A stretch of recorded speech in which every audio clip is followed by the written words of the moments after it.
Welcome, folks. It is time for the DreamLeague Season 24 SA qualifier here. Of course, the top 8 teams from this region going to be competing against each others for, of course, 2 qualifying spots, which is a bit, special for SA maybe in this case, knowing that they have got more they have more slots than NA. They've got more slots than China. So, SA, this is really your time to shine. It's here with T-Pan. We got Danog here joining in as well. An interesting stack of teams, 2 teams from Open Qualifier 1, 2 from Open Qualifier 2, 4 invited teams. How do you feel casting SA, Danog? It feels good. I've had some experience casting SA before. You've obviously got a lot of talented players, a lot of past TI participants as well. Really love the growth that SA's been experiencing over the past few years in particular. Gonna miss not seeing Hector as part of that heroic roster, but when you've got old mate Jim Park coming back in to fill in for him, I think that's a pretty damn good one to be able to just pick up and slot right into the team. Oh yeah, there's definitely a lot of I wouldn't say new talent, but a lot of existing SA talent competing against each other. So I feel like this is a very even playing ground for a lot of these teams. Of course, you're looking at your favorites, Heroic, Beast Coast, Waska, who in another third-party tournament have been playing so well that they're going to invite to the final LAN as well. They've looked really strong on that team. I was a bit surprised about Freestack actually getting the invite over, say, Legacy, who I think is a really, really strong-looking roster. You've got Hokori, you've got the Brazilian FCR Heiko. These guys have been around for a very long time. And, the Argeus stack just went above them. But hey, they made it to the qualifier. They made it into this part anyway. So that's a pretty interesting amount of teams and players participating here. Is there a specific you're rooting for? You got 2 teams that can go through. Yeah, I mean, I'm always going to have a bit of a soft spot for Moose because he did buy and spam my voice line, MJZ, as well at last TI. So that's always going to be something for me. But I think for For Legacy as well, something else you mentioned FCR, I think it is, that's on Keedstars. He was actually an XTI person as well. So 3 out of 5 of that Legacy roster are going to be a little bit more experienced, you know, able to take on the best teams, and they would have gotten so many learnings from that as well. And you mentioned, you know, why did Freestack get invited and Legacy didn't? Well, we're going to be seeing who was actually worthy, because that's the first series that we've got up today, right? The invited team versus the qualifier team. Let's see if they're very worthwhile of that. Even like the last team that was able to get through Kui's Esports, they got to the final in Open Qualifier 1. They ended up getting through in Open Qualifier 2. And you've got, you know, Costabile, Pipi, Illich, Knight, Panda. Like, these are some really solid names from the SA region. Yeah, it feels like there are not a lot of new names in this qualifier. As I mentioned, there's a bunch of players and talent that have been around for such a long time, just, you know, shuffling their rosters a bit here and there. I would keep my eye open on Team Waska. I think that's one of my favorites coming into this qualifier. They have been on a roll these last few months. Of course, you know, with the whole TI run being skipped by them, Heroic Beast Coast are probably more experienced from the T1, Tier 2 level of events. But I wouldn't really leave Waska out of that list, definitely. And, you know, I mean, I was a big fan of Lumiere playing back in Hokori. He was setting all-time sniper records from BTS. I think it was the last BTS tournament that ever happened in SEA. That was a crazy one as well for him. So I just want to see if he's still up to the challenge. But you mentioned it's Freestack versus Legacy here on our stream. Might as well talk a bit about this particular matchup more. Legacy, we've kind of maybe gone through about this roster. You got Wonder Kid in mid, who I feel like is a very, I would say, talented, capable mid. But you look at KXY on the other side, and I feel like that is maybe more consistent when you look at the mid matchup here. Yeah, I would say so. And you also just need to look at, like, does the meta suit your hero pool as well? You know, there's a reason that we're not seeing too much of Chris Luck, for example, just because his heroes are a little bit more of those unorthodox ones. You know, Dark Margot, he used to be at the very top within the SA region, and he's kind of dipped off a little bit. You know, we're not really seeing as much of the Batrider mids and all these sort of janky stuff anymore. You really need to be much more of the standard, traditional Spirit Puck style. And I really feel like where SA really shined is when they were able to catch people off guard that hadn't necessarily given them the respect, I guess, that they probably deserved, right? Just because you needed to be able to do your homework with them. And obviously these guys have played against each other so much that you're probably not going to get these massive gotcha picks. Yeah, absolutely. I think, like, drafting wise, I'm not sure how to paint the picture of playstyles for these two different teams. Maybe with Legacy, I'm looking at FCR and Hiko. They probably want to just... I think I had a discussion with Astini at one point when they were playing with... wait, what was the name again? I'm going to have to quickly double check on this one. It was the Midas Club. Midas Club, generally not like an organization, but more like a community of players. And when Astini talked about this roster, that particular roster, they talked about their gameplay style is they choke their opponent into the base. They farm the map for as long until their opponent makes a mistake leaving that base, and they anticipate their moves. So you could maybe expect something similar from this Legacy roster that's changed a little bit in their pause 1, their pause 2, but it could be some familiarities there in their playstyle from the earlier parts of this year. That sounds word for word like Tundra's TI-11 strategy. Pretty much. You know, like, you just couldn't do anything. It was just full...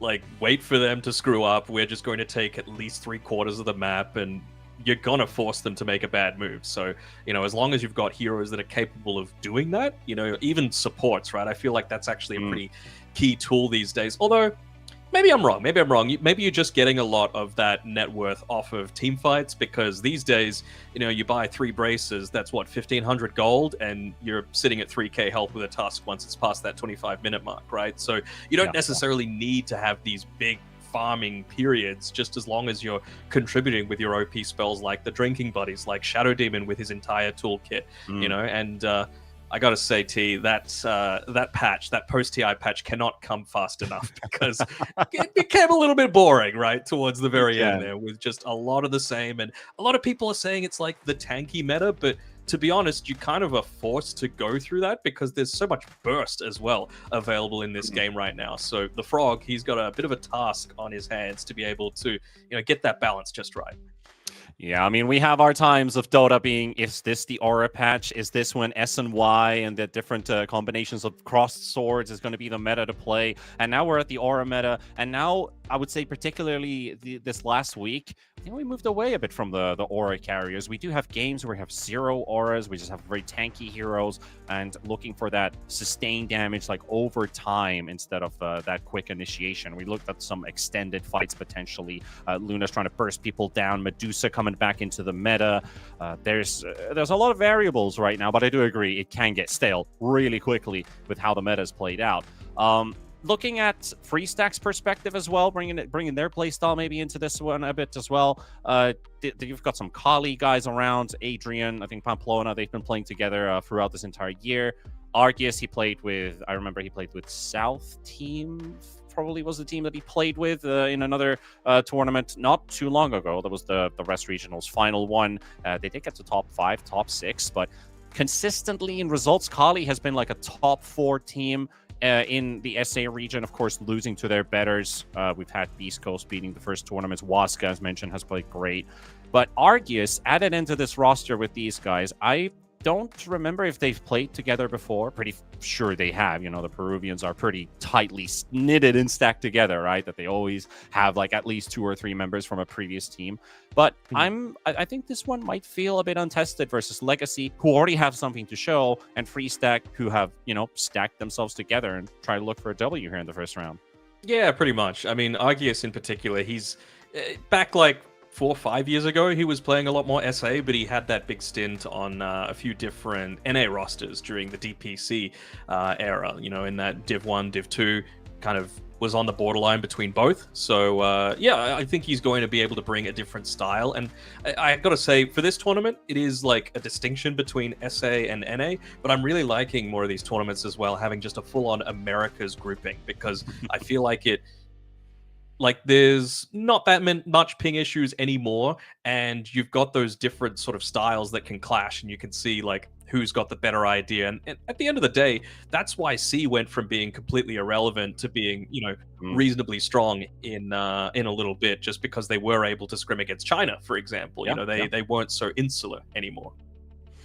But as we talk about these matchups here, we're waiting for the game to start. I think we are attempting to launch into the draft and just going to wait for, you know, the content to lock it in and get ourselves underway with our first series. We have Freestack versus Legacy, and I think we're going to look at our usual suspects in the first phase. But, you know, it is SA. It is the one region that is not considered a copycat region when it comes to drafting. Of course, you'll take your stats from TI. You'll look if your hero pool matches.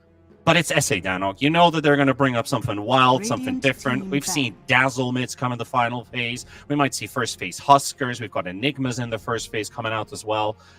Expect anything. 10 seconds. Expect anything, and that's what's really great to see about it. I think Kunkka probably is going to be the most contested hero this entire, honestly, qualifiers. SA's always had a bit of a love affair with, you know, the Admiral himself, just being able to be super flexible with it. Again, you're one of those heroes that just comes online super early. And I think you're in rare 10 seconds remaining. company when you've got like an ult that at level 6, you know, when it goes to level 12, level 18, it doesn't get that much better. Like, level 6 timing on Kunkka Boat is pretty enormous, right? In terms of the damage that it's able to do, in terms of the buff that you get after the fact. Yeah, like, it's changed now that you need to get the old cannonballs, double ghost ship with the Aghanim Scepter, but it certainly is something that you're able to just do so much with so little. And I feel like if you can just come online early, that's really where you're going to be coming out on top. I hope Sand King gets banned out, because that hero is just bananas. Absolutely is. I mean, the level 6, like we talk about a couple mid heroes specifically. Caudle, a hero that just turns into a killing machine as soon as you hit level 6. Some of these stronger supports as well. Venge, Oracle have always had high bursts at early levels, but Kunkka definitely, that level 6 is something to be really afraid of. The moment you get that boat out, it's one of the highest damage output abilities at level 6. I think it is probably in the top 3 easily. Yeah, it's like 400 damage, and you also get the torrent, AoE, you got all the goodies in that. But let's see what that went through, because a lot of support targeted here. It is, of course, the Sand King that ends up going through, but Mirana, Marcy, those are the ones that I'm looking at being played quite a lot by both of these two teams. What else went through? Windranger is also through, so that's obviously going to be value. Speak of the devil. I mean, it's just one of these things where, like, you have to have something in mind, right? You can't have 4 bans and keep the Sand King in the pool, and you just see from Legacy's perspective, this is a mid Sand King. It's not a position 1 Sand King, like position 3 Sand King. You're not really seeing pos 1 snipers as much anymore. If anything, it's mid or occasionally pos 4. We saw it a bunch at TI with the facet that makes the Scatterblast do so much damage super quickly, but they just want to give him a good lane, and I mean, what's going to stop him from having a good lane, basically? Like, this is just setting up for the perfect Sand King game. Now Doom is gone, so you don't have to worry about anything stopping a Bloodstone heal. So you're really on a timer now for free stacks. So if I'm them, I'm just trying to up the tempo as much as possible, buy stuff that gets a lot of money early, buy a bunch of auras, buy a bunch of burst, buy a bunch of tower push, because if you let this go 30 plus minutes, I think this Sand King is almost solo carrying this game.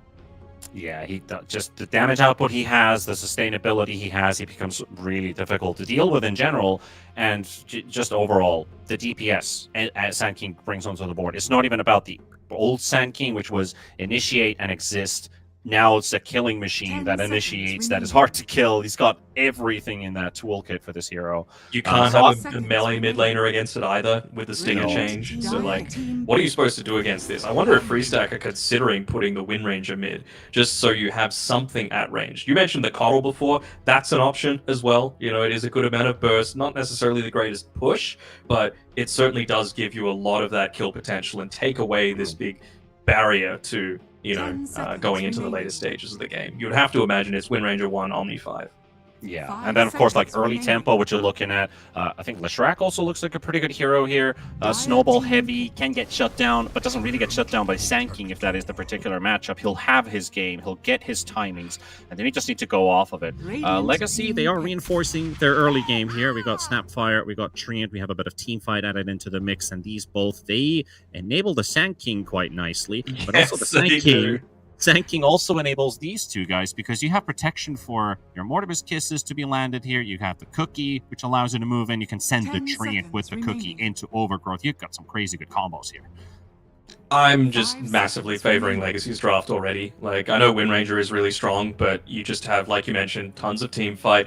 The thing I like about Snapfire, which I thought this hero was kind of busted ages before TI, that full bore facet is amazing. You just basically become a full artillery, right? And you've got a Sand King who's going to be on the front lines. You've got a Tree Protector who's kind of sort of on the front lines. So you can just sit back and deal a ton of damage from afar. And I don't even think Legacy are bound by having an offlaner that needs to buy auras. Pos for Snapfire can easily buy auras. You know, you're naturally building into the arcane boots. You could just look to buy mech, Greaves, pipe even from far range, and it's going to be super effective. The range on those items is enormous. So I just think this hero provides a lot for the lane. It allows you to shove lanes very quickly once it does. The laning stage breaks down, so you're not really putting yourself in too much pressure. And like you said, you've got Overgrowth, you've got Sand King stun, so you shouldn't have too many issues with the Mortimer's Kisses. And Freestack, now they have another dilemma. They need to get on the backline on top of everything else that I kind of said they needed to do, because you can't let this Snapfire and Tree Protector have a free fight.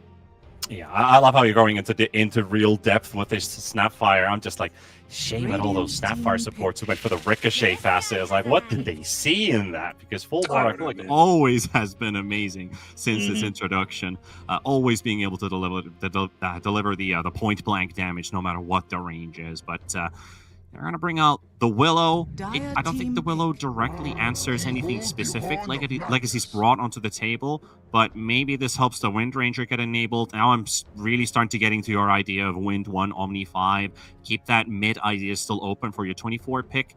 And Magnus, that is also not a hero that gets picked too often these days. And there's no direct synergy with Wind and Magnus. Well, okay, there is, because Whirlwind is now the facet. So it's not like the empower damage, but bringing them all together for Wind to deal tons of damage in one big cluster. I suppose, but like, I think you're relying too much on such a narrow win condition, right? Like everything needs to go perfect, and all Legacy really need to do is not stack up, and then they're fine. You know, you've got so much teamfight disruption. Again, you've got so much stuns, you've got so much sustain on Legacy at this point. I'm also a little like, yes, it's probably a Magnus 3, right? And you're probably going to, you know, obviously have Empower, but you're really the only one that benefits right now. Yeah, Wind Ranger does to some extent, but you're not going to get the cleave from it. And it's not like this is a Wind Ranger paired together with a Tusk. They banned that out themselves. It's not like it's paired together even with a Marcy with the sidekick, right? Something that is going to just amp up that that Whirlwind by so much damage. So I just don't feel like they've given everything to this Wind Ranger just yet. I think it was it Tundra at TI? They did a draft that was like Wind Ranger with Tusk, Marcy, Invoker, and something else, and the Wind Ranger just exploded everyone with damage as soon as you know they just popped their R. That kind of has to do with, you know, the keyword Tusk right there. We're drinking buddies, the straight up damage buff on the wind. But you're right, like this draft doesn't give them that leeway. You got to make a lot of individual things happen at the same time to get the best scenario. Legacy don't have to worry about that too much because Sand King already gives you pick off. Luna has the burst damage for a singular target and for team fight. And then the only thing that I'm looking at for Legacy here is, do they get to their timing, which is of course all of late game. But there is that void where Free Stack needs to punish them early on, and that's probably the only weakness Legacy has right now. Do you feel like their early game is enough to stop Free Stack right now? And on that note, can any 24 pick really turn the tables upside down? I'm still about, like, where's the push coming? Where are you actually stopping them from getting to the late game on Legacy? Like, Luna's going to become a beast. You've got Treant Protectors, so living armor for the towers. Omni and Willow are horrible tower takers, right? You're not like some of these supports that can dish out a decent amount. Wind Ranger needs to be off farming. Magnus, pretty greedy as a core, right? He needs to be off farming as well. Puck, man, okay. I was really thinking that Freestack might be considering Puck for themselves, just as, you know, one of those mid laners that is able to catch the back lines, is able to set up for the RP, doesn't need to stand right next to the Sand King, so you're not really leaving yourself vulnerable to stingers and just the sandstorm damage overall. I'm really keen to see where they go with this last overall pick. Like, is it just the coddle? Do they feel like they've got enough lockdown? I'm not so sure. Yes, what I'm also thinking about here is they probably would have lost the Puck to Legacy, which I think is a great pick versus Mag versus Wind Ranger. And if they don't get it, that takes away like 4 Spirit Heroes from their pool because none of them are viable to be picked when the Puck is out there. But I do see your points. Could they Monkey King mid? Like, have some lifesteal against the Sand King, kind of bully him in lane as much as possible. You've got a way to be able to jump in onto the back lines. You up the tempo. You rotate really quickly with the Simian Stride to a lot of these other lanes. Just trying to see what they might think, and now you've even got a lot of that damage that doesn't care about the evasion coming from the Wind Ranger, right? You don't really care too much about Omni Knight and the Guardian Angel. Repel still pretty nice against the Timbersaw, but it still feels like a really nice Timbersaw pick.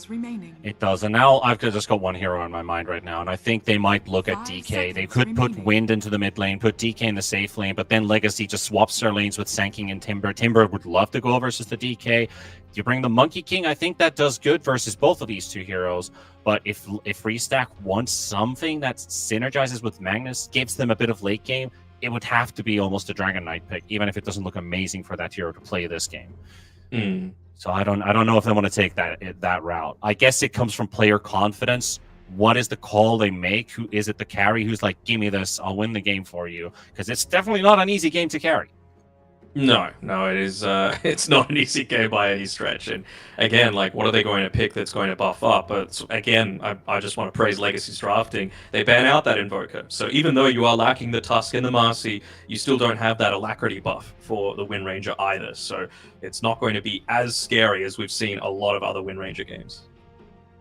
Going down to the wire. 5 seconds remaining. Free Stack. Got to make your decision here, and it is going to be the Monkey King, so you're absolutely right about that. They will reinforce them with that melee core, and it is for Faker going into the mid lane, Argus for the carry Wind Ranger. Okay, so, I mean, this is a game where Nullifier is a godly item for Legacy if they're able to get it. You don't have to worry about the Jingu Mastery, you don't need to worry about the Win Run, you don't need to worry about the Guardian Angel unless you get a Repel up beforehand, you don't need to worry about the Empower either. But you don't really have any heroes that like to build the Nullifier, so, you know, that's a bit of a downer. No Shadow Demon either, so that's obviously a little bit annoying, but I feel like this Monkey King is probably the best that they could do with the situation that they were given. You know, this is just a pretty solid draft all around by Legacy, and I feel like Free Strike, they're kind of trying to make things work. If they are going to, it's going to be off that mid lane if Faker is able to do it for them. Well, we got our both drafts on the board. If we have to compare with maybe experience and how they've been playing throughout this year, do you feel like Free Stack could still pull this game off? I've watched a lot of Faker this year in the SA tournaments. His Invoker has been in games where he has 29 last hits at 20 minutes, but he has like 7 kills, or he spent the entire game just chasing after targets. Monkey King fits his playstyle. He might do something similar where he's just going around the map, trying to open up the lanes for his team, take away the T1 towers as soon as possible, and look for a choke there to try and take it away from their opponents. But I still feel like draft-wise, yes, but experience-wise, I'm going to have to lean on Legacy in this game one, that they can pull it off no matter what kind of a mountain they have to climb. Yeah, I think so. I think Legacy have got it as well. Like I said, Faker, KXY, whatever we wanted to call him. I think he's going by KXY now. Sorry, by Faker now, but he needs to pop off. Like, this needs to be one of his best games of all time to be able to come out with a W here. Well, we're just going to have to wait for our early pause to end and get ourselves underway with game number 1 of our first best of 3. Also, a quick reminder for all of you folks out there, we do have 3 series to cover on this stream. So tell all your friends to tune into ESL Dota 2 Yasha. We're going to be covering 3 of the series, 2 from the upper bracket quarterfinals, and then one of the semifinal matches as well. So we're going to be some tight matchups here to follow. I believe Beast Coast's our second one, right? It's yes, Beast Coast versus should the be, yeah. Dibujitos de FB. Very nice pronunciation. I think I don't know what drawings? Dibujitos? I think is that like drawings on Facebook? I guess. First Blood, Facebook? I don't know what it means, but yeah, that one, and I think we're also watching the lower upper bracket semifinal series, so we could be watching potentially a rematch of Waska versus Beast Coast if they win their first round matchups. But that will definitely be one of the series to watch today. But obviously, anything can happen in SA. We've seen upsets happen throughout the year. Of course, the results most of the time are the regulars. It's not like, you know, we're watching the European DPC where anybody could win. I don't know. Like, yeah, I was about to say, you say there's some surprises, no stranger to them in SA, but you have a look over at that Western Europe region, and I'd say there's a few surprises that have happened so far, wouldn't you? Yeah, they've definitely completely changed the script, at least if you have been watching those games. I mean, I took some glimpses there watching our Ukrainian boys are doing great. There's this new wave of UA talent, a bunch of youngsters, a lot of 20-year-olds that are now popping off and beating teams that people already know who they are, and they're like, who are these guys? What happened? Out of court, you know, but then again, we got our nice and safe, comfortable SA with our players. We're all familiar with the players on the server here. Though, let's see if the smoke connects on anything as the game is underway. 50 seconds to the start.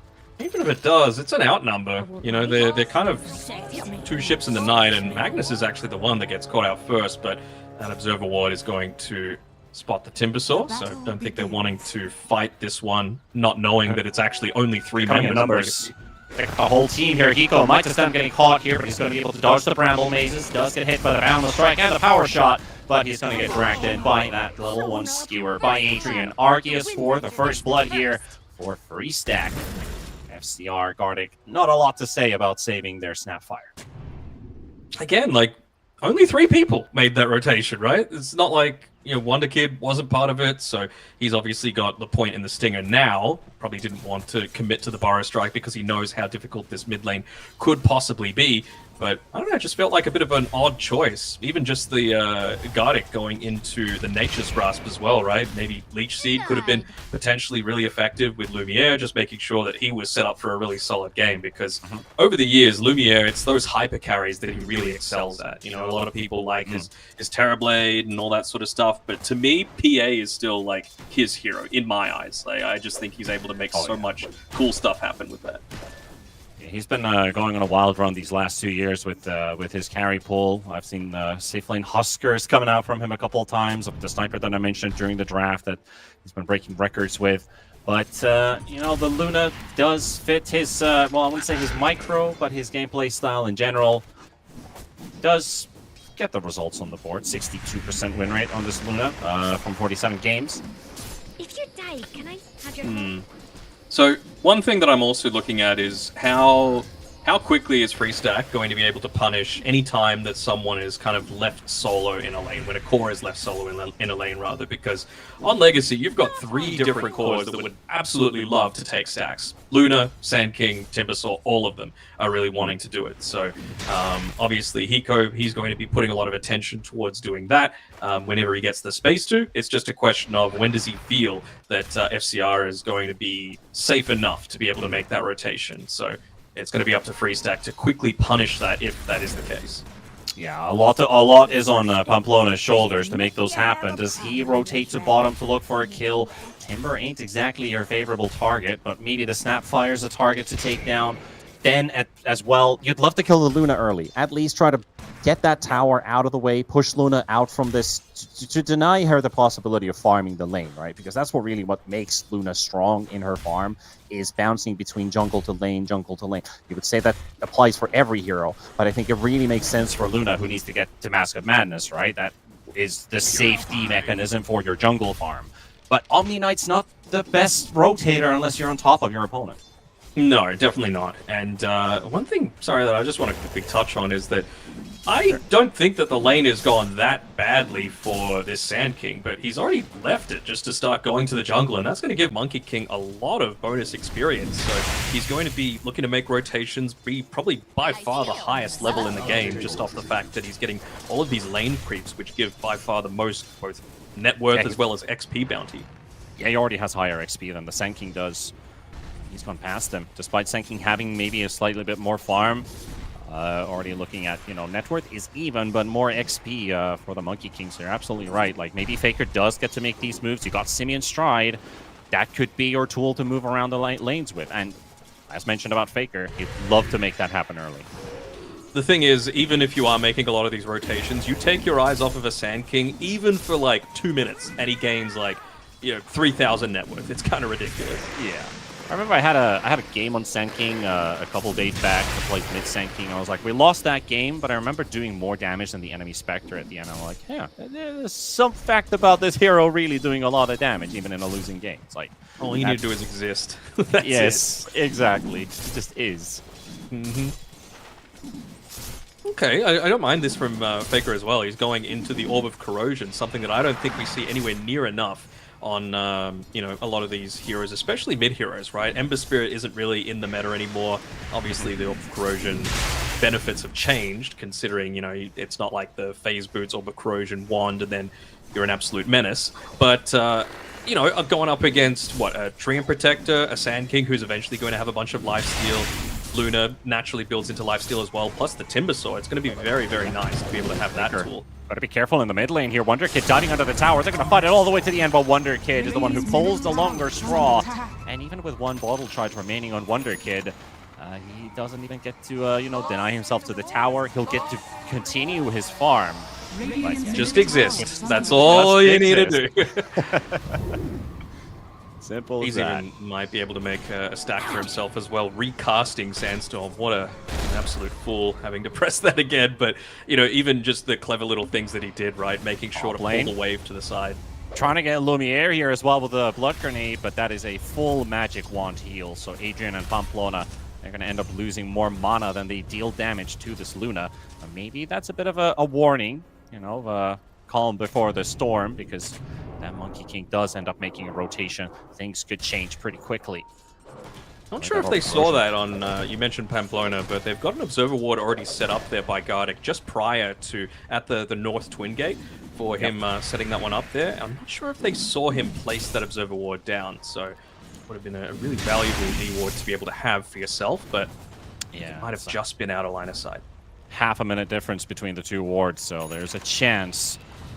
Odd lane. Information about it, but yeah, a bit of a chase there. They did jump Arceus a moment ago, but with the help of Austin, get to turn this one around. We get that nice 20% extra bonus damage, and by the way, that works with power shot. So think about that level 470 damage. That 20%, it's literally 470 damage because it takes almost all of your magic resistance away because of the bonus damage applied. That is really powerful early on. Diving top as well. Lumiere trying to get his way out from Adrian's and Pamplona's claws. Quick salve up though. Should be fine now, though. He's got the raindrops. He's got the raindrops. A nice dodge there with the Mischief here, but the epicenter is too much for Faker. Or is it? Austin saves him there with the repel. But still the existing damage just lingers and takes down Faker and Austin. Pamplona can't reply. Wonderkid's actually pinging the Dark Willow. He wants to go in. Why not? He's gonna go for it as well. Willow's got no saving tool right now. One more right click, triple kill. They gave him tips before. Want to get some more from Wonderkid? No, not this time. They ended up getting something in response at least. The Snapfire going down, but this is why you ban Sand King, right? Like, I really don't feel like a few of the heroes being banned out in that first phase are anywhere near on the same level as this hero. It just restricts what you're able to put in that mid lane in terms of heroes by so much. And I do appreciate the fact that they were trying to make this work with the Monkey King, but it just doesn't, right? Like, Sand King, even though it might be a counter in a sense, the hero's just way too damn busted for it to even matter all that much. I wonder how many years of Sand King in the trash can we're going to see in the next nerf patch for the Sand King. Obviously, people have recognized its strengths, but it was even more busted at the start of 7.36. They nerfed the hero, and they gave him a slight buff, if I remember correct, right after that, and that's the version of Sand King we're seeing today. I mean, it's Gabe Newell's favorite hero, so it's got to be strong, right? Even if Gabe isn't there to say hello and welcoming to the International in person, Sand King lives with us every single game, so he is there. They're trying to get this Sand King though, but Hiko's going to be there to save him. Austin won't be able to dive even with the haste rune. That level 4 Omni Knight, too squishy for a T1 tower. And Sand King gets out. 3-man rotation for nothing. Nice positioning by Hiko to be able to be there with the backup, get him out of that scary brambles maze, and yeah, just fire snap, clicking him back to safety.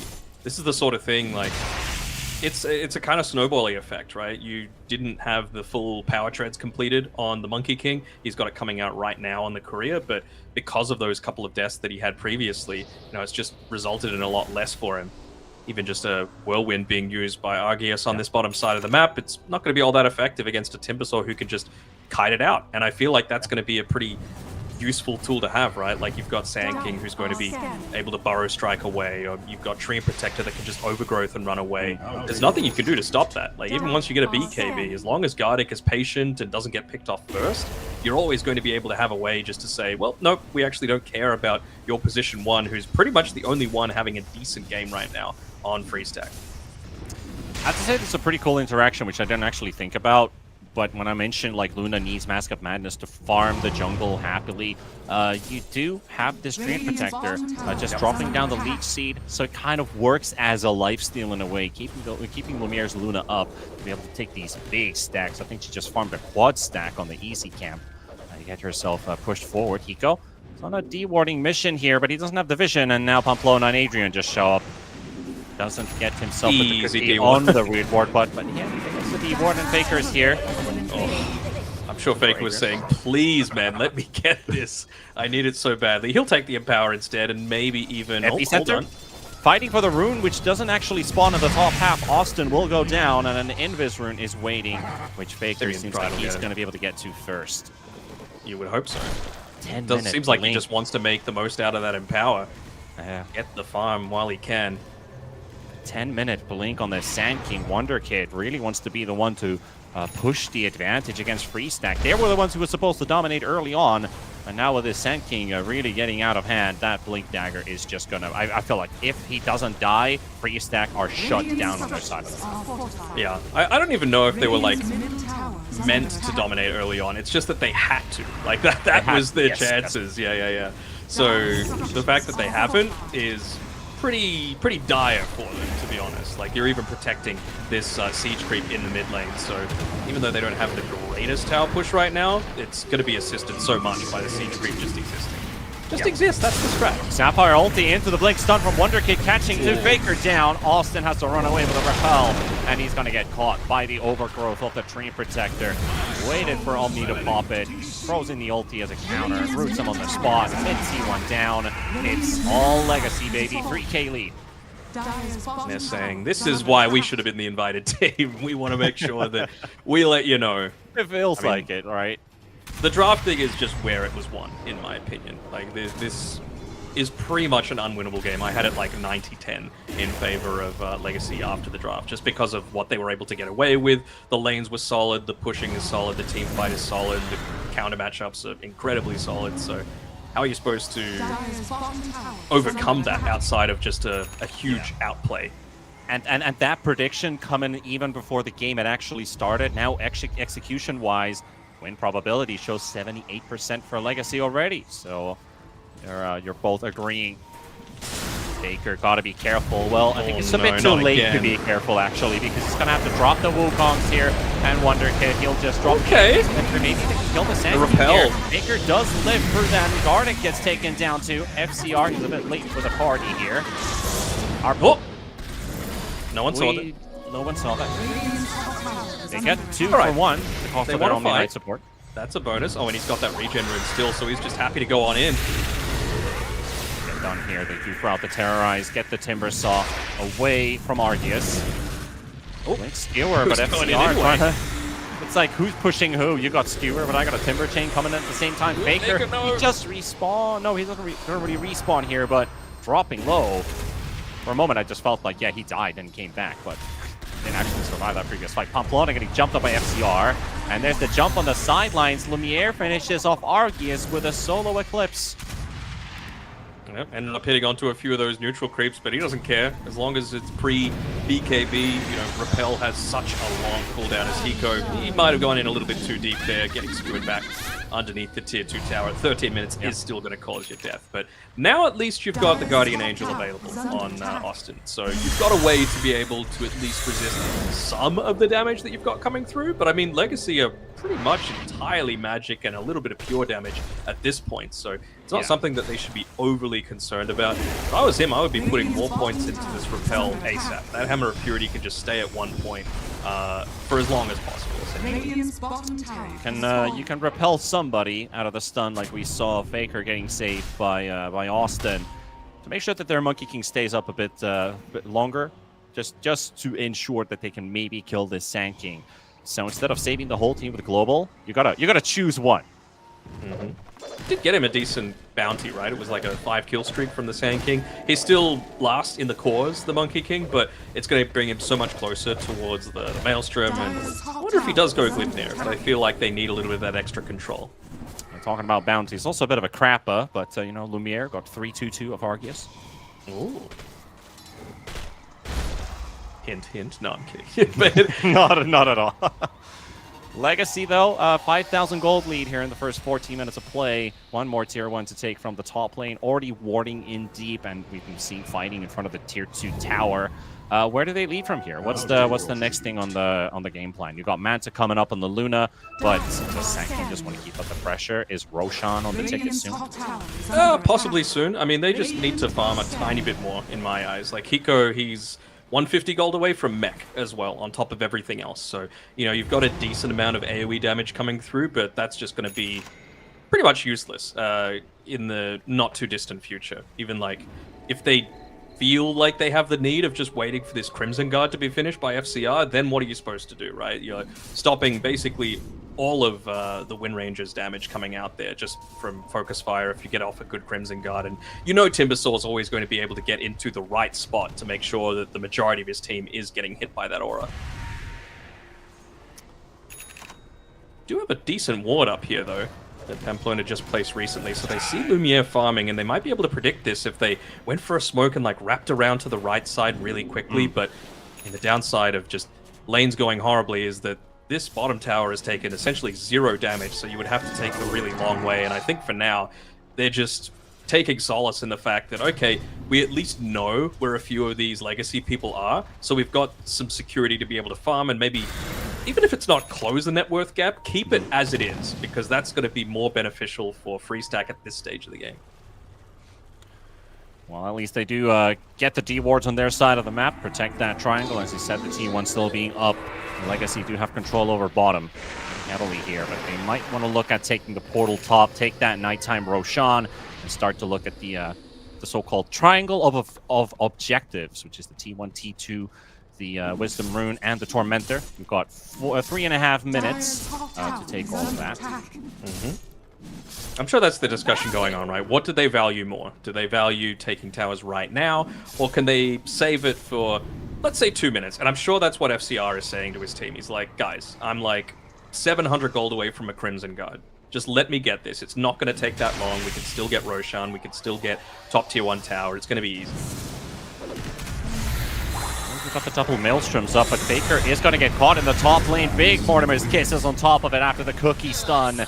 And Faker is out for the count. And that's going to speed up that timing so much more, right? You just get a free 400 gold, essentially. And, well, now it's probably only 1 minute away on that. Oh, they're going to RP mid. To catch the Luna here with Adrian. Arceus did set it up with a shackle shot. Eclipse does go off, but it's not really doing a whole lot of damage. And they just burst down Lumiere. Big pick here for Freestack. They do get something out of losing their Monkey King in the top lane.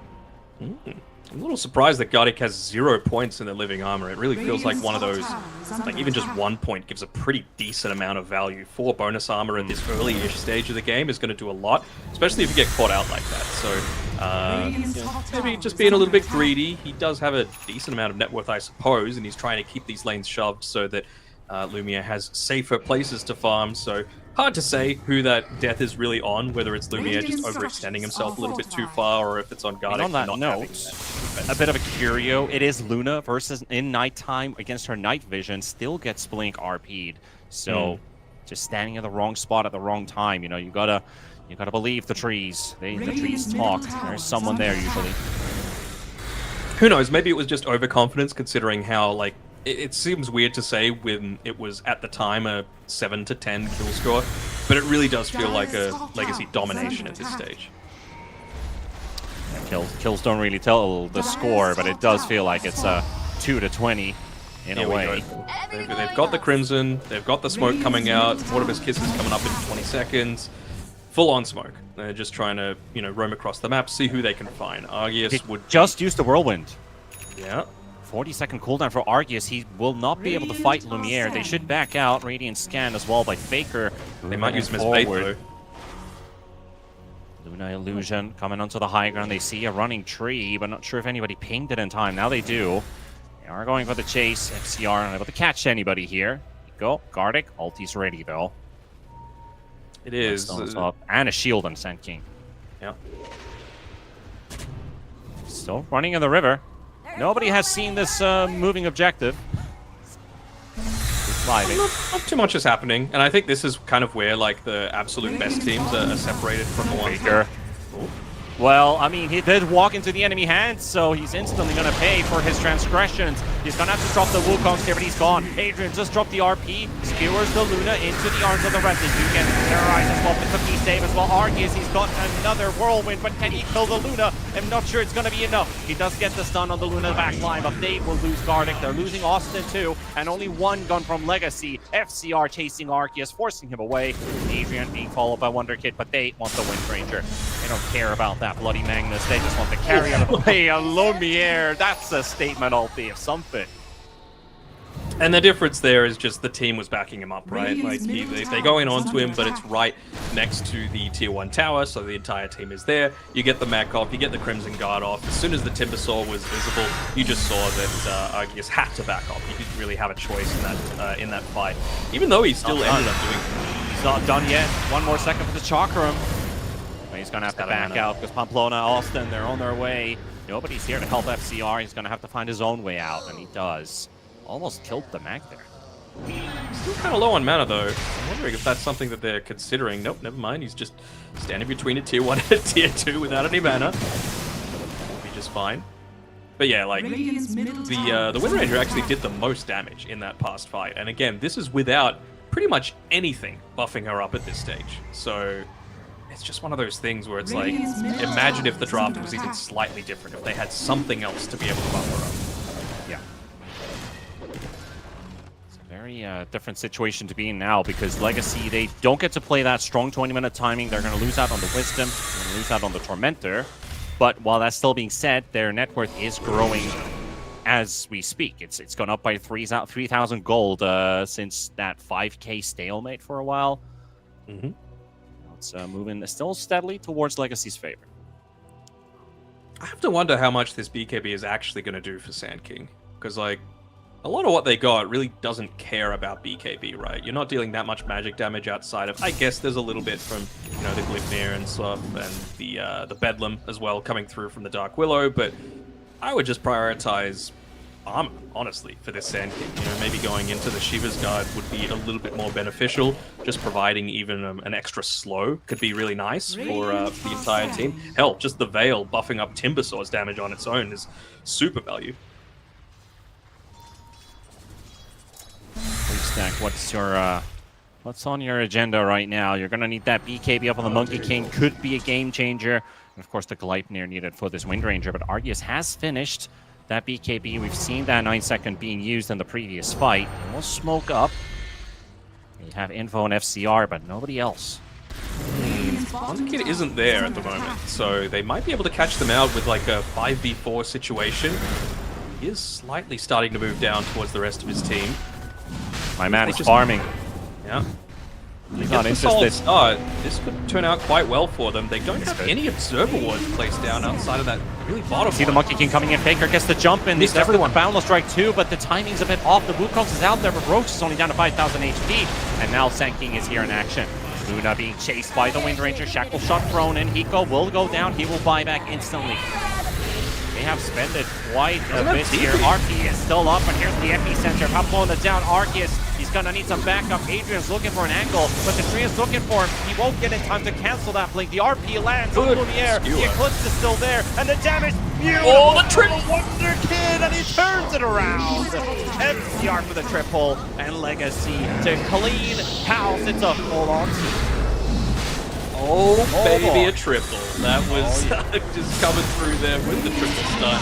I mean, you also have to consider the Bloodstone having that aura increase, right? Like the extra AoE bonus for stuff like the Sandstorm, like the Burrow Strike as well. That was the fattest Burrow Strike I've ever seen in my life. I thought maybe 2 people would get hit by it, but all 3 got cleaned up. Oh yeah, and also like just got the Eclipse off, Senki times it perfectly to get in there. And I was just watching like half of that fight.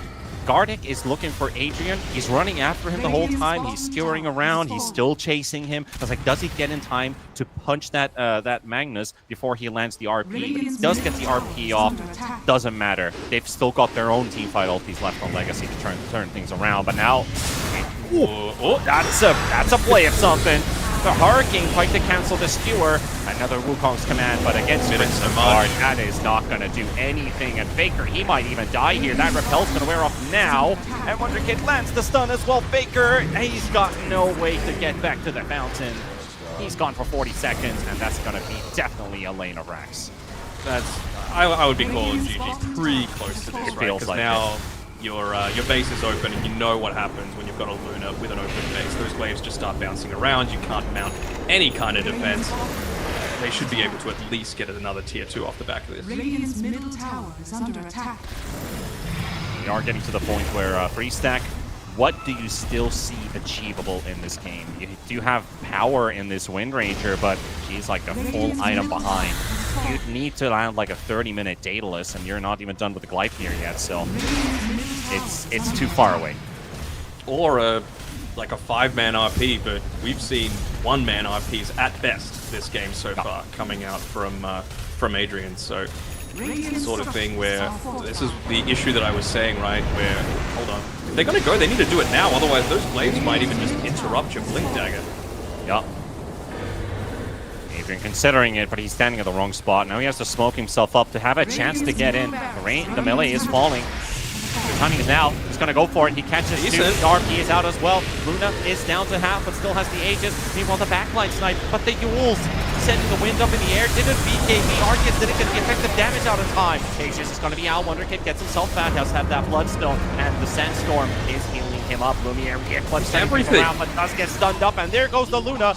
She is out, but the stun of the Faker. And look at that. Wonderkid and FCR. They group up together with that AoE. They blow up 3.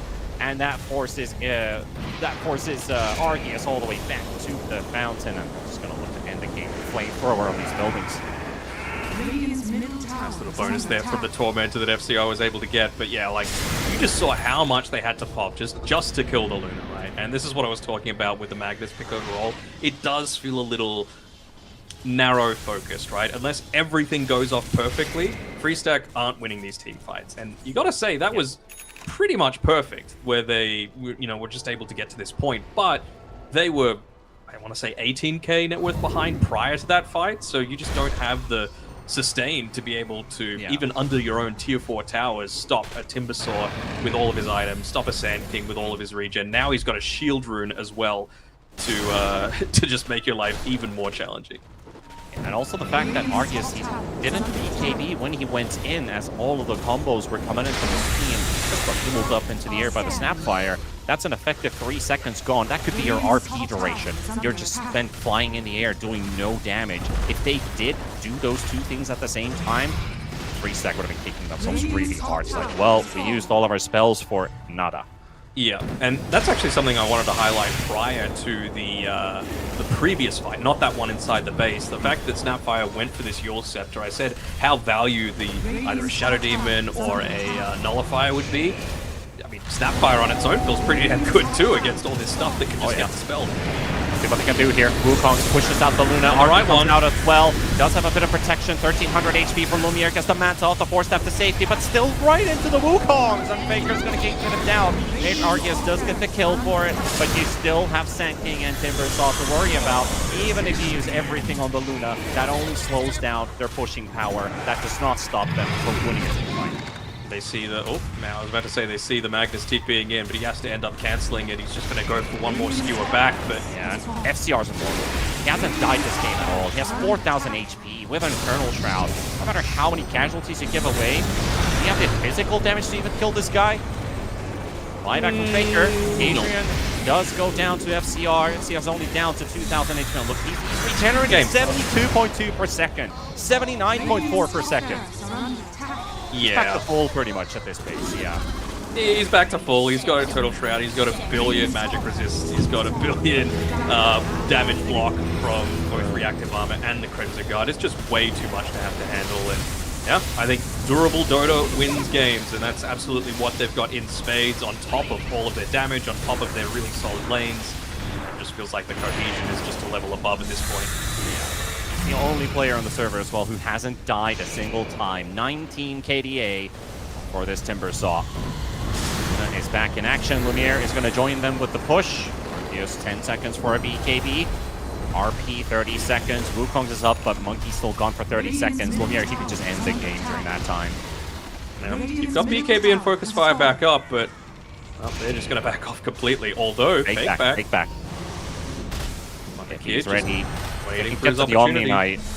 Like, Austin is the one that could still save this for the team, and then the rest just have to do enough damage. But the Ancient is exposed. FCR is just baiting himself on the front lines here. He's got an Octorite coming on the Courier. You got to do something, and you got to do it now.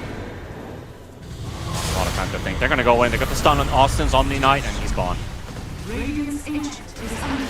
never gets to land back on the ground. Adrian, because the nice the Yules. skewer off the Yules again from Hiko saves the life of Lumiere. There goes Adrian straight to the fountain.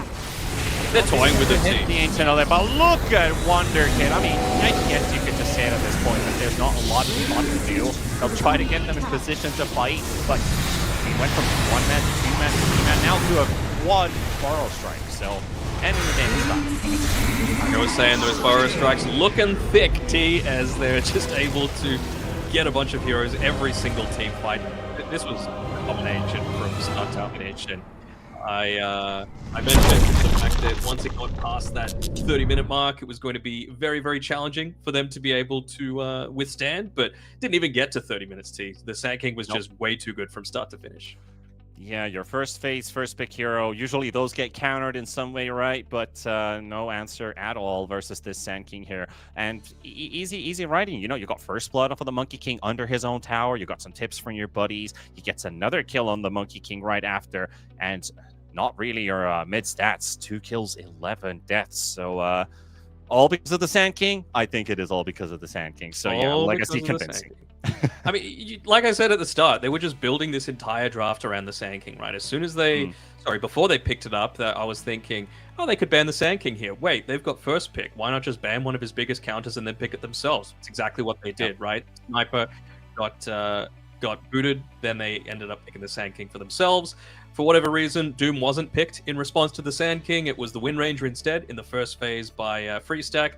Bam, instant ban as soon as it got into that second stage of bans. It just felt like, again, this entire draft was based around the Sand King, and I don't want to take anything away from Faker at all, but it's not that hard to play, right? The hero card plays itself, and easy Dota is the way that you need to do it, especially in these high stakes when, again, 2 spots for SA, right? So you got to take your opportunity when it presents itself.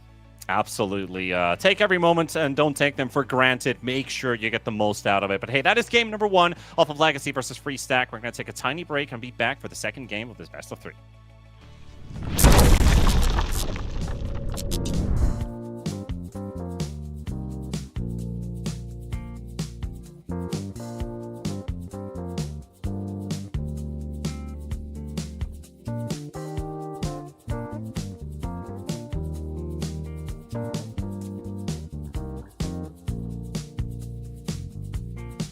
You should see my baby, she's spanking new. And she never says no, she's can do. Got a smile that shines like rubies and pearls.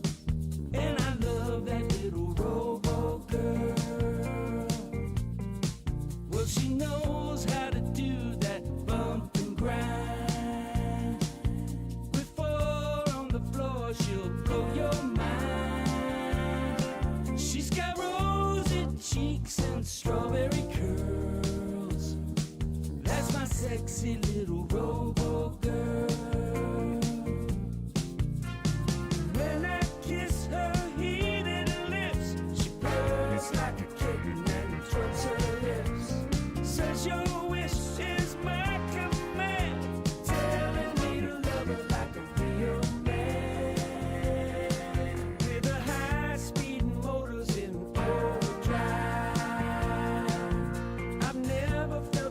Who's more alive.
Not to the same extent as the Sand King, though, right? Like, a Shadow Demon can't win you a game on its own. I don't...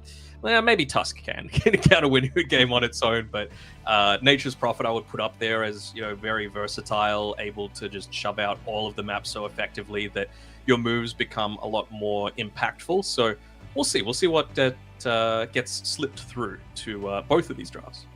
Yeah, even outside of the Sand King, I do want to highlight how well Hiko handled multiple of these situations. Like, of course, Luna would Hurricane Pike the skewering Magnus away a couple times, but Hiko with those Yules plays towards the later parts of the game really made those team fights what they were for a Legacy. And even if they lose Lumiere, they'd still have the damage output from FCR. Then, of course, with Wonder Kids, just two tanky, bulky, big damage dealers. The other just doesn't die at all this entire game. You have a 31 KDA Sand King, of course, at the end, so definitely talks volumes about how strong that hero is. But he didn't have to do it alone. I think this was a really good team effort too, but it made the supports look really good because the cores are having such a great time. Yeah, it helps that you got a little bit lucky on the Sand King as well, getting the Vampire Fangs, so even prior to having that Bloodstone, he had ways to be able to lifesteal, and I think it was only actually relevant for one team fight because he was just that farmed that he got a Bloodstone at a super early timing. But still, you know, little things like that. And we saw the flexibility with having this Snapfire be that aura builder, going for the mechanism as the first item for them means that Timbersaw is freed up to go into a little bit more damage for themselves, and we saw what they were able to do with that. Also, a bit surprising looking at Freestack's damage dealing numbers. I do see Willow was able to get the Aghanims at the end towards that game. Not really going to change the game at all, but Wind actually did the most damage in that game, even above the Sand King. So it does speak volumes how good that game could have been if they had more net worth on their Monkey King, if he had a better start to the game, if this Wind got to really play that somewhat late game-ish, let's say even mid-game Wind Ranger with that big existential threat towards Legacy. So just need to cover a few key pieces in their early game, their laning stage, and I think Freestack can really fight hard versus Legacy. I don't think this series is as easy for Legacy as Game 1 showed us. No, definitely not. Again, to me, it comes down to the draft. I think if they picked Doom in response to the Sand King, this might have been a very, very different game because they picked Wind Ranger first, right? And at that point, there was still Wind Ranger, there was still Luna, there was still, hell, even like Morphling, I feel like is pretty decent when you're going up against a Sand King to be able to just have all of his kit to be able to have against you as well. So all these sorts of heroes that just don't need that farming item to do something, you know? Like, you've just got inbuilt farming capabilities. Wind Ranger's got it now with the Whirlwind. Luna's got it with the Glaives. Morphling's got it with just having that, I think it's 50% damage when you wave through creeps. It just becomes so much faster that you just can't wait for Battle Furies anymore. You know, it needs to be something that's able to fight early. You need to be contributing early and not spending 5,000 gold on something that's actually not contributing all that much to, you know, your team's status on the map. I think it was only picked up 3 times at TI was Battle Fury. Also, I wanted to kind of talk about Faker's hero pool a bit as well, because I know I mentioned that Invoker early on. Is there a world where they could pick their mid earlier on into the draft as well? Take second phase, you know, like in the opening second phase, for example, pick up that Invoker. Do you feel like that could shift things up a bit, get a better hero pick either for Adrian or look at their offlane a bit as well to try and reinforce for Adrian? How do you think they should swap their draft order a bit? I know you talk about the Doom a lot, so that would lock in pause 3 right away. But what do you think? Is there an idea to swapping orders here? No, not necessarily. Like, in terms of swapping orders, it's just something busted is going to get let through, right? And they're going to be able to abuse that as much as possible. Where I feel like Legacy might have the edge is that they're not going to let something go through that has a counter in the pool without picking it themselves in the first phase, right? And when you've got second pick, you do still have that luxury of responding to whatever they open with and then responding with the last overall pick. So most of the time, you should probably be winning like 2 lanes if you're having second pick. But the counter side of that is that you don't get that giga busted hero unless you go full, like, I'm going back to like TI2, I think it was, Zenith, Ice's team, where they just didn't ban anything. And it just meant that so much got let through that both teams were going to get something that they really valued. Because I'm just looking at when this team was still known as Lava, which is Freestack's Faker's previous team, their drafting style in August, at the end of August, that was before TI. Majority of the time, they have a core opener. Sometimes they've added SD. Sometimes they've had the Marcy come up early on. They'll usually pick Pamplona's hero into the second phase. He's really good with Hoodwink. Sometimes you see the occasional Rubik come out as well. Not really too hot if the hero picks on the opposing side aren't favoring towards having a good Rubik game. But I do still think they might be looking for these early core picks. You say busted heroes. I think that's one way to look at it. We've got both Doom and the Sand King out. So something different is definitely looming here. Sure, I still don't get Freestack's bans, right? Like Monkey King, sure, it's annoying to play against. All of Legacy's bans, I'm super on board with, right? They feel like these are the most broken heroes of the patch. I probably agree with them, but why are you banning Doom if there's no Sand King to have to deal with, or any of these big Bloodstone heroes? I know it's still good overall, but it's not that good to be using a first phase ban on it when you don't need to worry about them countering your first pick in that regard. So I'm interested to see what gets let through. I think Naga Siren's still in the pool. You've got Luna, you've got Wind Ranger, like Tusk is still there. There's lots of options. So I feel like Freestack might have kind of shot themselves in the foot a little bit here with getting rid of these heroes that I don't think are first phase ban worthy. Yeah, you got a plenty of ideas to go here, but Freestack, what are you getting out and what are you picking for yourself? I think the Naga Tusk is something to definitely look at if they want to bring up some of those older drafts. The Marcy is definitely something that they've played quite frequently, but it is the Omni Knights instead, and our opener will be the Tusk. Sure. I'm fine with this. Like, the pick is fine. I'm just not as sold on the rest. Like, I feel like Legacy aren't going to let Wind Ranger through to them. They're either going to pick it themselves or they're going to ban it with their one ban in this next phase, because Guardian Angel, remove that. Even just the Doom up against a Wind Ranger, right? You've obviously got the Wind Run that you're not going to be able to use. It feels not too great. Boundless Strike, I suppose, on the Monkey King goes through evasion as well, so that's another thing.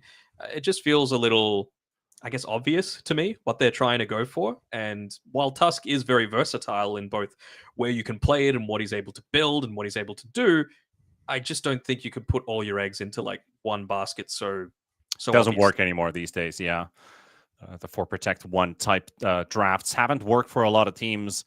Spirit's pretty much the only one, right? That was still doing it at TI, and TI didn't work out too well for him. Yeah, especially when you're against the right team that knows how to play against that, or if their play style is completely different. A bit of a European comparison, but we cast a game like 2 days ago, or was it yesterday even, where we had Avalus versus Night Pulse. V-Tune and his team is like, they make space for V-Tune. The rest of the 4 guys, they either mirror move or they fight early. V-Tune shows up huge from the jungle. They win the game. Avalus, super high tempo, moves around the map. Doesn't fit Night Pulse's playstyle at all. So if one of these two teams plays somewhat of a similar idea, you have a counter to that strategy by playing active tempo, quick moves. Last game didn't really allow us to make a lot of twin gate moves, plus the warding on those gates as well. So it really made it both teams just kind of locked in on either we're all going to clash in the mid lane instead of the side lanes.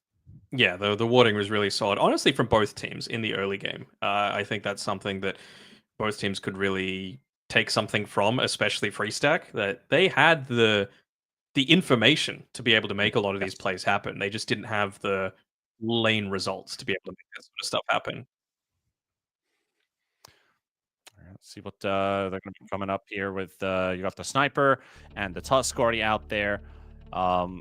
We are probably fixing something at the same time, so you're going to have to look at our handsome faces for a moment here, but we'll keep you radio drafted here. So we've got our second phase without the wind, without the timber. The Morphling also went out, which I was a bit surprised about. Me too.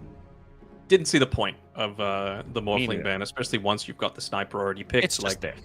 Where is this Sniper going as well? Is it mid? Is it a counter to like a solid mid laner? Is it position 4, which we saw a bunch of teams try and do? with varying levels of success. They did ban out the Wind Ranger where I said they would, just because, again, with a Tusk, it feels like such an obvious pairing. So now what do you do with this Tusk? Like, do you go a Luna into it, right? Just because that still feels like a pretty decent pairing, really solid lane. You've got kill threat in the lane, you've got a huge amount of damage, you've got some control just to let Luna really go to work. Naga Siren does kind of put a stop to a lot of those plans, though, right? You're such a good team fight disruptor with your Deluge, the Song of the Siren now healing baseline for, what, 246%. You buff that up by 4% at each level once you get the Aghanim Shard, which, if you're a support and teams are taking Tormentors at 21 minutes at the latest these days, you're going to get Shard pretty early on. So it's a lot of damage that you're going to need to go through. So I kind of want to see Freestack put a little bit more emphasis onto, again, the backline dive. Tusk kind of provides it a little bit, especially once you get the Blink Dagger, but you got to stop this Naga Siren before she gets off her spells. You got to make sure this sniper doesn't have a free fight every single time. I've been very intrigued about, like, Naga's support is great, Naga's core is trash. And, like, it's just because how good Deluge is these days. Just makes some of those matchups really interesting, where you can just pull somebody, reel them in under the tower, then Deluge them, chase them to death. And it's just a really, really strong addition to the laning stage. Both of these two supports, if that is a core sniper, they say core sniper is better than the support sniper. They say it's a bait to play +4 sniper. I'm still seeing it win games. Might be lopsided between team level, of course, from time to time, but still, I see that that's a way that they can do to keep that flex open. But now with Snapfire and Alchemist, doesn't really talk about where the sniper lanes, because Alchemist is in the side lane, very likely. You're gonna have to reveal some cards here.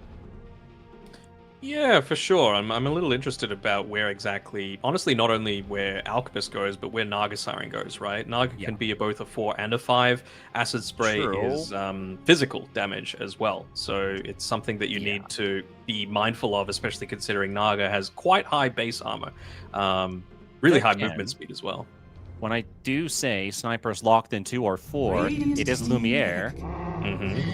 And we do get a Magnus out. Do we get another support? Do we pick our mid potentially? I think if they could leave that mid open for as long as possible, take 24 pick, for example, they could be sitting guessing the sniper could actually be carry after all.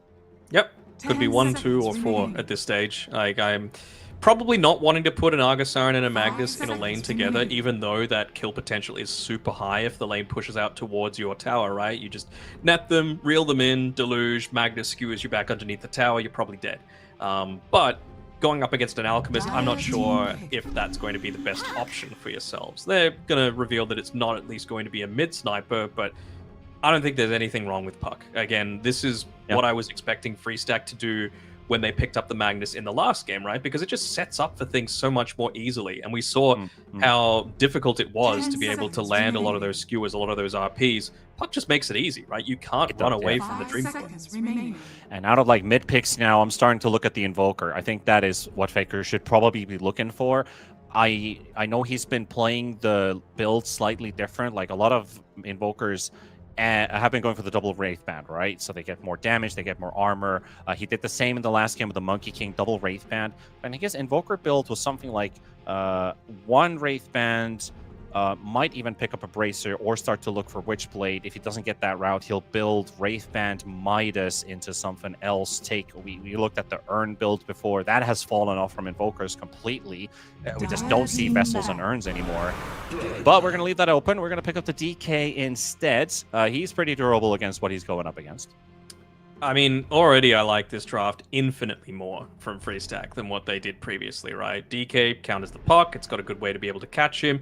Even if you do get, you know, let's say skewered back onto the back lines, you're pretty tanky yourself. You're going to have a Snapfire cookie. You're going to have a Snowball to be able to save you. You've got team fight. You've got AoE damage. You've got a good mix of magic and physical damage. It really feels like they are covering a lot of their bases. And I mean, with this Alchemist, with the Tusk drinking buddies, you're going to have a good amount of damage once you pop that ultimate, right? The Chemical Rage is really going to start to shred people if you catch them, and you've got plenty of stuns to be able to catch people. So I do like this draft quite heavily. I'm interested to see how Legacy choose to tie it together. You know, is it going to be a 4 sniper, or is it going to be that Lumiere 1 sniper? I've seen some teams pull off really weird drafting styles just to get themselves a killer 24. I mean, you could consider Lumiere still picking up a Husker, for example, in a game like this. They could swap the puck into another lane. I know SA is a team that... SA is a region that sometimes picks an offlane puck. I know it sounds weird. I know it sounds crazy. He's not a great laner. He needs so much time to get to his items, but when he does get to those items, it starts to pay off. You're going into the late game versus this DK, pretty much. You take that risk and look for a later timing. But still, I think that Husker still looks appealing to me if they don't want to play a carry sniper. Like you said earlier on in the day, SA doesn't care what other regions are doing. They do what they think is good. And, you know, we saw Position 4 Terrorblade start off from them as well. So, yeah, it's the sort of thing that you just need to be mindful of. Maybe you can't do it now. I was wondering if they might Necro this game, just because, you know, you that would have been great. Like an ultimate DK Alchemist counter. I would have loved Necro. Now, not so much, just because you've got a little bit of that extra magic damage harass coming through from the Luna that you're probably not going to be able to deal with. So what do you do now? Can you go into something like a... Yeah, it's not really a Darkseer game, right? Because the Magnus doesn't want to be a position 4 or a 1. So what do you do against this Luna? Do you Terrorblade? You called it. It's going to be the TB pick coming out from Lumiere, and it's going to be Hiko for the sniper, right? Yeah, there you go. But, like you said, the draft is much more balanced for free stack. It's no longer a 90-10. Would you give a POW ranking for this one?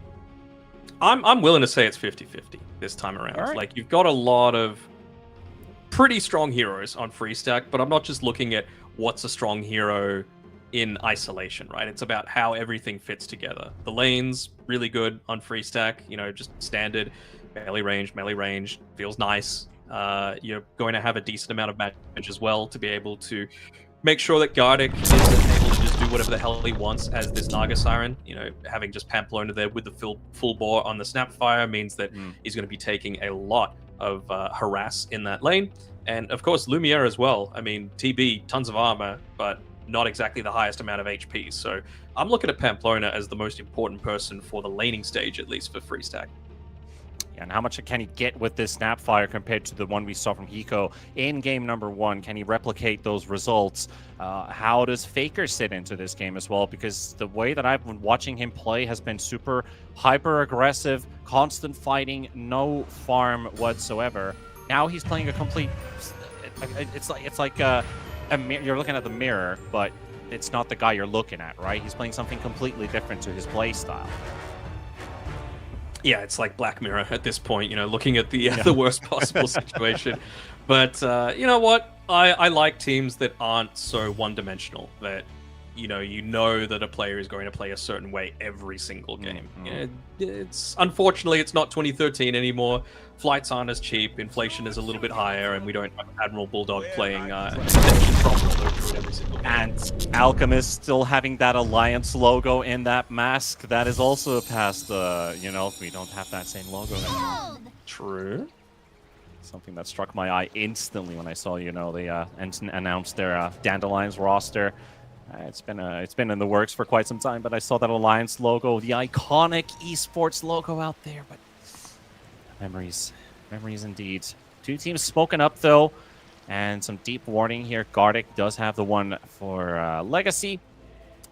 Free stack going for a bit of a scouting run, pretty deep with this this Cliff Ward here on the south side of the map. They should know that this smoke is going on. They've got the defensive cliff ward on free stack, so that's going to see the fact that the Watcher was taken. They should know exactly where they are right now. So Faker is just hanging around the tower. Might enable them to make a bit of an aggressive move themselves, and Lumiere and Adrian actually just battling over the bottom Watcher themselves. So no mid lane ward, huh? For free stack. They've both used them both for stopping a gank defensively and trying to make one happen themselves. I wonder, how affected were they by game 1, where they felt like they needed the... Can you even call it the cheese? Like they just needed first blood to be able to get onto the front foot. I think they should have confidence in this draft. This is a good draft by free stack. It absolutely is. And I guess you got to be happy you don't have any skill shots here on this DK hero. So all you need to do is just not overextend in a moment where you might think the opponents are moving into the mid lane. So with that ward being out, you do rely on, like, say you had a mid Wind Ranger, you played a Rana or something like that, and it's just full-on skill shot. Might play a bit of a bigger role. It's a lot simpler draft to play, for sure. It is. Absolutely is. But hey, what's the lane to watch here? I think Puck DK is going to be... We're not even going to look at this mid matchup. I'm looking at bot lane, to be honest.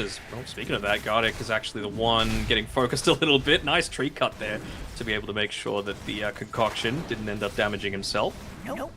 But yeah, it's pretty hard for Gardic this lane, honestly. Like, he's got a lot of damage that's going to be coming in very consistently for himself. Yeah.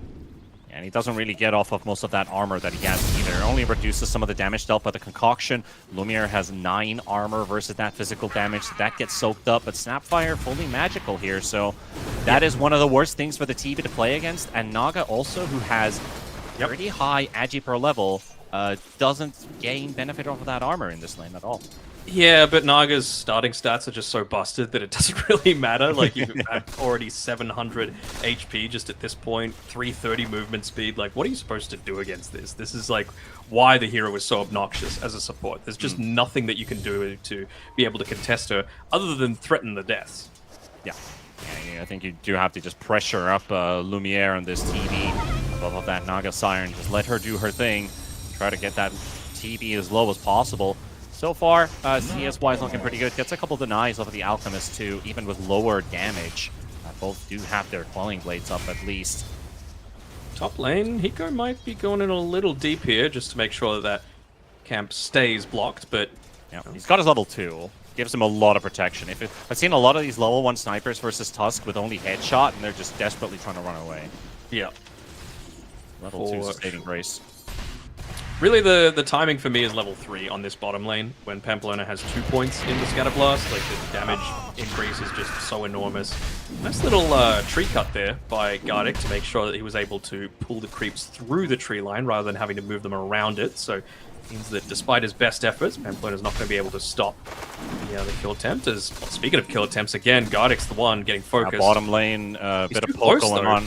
We've been looking at top lane for quite a bit here. There has been some trading going on, but no kill yet. Everyone's going to be all right for now. They did see the Tusk and the Sniper battling it out quite a lot here in the top lane. You throw out shards. The moment that happens, Sniper shrapnels himself.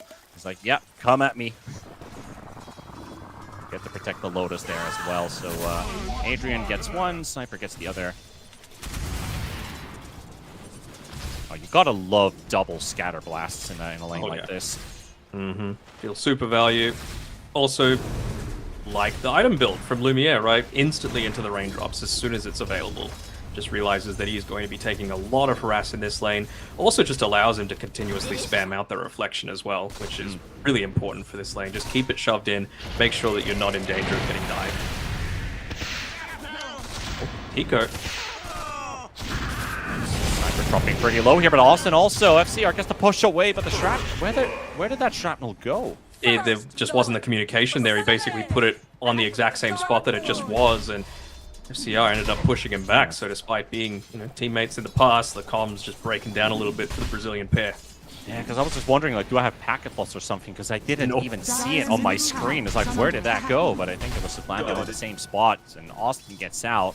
He does have to walk all the way back home. So Arceus has a moment of weakness here.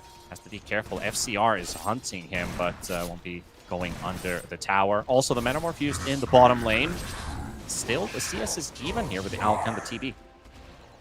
I mean, you just see the difference, right? Already the laning stage is going far better for Freestack at this point. Like, even without that kill being picked up, it was still just mid lane is like a 400, maybe even 500 net worth advantage to the DK, just because what's this puck going to be able to do? You're really heavily focused on a lot of this individual harass, but just can't really do too much against it.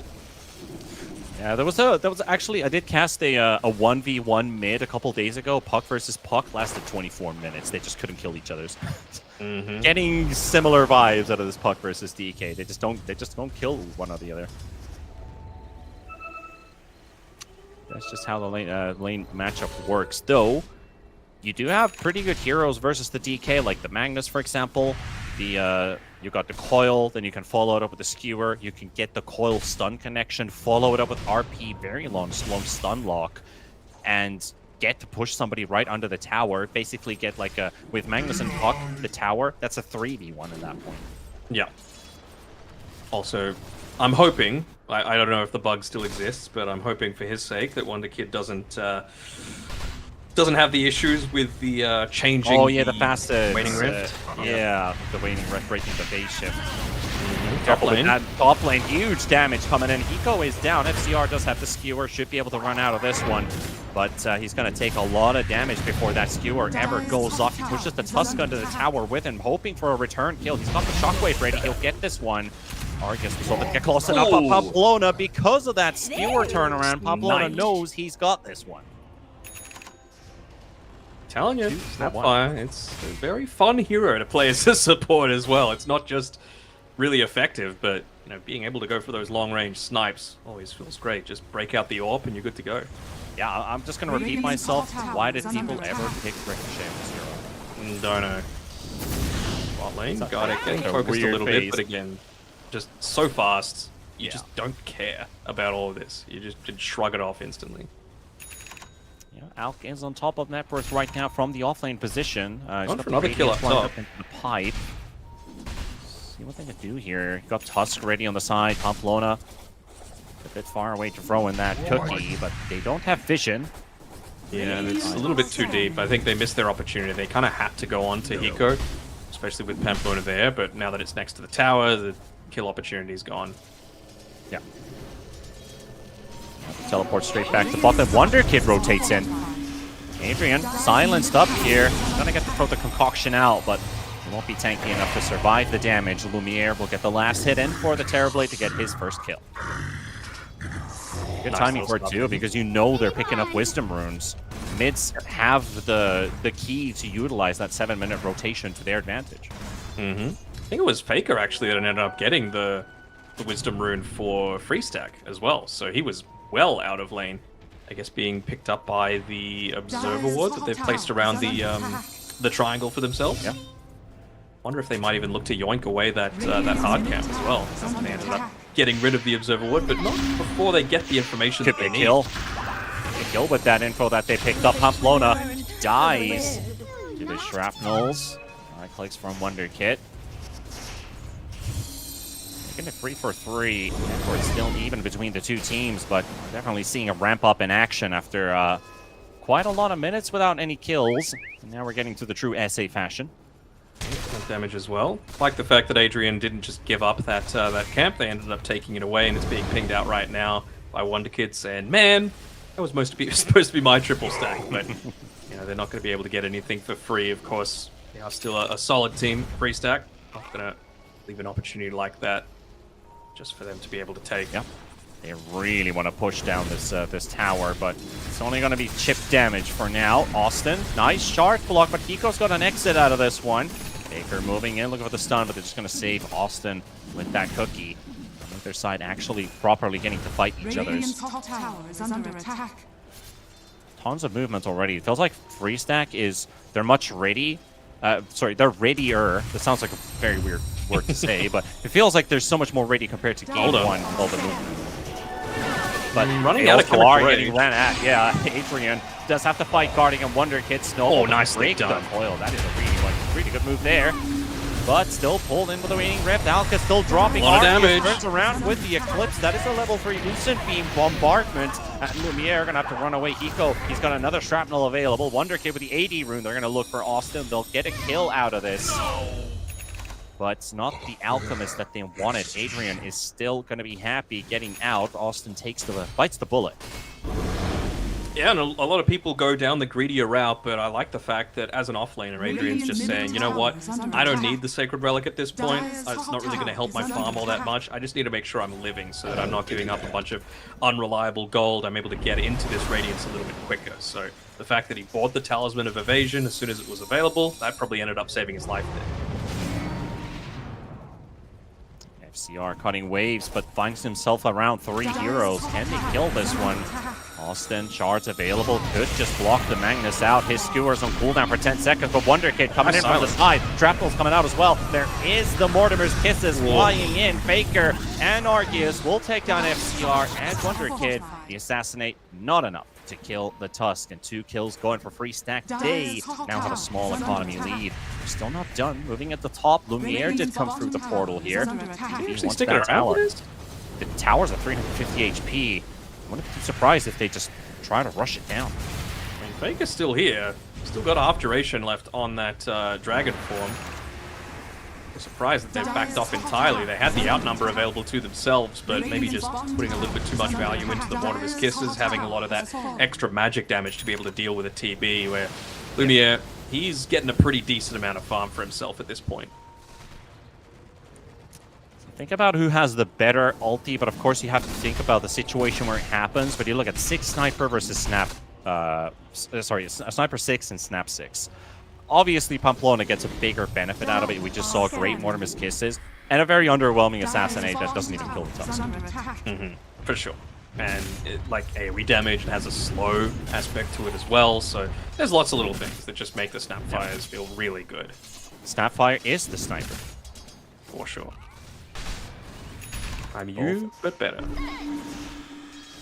That could change in due time. We're going to need a bunch of items on this sniper to make this sniper support viable. That's why it's more preferred as a core. Get those timings faster. You are playing versus a Luna anyway, so late game is something that you're going to have to inevitably face. But how much does Lumiere participate in the early game could tell us a lot in what direction this game is going to. He's already got 2 kills on this TB, making his way to the Manta. The standard TB builds that are coming up. And he's doing great in Netport so far, still ahead of the Luna. He is, and I kind of want to see him start making his way down towards the rest of his team, just because, you know, with TB, the changes to the just how his innate works, right? Like, you need to be near your illusions. Like, they get a damage bonus if you're nearby. If you're not, you get a damage penalty. So it's gone to the days of the old TB where you could just, like, be on the opposite side of the map and have your illusions doing the split pushing. Now that Mag's got his Blink Dagger, I feel like this is the time to be making plays with your Metamorphosis. Yeah. Also got to remind you about the Luna's existence in the game, that in it. The more levels you get, the higher the night vision's going to be for the whole team. And you got a DK Luna lineup. They love to see your opponents first to get the first jump. Kind of like what we saw from Legacy last game as well. Yep. Free Stack have 3 heroes that love stacks. Alchemist with Radiance, Luna, DK with Fire Dragon. So just going to need to do something about that, as they do make a TP rotation towards this mid lane, but the Dragon Breath didn't actually land onto Lumiere, so still has plenty of damage pumping into this tier 1. Yeah. FCR does find Pamplona there with a blink. The smoke does connect on a support. That's a kill that they will take, and I think that, yeah, but I was about to say it opens up the T1 tower. It does. It's already gone. Lumiere finished it off. Now Faker and Austin are pushed back. Nice stun by the Centaur creep there. But I think this is really important, right? I mentioned how valuable stacks are, so if you could do anything to be able to take away these quote-unquote safe areas for you to be playing around, that's a really vital tool. Gardick's going to go for a Wisdom Rune steal here. He's still got the Song of the Siren available. Arceus, though, use the time, maybe? Yep, that he tried to. It was a little too slow. Might even kill the Luna, but okay, not actually. There's nobody coming in it's already. worth Steals the trying. Wisdom, and he'll be... Well, I don't think he even needs to try to teleport out. He knows he's dead, but that is mission accomplished. You know where 3 people are. You got the rune. Easy clap. Though I do have to point out one thing about the free stack draft. You mentioned hungry farmers.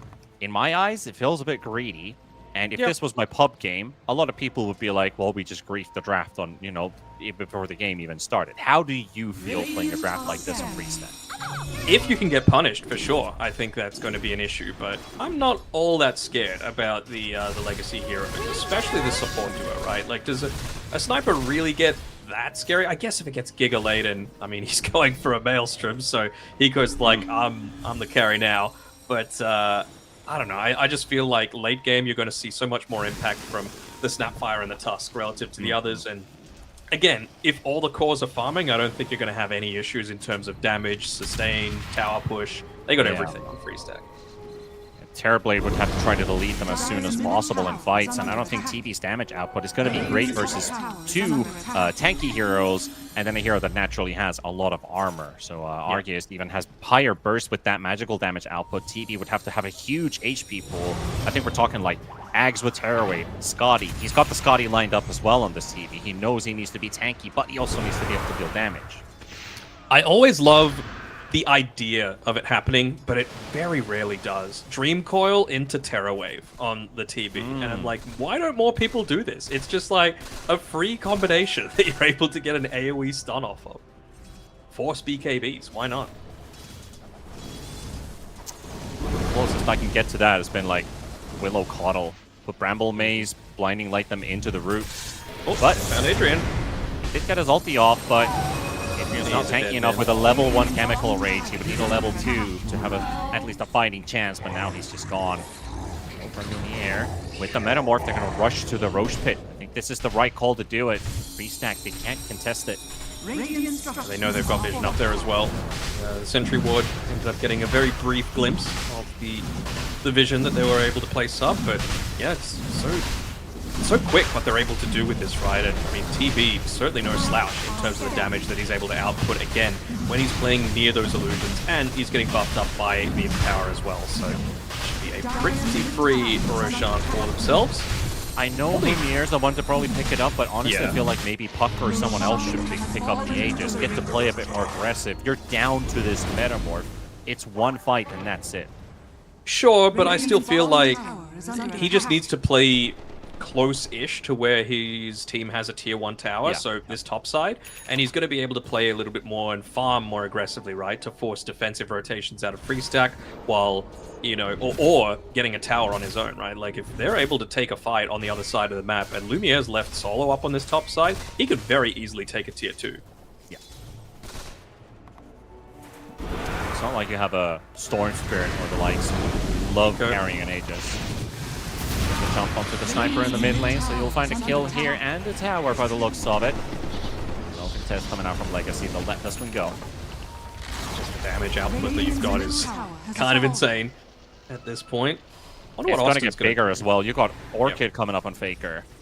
Oh, that's actually such a vital tool to have, right? Like, Puck, it's the main target that you're looking to be trying to initiate onto almost every single time. I guess Gardic is pretty decent value as well, right? You just don't want that song reset to be coming up all that frequently, but certainly, like, Orchid into DK stun, into Tusk stun, into Alk stun, into Snapfire stun. Like, you've got a lot to be able to lock down this Puck. It really feels like, especially compared to last game, Wonder Kid has nowhere near the same level of free game. You got so much damage, you don't even have to rely on the soul burn to do the kill for you. All you just need is the silence, and you got it. Just like this one right here. The Magnus caught. Faker will pick this one up. And fighting in mid lane, they got the coil thrown down. They've got themselves a Luna caught, and that's a big one too. I mean, they might have lost Magnus, but easy snipe. That is a pretty, easy snipe there for Hiko at the end. Gets him closer to the Maelstrom. Mag dies, but did finish his Echo Saber while he is dead. Eco. The Faker is actually the one that's a little bit too deep here, although backup's coming. And who's the one in trouble now? Adrian getting stunned as well by the reel-in at the same time from Gardic. Adrian's popped his ulti, but not really getting to dish out any damage. Wonder Kid getting silenced up. They're going to focus the Puck, and that's the one that you were looking for. But the song from Gardic interrupts the whole situation.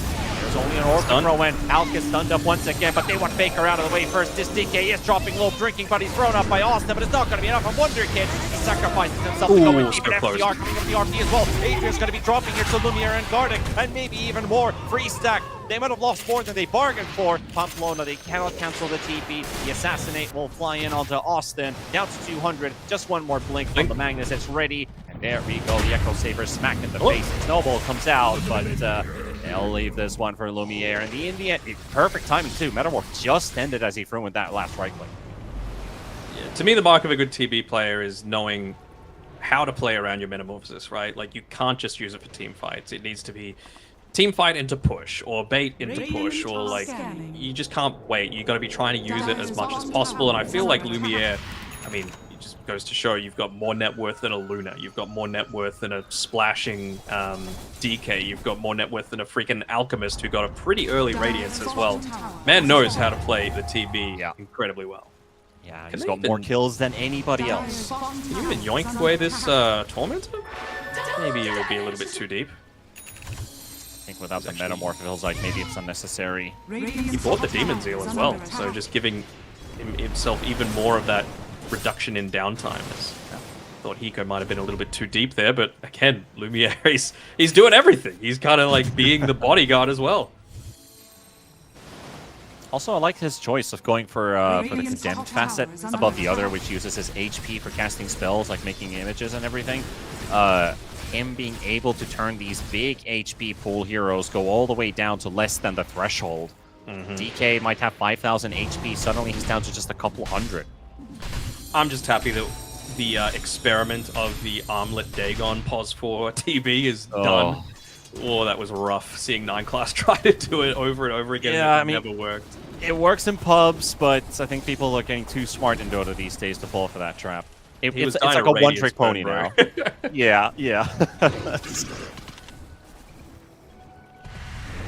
a nice little freebie for Hiko. Helps him play even more aggressively, having a free concussive grenade.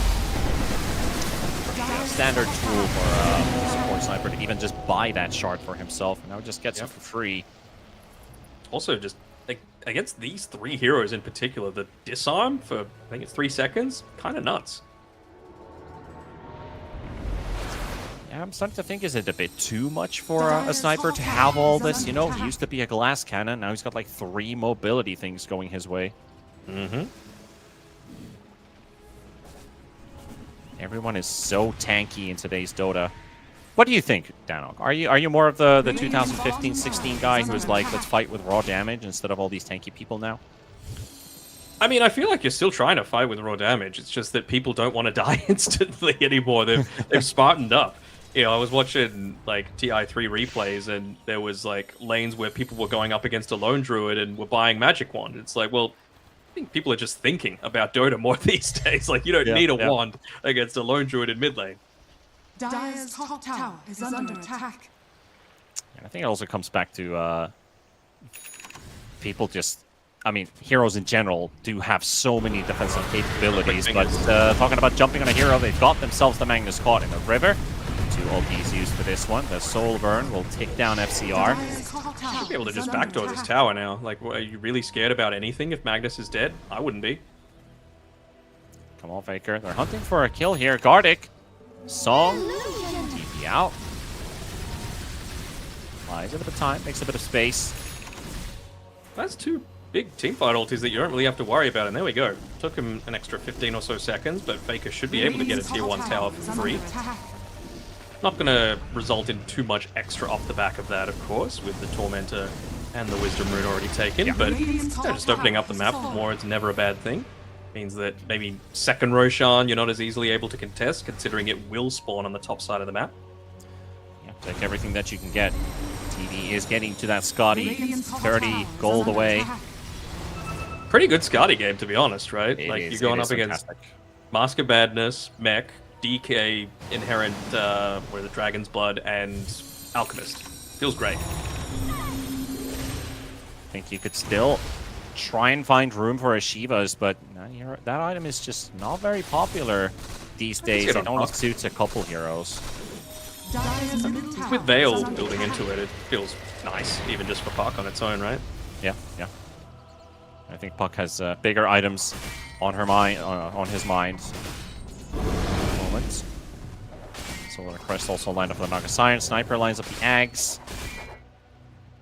What do we have coming up for free stack? You know, there are big items that they can get this game. Alchemist has a bunch of items, and that Hex, I think that's scary. Oh yeah, like, again, it's just about...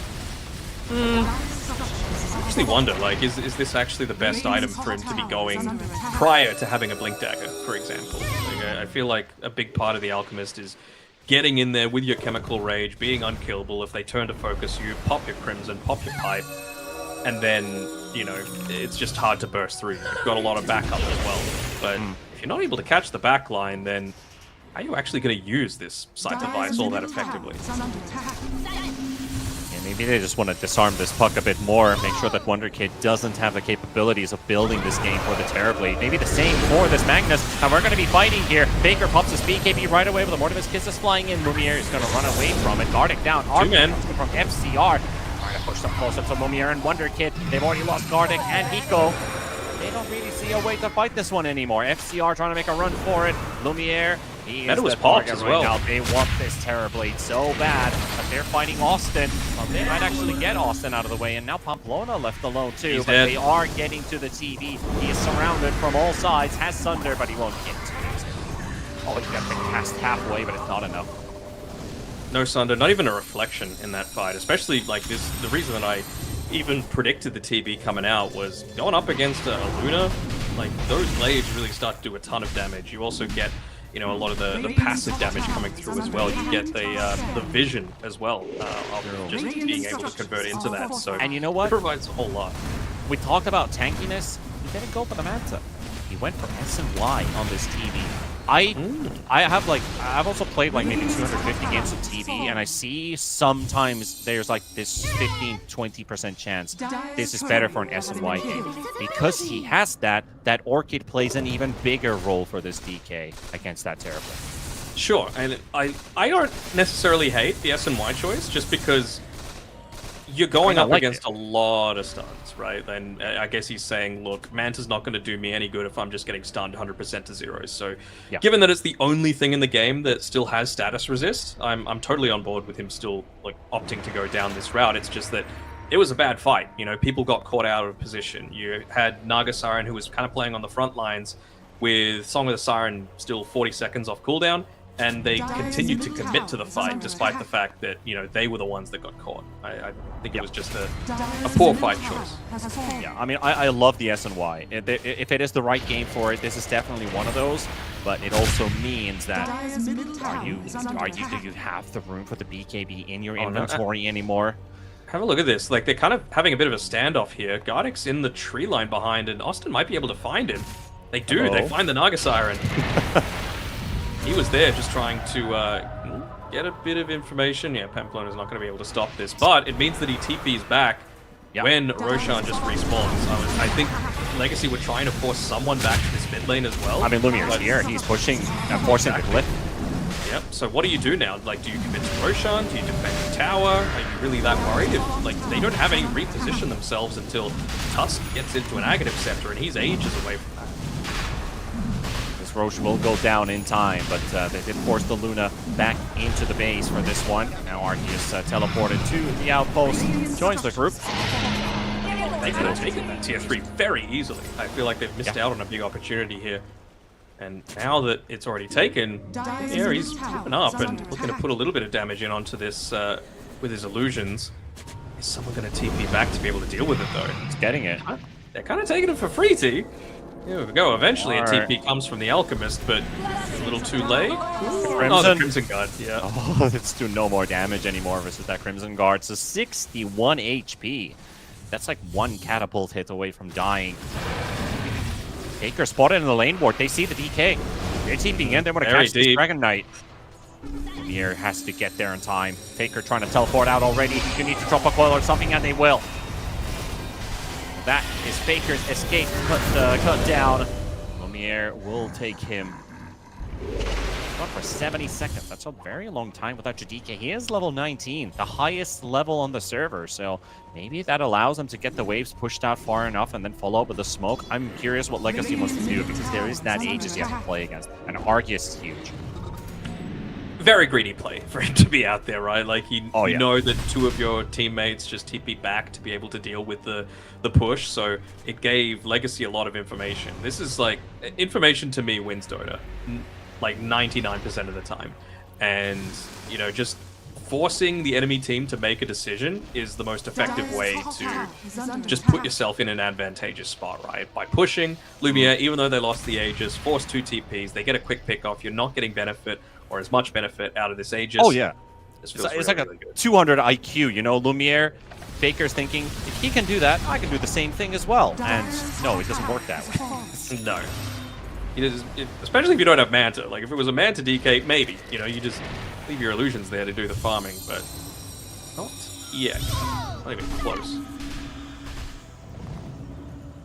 Gotta say that Adrian might just they are need a reaching hero. a few big timings though, aren't they, too? Like, Yeah, close to the Bloodthorn, I think, on the DK, close to his level 20. Luna's almost got level 20. She's got the Kanda finished up now, so that plus the Moonglave's fired around, that is going to be a huge damage spike coming up for Freestack. It does. And I like what Freestack, they have the freedom because they have so many damage dealers. It doesn't hurt them that much to send somebody back into base to defend against the TV illusions, to get a push going all around the map. Even if they don't have their illusions of their own, they can just always send a damage dealer to do that for them. And maybe it has to be Adrian, because that Crimson Guard, we just saw how effective it is versus these TV illusions to protect their objectives. Now, with the smoke, hoping to find somebody in the bottom lane. They're doing a good job with these illusions, though, right? Not just Lumiere, but also Gardic, just sending his illusions mid, using the deluge from afar, cutting the waves, making sure that they're not actually able to put any pressure onto a lot of these towers. I think Gardic saw the Radiance burn, though, on the creep, so he knows that they're kind of hanging around, and they're just going to reveal themselves. They've only got a minute, 45 seconds left on this Aegis, so I think they want to try and make the most out of this timing while they got it. Also, talking about this Naga Siren and Guardian in particular, how irked are you about the damage numbers on Deluge? Yes. Why is it 338? 10%. Level 10 is why. But it feels a little annoying, right? Like, just be a round number. Dire's top tower is under attack. Argios getting to push the bot tier 2, while Lumiere is already sieging another side lane inside the base of Freestack. They want to use this Aegis for the high ground push. FCR already reached this one. The Manta comes out, but it pushes the right Luna in. The coil's there, but this guy deals so much damage. FCR with the help of Wonder Kid's gonna have to back out a bit. Now they're gonna catch the Naga Siren. Gardic gonna get silenced up, and he is gone. Another ult from Lumiere's Pamplona. ratting. They're gonna try and rush these buildings. Lumiere, yeah, he's ranting at the same time. He's already gone through the tier 3 tower. Gardic coming with the buyback. They want to try and fight this one. Smoked up. FCR still has the RP. They're all still stacked up running here, but they need to get the Aegis out of the way. The melee racks will fall. The range is gone too. Lumiere finishes a lane of racks by himself versus the entire team of Freestack. And FCR They'll get a tier 3 as well. And oh my god. So a TV stronger than 5 with 3 damage dealers? Hello. Yeah. If no one deals with him, again, he was not putting his body up there unless they were full on committing to the team fight, but staying just close enough that he was still giving that Dark Unity innate ability buff, damage buff to his illusions. Very, very nicely done. And again, it feels like while you're at a disadvantage, you're getting an even trade. RP is thrown out as well. They do get to save Adrian, but he's getting reeled in. Austin goes down for the damage from Wonder Kid on FCR. Committing? What? Committing to this fight as well. Puck goes in, silenced up, stunned, dead. And that just takes way away too the team deep. fight from Legacy right away. Puck, yeah. Just too aggressive. Doesn't get the chance to even cast the Yules.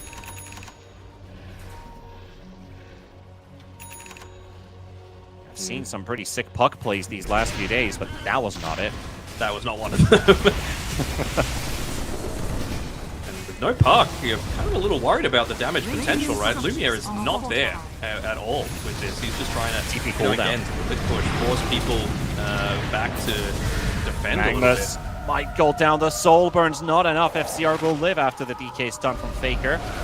Gardic got Reeland. They're going to push the DK closer, but he's got a lot of status resistance, and Reeland doesn't do anything there. Watching Austin here, he's just trying to get vision on Lumiere. He's found him. He has. Trying to zeal away, but Austin might be going to have to find him with the illusions as well. They're coming in outside of the base. They do catch the Luna. The Eclipse does nothing here. FCR, the Harpoons are going to get Darkness even closer. And the Luna, it might just die. No Satanic target to hit either. Pico's got this one, and now they've got the Puck alive. This is an opening for Legacy. They'll take down Adrian as well. They're on full chase right now. Pamplona spotted on the high ground FCR. The skewer doesn't come out in time, but they will find Austin. The foil, it shows somebody is there. It is the Tusk. And another one for the books. Hiko's looking real scary, T. I mean, have a look at that net worth. He's ahead of the Puck, he's ahead of the Magnus, he's about to be ahead of the DK and the items. Glipnir, Grovebow, Dragonlance, and a Monkey King bar as well for this position 4 sniper. He's no joke. And They they're gonna gotta test take, the buybacks they gotta as well. take Hiko Dire's seriously. middle barracks are under attack. You No do buyback have for the Luna. glyph. You have a glyph, but yeah, no buyback on Luna. They're gonna recognize that soon enough. T2 is still up and bottom. Dire's The middle only thing that they barracks can get here is just the lane. has fallen. Creeps are in front of the tier 2 though, so they should be able to get that tower out of the way. Maybe a Tormentor as well. I mean, you still don't have the Aghanim Shard for the Naga Siren, but Oh, straight to high ground it is. might just be looking to try and get the glyph out of them. There we go. There we go. Alright, they could Tormentor on their way out, but on their found way one. out, they find Pamplona, brought him in, snap gone. 50 seconds without your Mortimer's Kisses, no cookie either. Mega creeps looming in the air. Faker TP's in, tries to look for an opening, gets the stun, miss. but it dodge miss. Well, the blink dodge out there. Lumiere will have Faker slowed down in the low Nico. ground. No target to Bloodthorn. He has the sniper in.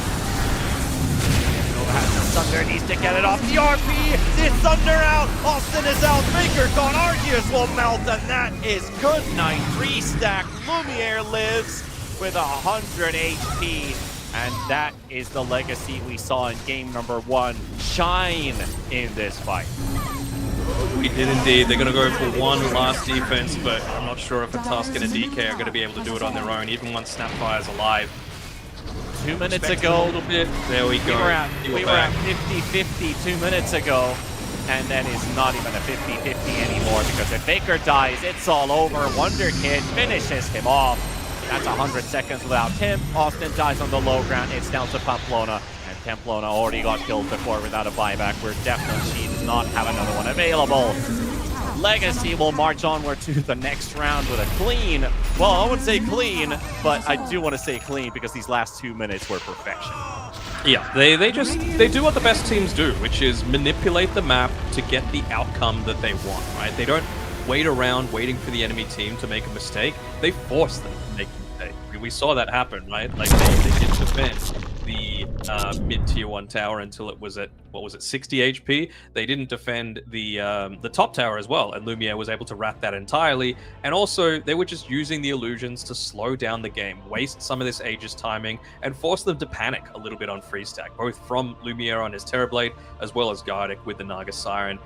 You gotta say, though, Hiko was pretty beastly at the end of that fight, right? Yeah. Like he did the most damage in that last fight. He did 5,000 damage on the sniper. Ended up the game where on the damage counts. Yeah, number 1, 33,000 on the Pos 4 sniper. Well, I mean, I guess that's pretty deserved right at that point, because you could say that him combined with Gardic's Naga in the end, reeling in while Sniper throwing in free hits, just kind of won them the game in the end there. All these small pieces here and there all comes together with Freestack trying to escape. They're trying to get to the Terrorblade. They get caught inside their base, getting split all over the place. And it's like, Freestack's like, okay, do we cut the chase? Do we go back to help our buddies? Someone just died. Someone else is dying elsewhere. Oh no, we're losing everything right now. And it just comes crumbling down like a deck of cards, or like a, what one of those card houses, right? I don't remember the word for it, but you get the idea in your head right now. That's how it felt watching these last 2-3 minutes off of Freestack. But yeah, Legacy, they're definitely showing that experience with that roster, because they didn't feel like they were nervous at any moment. No, I still do want to give credit to Freestack.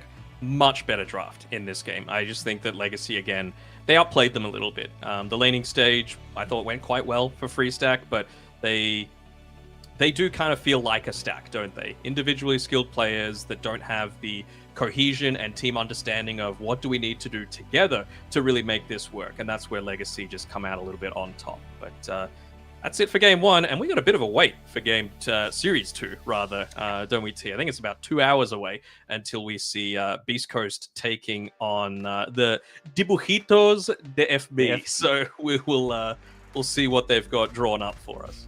Yeah, T-Panda's also going to go study some English while that happens. So 2 hours, we'll be back for the next series here on the stream. We'll see you guys then.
sexy little robo girl. When I kiss her heated lips, she purrs like a kitten and drugs her lips. Says your wish is my command, telling me to love her like a real man. With the high-speed motors in overdrive, I've never felt a lover who's more alive. And my head gets spinning like a tilt-a-whirl with my kinky little robo girl.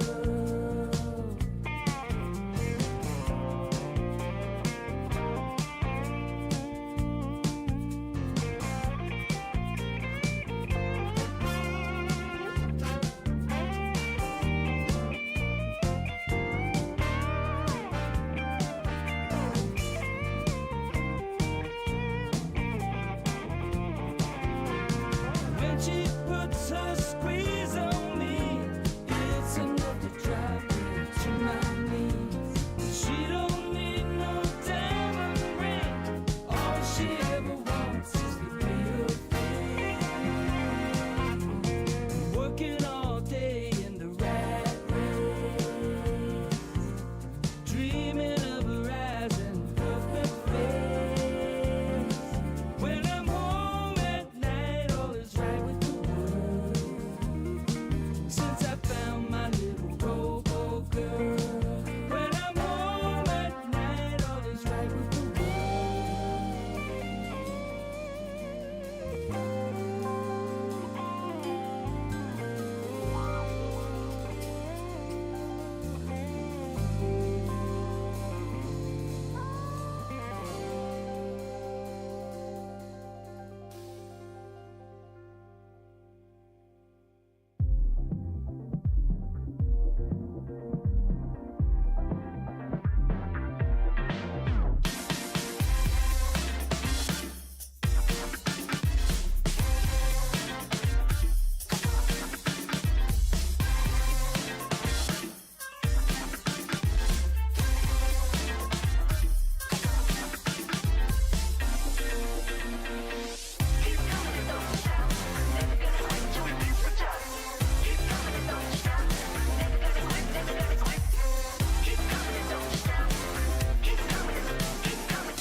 Welcome to my private garden. It's my own menagerie. If you're looking for a party, I own everything you see. Heavy is the head that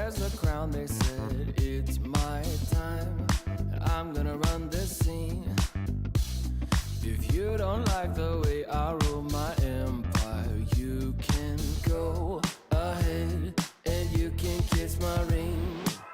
All eyes on me, yeah. When I enter the scene, quit it. All eyes on me. All hail to the king, get it? If I say so, then it is so. If I say no, you better get low. On bended knee, yeah. All hail to the king, get it? Make way for the king, yeah. All hail to the king, get it? If I say so, then it is so. If I say no, you better get low. On bended knee, yeah. All hail to the king, get it? There's only room for one hustler, sitting way up on that throne.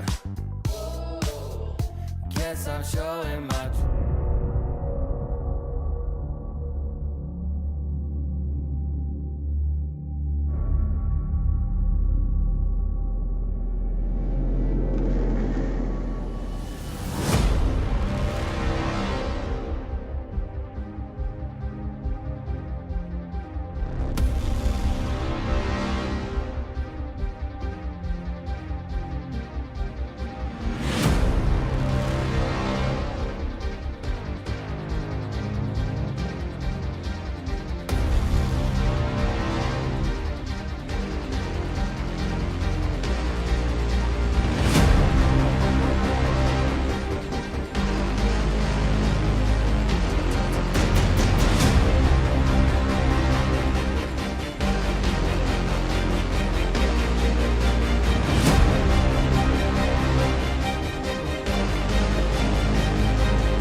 All right, folks, welcome back. We have returned from our little break in between and returning with the Dream League South American qualifiers. This time up is Beast Coast. And as you nicely put it out, Danog, it is the Dibujitos de FB coming up next on this stream. But a quick update as well. Heroic took a 2-0 on Cuyes, and before on this stream, Legacy took a 2-0 for Free Stack. So those will be facing off against each other in the semifinal round. But now 2 different series, 4 different teams. And I hate to say it, but this is going to be a challenge for Dibujitos. Oh, you'd have to think so, right? Like, they're not completely absent of any, big experience. Obviously, Stinger, he's, no stranger to the scene. He's spent a lot of time with that Beast Coast roster, so there's a little bit of, spice there coming through. Frank, unfortunately, he has the distinction of being part of that completely winless Thunder Predator roster that went to TI 10, I want to say. This Beast Coast roster, they're not unbeatable, right? Like, I'd say Heroic are pretty much locks for one of the spots, but Beast Coast, they've been losing a decent amount recently, right? They lost to Waska in a recent qualifier, I think, for a PGL event, and they lost to Apex Genesis in a different qualifier, which was the Americas region, so not exactly the hottest vein of form that they've had recently. Oh, yeah, absolutely. It's... It is a bit of a comeback season for Beast Coast, right? You start the new 24-25 DPC, 24-25 year of rest in peace DPC, with a new fresh phase, with a new fresh set of ideas, and of course setting your set as the goal of next year's TI. But it's so far away from now. You have time to make all these changes, get adapted with the well, I wouldn't say upcoming patch, but like up to speed with your players, with the teams you're going up against. So they cannot take any opponents for granted, right? I think that's what you're also trying to say here, is that Dibujitos, with Osito especially, he was a mid player I got really interested in during the course of this year. There was Siren M, there was Osito. These 2 players from the SA region I've been watching quite a lot. I've been pretty impressed with what they can do, considering their experience in the pro field is very miniature, very low. Not a lot of great teams they've got to play against, but in the games that they've played, they've done pretty well. So I'm actually, again, looking forward to this mid matchup, Lumpy versus Osito. How does that one go? Because Osito, he can win matchups where he has the hero that shouldn't win that matchup. And when he does have the hero that even just breaks even, he can absolutely go bonkers in terms of what he's able to do in terms of impacting. Just having a look at some of his past KDAs, like 27, 4, and 10 on a Storm Spirit just one day ago. Deathless on a Sniper, 1 death on another Storm Spirit game. So man's got a lot of talent, and I would have to assume that that's probably where Beast Coast are going to look to prioritize a few of their picks, few of their bans, making sure that you're not giving Osito the space to be able to have a good game. On the other side, Dibujitos, I would be surprised if they didn't just get rid of the Kunkka. I think it's Lumpy's most comfortable hero by far. And then I like Vitaly ever since he was on that Hikori roster. Me too. They were able to do a lot of stuff, but it does feel like he's got a very small-ish hero pool, I would say, in terms of ones that he can actually take over a game on. His Mars is up there. He really likes playing the Underlord, but not really seeing too much Underlord be played, period, outside of like Gaming Gladiators, right? Of course, Ace is very, very capable of playing it, but we're not going to see like a Visage come out from him. We're not going to see, maybe we see the offlane Kunkka, but we saw Alchemist in that previous game. Didn't work out for Free Stack, but it's still the sort of thing that the sort of heroes that like Ramses was playing for Tundra at the most recent TI. We're probably not going to see that same level of variance coming from Vitaly. Yeah, I think like his heroes, like the Tidehunter, he's really good with. Not played a lot, very mediocre offlaner. Brewmaster, there was a meta not too long ago when Brew was absolute S tier. Now I feel like he's maybe fallen into B tier in terms of popularity. Still a strong hero, and he has a 72% win rate. Whopping numbers on that hero. He's had some great games with that too. And of course, adding up the fact that it is SA, he can still pick those heroes no matter what the matchup is going to be. Vitaly usually is very consistent when it comes to his lane. But I want to touch upon Moose, right? Because you mentioned he has a soft place in your heart. I've also been a big fan of Moose when he played with the Ukrainian roster in the NADPC a year ago. That was with Bait, the Dendy boys, when he was there captaining. Like Stonebank and all that. Frank and boys, yeah, and then he went to a different roster. I think that was the what was it called again? The other one that he played with. One of those up and coming NA rosters, but not quite at the level of the top teams. You'd say like he was in the team that was best of the rest, and he had a big impact in that. So I'm happy him coming back to SA, being with Beast Coast. I think we're both Moose fans, to be honest. Mm-hmm. Thought didn't he have like a. Did he go? Was it Dog Champ that he had a stint on as well in the it was NA region? Five Red Force Staff, and then Dog Champ. Yes, that was the stint. Big fan of Dog Champ. I miss the team hero bundles that came out a whole lot more frequently, right? I know Dog Champ in particular, they really put a lot of effort into theirs, and they made a decent amount of money from them. So hopefully that's one of the ways, if we're not going to have the DPC, at least if you've got these teams having qualifiers and they're willing to put the work in, why not, right? Like, it just feels like the sort of thing that if you've got a good idea and you can make a voice line out of it or something, then why not do it? But particularly talking about these matchups here, while we're still waiting for the actual coin toss to kick off and then get to the draft itself. What do you think about like lane matchups here? You got Pike and Moose, Battalion El Micho, and on the other side you have Wits and Stinger and Frank and Demon. So what do you think about these lane partners? Who do you think has the strongest lane, the safe lane or the off lane for either team in this particular matchup? I'd say Pike and Moose are probably the strongest pairing that you've got here, just because they have that that connection that they've developed over a little bit of time. Like I said before, I feel like Vitali's smaller hero pool might limit him a little bit. They've been picking Tiny a lot as well. El Micho really likes playing it, but I don't think they've won a single time on 7.37 patch. So it's something that they're going to need to try and vary up a little bit. We saw how dominant a Snapfire could be in that previous series. So yeah, just go down that route, go down the Tusk, go down the Willow. Phoenix, I think, is still being super underpicked at this point. True. What's up with the Phoenixes? Because like we were theory crafting with a couple buddies that mid Phoenix is great. Offlane Phoenix has been tried a couple times in pro games, hasn't really won games, but it's still good. It's still really good. But is it because like Snapfire is now so popular that Phoenix also just, it's not even a niche pick? I guess, but like, I don't know. I just feel like you can do so much with so little with Phoenix, right? You really don't need items. You can get like Tranquil's Wand and you get like Aghanim Shard and then you're good to go. You know, you might build into a Shiva's. We've seen people that are a little bit more greedy go into like the Scythe of Vice as well if they do feel like that's the pathway for themselves to go. I don't know. I just feel like it's one of these heroes that's pretty much good at all stages of the game. You just need to get past like I call it the roller coaster of strength and weakness in the laning stage, right? When you've got Fiery Spirits up, very strong. When it's down, very weak. So it's just finding that right balance. Yeah, I think there might be some truth to it that Phoenix could start rising in popularity. You think about the current fours that have the luxury of building these more expensive items start to maybe look more like a core than an actual support, because, you know, the core items, they usually end up costing more than the support ones. Sniper, for example, we just saw MKB, Gleipnir type of stuff coming out from him. And then Phoenix, you know, he generally farms pretty fast. He has really good facets for that too. I wouldn't be too surprised if people figured out that Phoenix is still the way to go.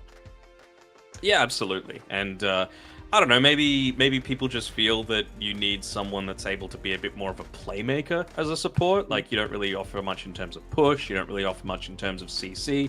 But I mean, the blind is good, the percent damage is good, the attack speed slow is good. Supernova just feels, again, really strong as an ultimate. It's like a pseudo taunt, basically. So that's, yeah, I think it's a really useful tool to have. It's certainly not like first pick potential, but I think it's really being slept on a whole lot.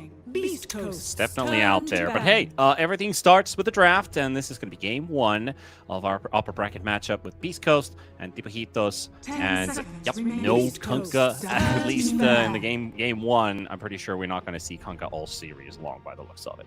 Yeah, I mean, especially if Dipahitos have anything to say about it, right? It's one of those crossovers that you've got where both Vitali and Lumpy are very, very confident with being able to pick it up for themselves. And I super value flex in any sort of draft. So something like a Sand King, very valuable. Something like a Nature's Prophet, even more flex potential. So I'm happy to see those ones go. No Tusk picked, no Naga picked, no... Yeah, I don't think Doom's really that big of an issue right now. All the other ones, like Wind Ranger, Luna, Shadow Demon, there you go. Yeah, the support pool in general. Like there's quite a lot of good ones out there. This might make some room for that Marcy to finally show up. Has been, True. If not first phase, has come up pretty early into the second phase, like second phase, or East Coast picks it a lot too. yeah, and it just feel like both teams actually do like that hero. So I think that could be another contested one we're looking at here. We're getting rid of the sniper. One more ban here for Dipohitos after the Lone Druid and Kunkka has been removed. Lone Druid is, by the way, also pretty busted. Pop game wise, at least, it feels like if you get to a point of him having those 3 fully completed items, like, can you kill this guy anymore? I don't know. I feel like you just need to abuse him early. Just don't let him snowball into those later stages. That's the way to be able to address the Lone Druid. And, you know, physical damage a lot of the time is another way to do it, right? Like if you're going that facet where you can have like 3 items on the Lone Druid, but they're super buffed, then you're not going to go the whole... I think it was Gunner that popularized it. Like once it gets to that 25-minute mark, you just buy 5 braces for your Lone Druid, and then you're pretty much unkillable. But yeah, just get to that stage where you're able to punish it pretty effectively. Naga Siren, very good opening pick. Again, gives you a little bit of flex. You don't know 100% where it's laning. It's just a really, really strong hero overall. So like this opener. Followed by Beast Coast. That's an early Luna, if something. Not exactly your first phase material for a lot of teams, but Beast Coast, I guess they want to send a message with this too. It's like, we're comfortable first phasing this. Try and counter me now. Well, yeah, and it also kind of forces Dibujitos to now ban both Tusk and Marcy if I'm in their books, right? Like, how are you going to address this Luna in terms of being buffed up by whether it's the sidekick, whether it's the drinking buddies? That's something that really needs to be removed. Or... Well, actually, you can't actually keep both in the pool, right? Because then you would get one, and then all they need to do is ban the Wind Ranger. And then you're like, well, okay, we don't really care. So it's kind of put them into a hole here where they need to address both of them. Yeah, it's like kind of like, how do you get the advantage back in the hands of Dipohitos when this Luna comes out this early? Because you also want to control your draft. You want to prevent your opponent from getting the good matchup right away at the start of the draft. But it is an easy trap for a lot of drafters to fall into, is forget what they want when you're thinking about what you want yourself. And thinking outside the box, the Treant Protector, which can also be a bit of an issue. We did see that already work out in the early laning phase with Luna and the Treant, where you don't need to get to that Mask of Madness in a panic, because Treant's going to heal you up. But that's another healer. It's the Omni Knight coming out. Okay. It's fine. I'm just a little... I guess you don't have to run the Naga Siren into it, but you might just look to stay fully at range against the Luna, right? Like, yeah, Snapfire's been banned out, so maybe Luna's going to have a bit of an easier time. Shadow Demon's already gone, so you're not going to have like illusions being made of the Luna. I have to wonder if maybe... What if you did like a Naga 4 and a Darkseer, for example? It's one of those classic Luna counters. Batrider's kind of okay. It is, again, one of these SA specials, and I really value Batrider when it's played as a 4 in particular, just because, A, you're able to dive underneath the tower, especially if you pair it together with a POS 3 that's able to shove the lane, just because you don't actually need to worry about tower aggro. You just dive the carry, make their life difficult. Plus, once it gets later on, you open up the map so heavily that you need to rotate multiple heroes to be able to deal with him. Otherwise, he gets a ton of farm and can do a lot with that farm just off the back of like a 4-staff and a Blink Dagger. Or like your lane equilibrium just gets completely screwed and a lot of your moves become a whole lot more obvious. But I mentioned that Vitaly, we're probably not going to see him play in the Visage. It's certainly not the case for Frank. He's very happy to pick this one up. Also, just going back to like the Omni Knight and the Batrider, what I've seen happen so many times, Omni Knight, he lacks the mobility. He doesn't build items that gives him mobility, except maybe face boots, but that's really not your support thing to look for. Batrider Lasso beats Omni Knight so many times because he doesn't have the range to cast Repel on his ally he's supposed to save. So as long as they're close to the Omni Knight, Batrider can't make a move. But in most scenarios, a classic Blink Batrider coming out of smoke catches somebody. Omni is desperately trying to run to the occasion, but he's going to fail doing so. So I like that Batrider pickup there. Though, when you mentioned Frank Visage, I think the last... I'm just going to be blunt here. The last time I think I cast a Frank Visage game, he died 10 times. And it was brutal. It was rough, but... It's a notoriously weak lane. Like, I'm not going to sugarcoat it, right? Yeah. So you got to make sure you Yeah. get out of the laning stage in a really, really good spot. So it could be Is hit or miss. Batrider the one to do it? I'm not so sure, right? And maybe... You're probably not going to be making early rotations with Naga. You could. I think I could certainly see that working if they have like 10 a seconds position one that they remaining. want to pick up for Dibukitos to be able to just be alone in 5 lane, even seconds just for a little remaining. bit. That might be able to rotate back towards the jungle. Could be a hit or miss. That is a classic offlane duo, though. Centaur paired up with anything alongside like Dark Willow, Snapfire, Hoodwink. Those are your go-tos. This is a good lane to look at. Nothing, no downsides of it really. And now, Tibuhitos, where are we putting these heroes in? Are we putting a support Batrider? Are we looking at mid bat? Do they keep that flex? I don't think Dire mid that. team Not back. not this patch. Like you don't know what you're pairing together with it right now. It's probably just going to be a one leaner going up against a decent amount of like dodge and all that sort of stuff, but you feel kind of squish with this lineup, right? It's not like they're lacking You ways to be able to do. just go in onto you. And Centaur can just go for the retaliate points. Lina can't poke the Centaur back. Again, Omni Knight not the best rotator from the lanes, but Lina's a hero you'd love to gank. That's one of the heroes you want to kill at level 4, level 5. Push her away from the safety of that tower. At least Centaur is so tanky, he could do it just by himself with 10 presence. Just seconds push that remaining. tower down, force the Lina out without actual combat happening in between. 5 seconds And remaining. I mean, this is a godly Crimson Guard game, you know, going It up is. against a Lina It and a is. Visage, and you're a Turn Centaur, so, you know, insane strength gain. You already have Retaliate, and now you're going to have to deal with, well, I'm retaliating a bunch of damage, and you're not actually doing any damage, so and you've got an Omni Knight as well on top of that to be able to protect from everything. It's a little bit of a worry, for sure. Yeah, 10 and also seconds increases the remaining. strength, right? Mhm. So, is the best Crimson Guard 5 carrier in the seconds game. remaining. The one thing that when we were talking about like what you pair up versus the Dire Luna, team one of the back. strats in 2 damage-dealing cores had been mid sniper, carry Lina in the same draft. They kind of do somewhat the similar thing, but they both outrange the Luna. So if you lose one source of damage, you still have another. Of course, sniper was banned in the first phase by Beast Coast, so now it's just down to the Lina really in the matchup between the two. 10 seconds Yeah, and I remaining. just have to wonder. I like the bans that Beast Coast are getting rid of, right? It's 5 people that are able to seconds remaining. dive onto the backline, initiate these fights, make it a little bit easier for the Visage, because at least until the Batrider gets into a Blink Dagger, it's going to be very difficult for them to just find someone, right? They're probably not going to be out of position on Beast Coast. Lina doesn't want to be the one starting a lot of these fights. Nagasaren, as a 5, I don't think you can give her that responsibility, so yeah, pretty much needs to be the mid. I mean, what's even left? Ember Spirit, but that really doesn't feel that great in this meta. Exactly. Just picture in your mind your Gibohitos. Who goes first into high ground? Who wants to do it? No one. It's Birds, like they don't have a pretty single much. hero that Just the comfortably walks birds. into high ground. Just the birds, yeah. There's no one who was willing to walk into the high ground to give that vision, say if they're expecting Beast Coast to be there. So you're going to need a hero like that. You need a vision provider, but also someone that has presence who can go in there. Visage can do the auras, sure. You need someone to go in. And what is it going to be? Going to bring out the Queen of Pain. Doesn't stop the squish allegations though on this lineup. I guess with when you get the Dagon 1, you do have a good amount of spell lifesteal coming through, so that's good.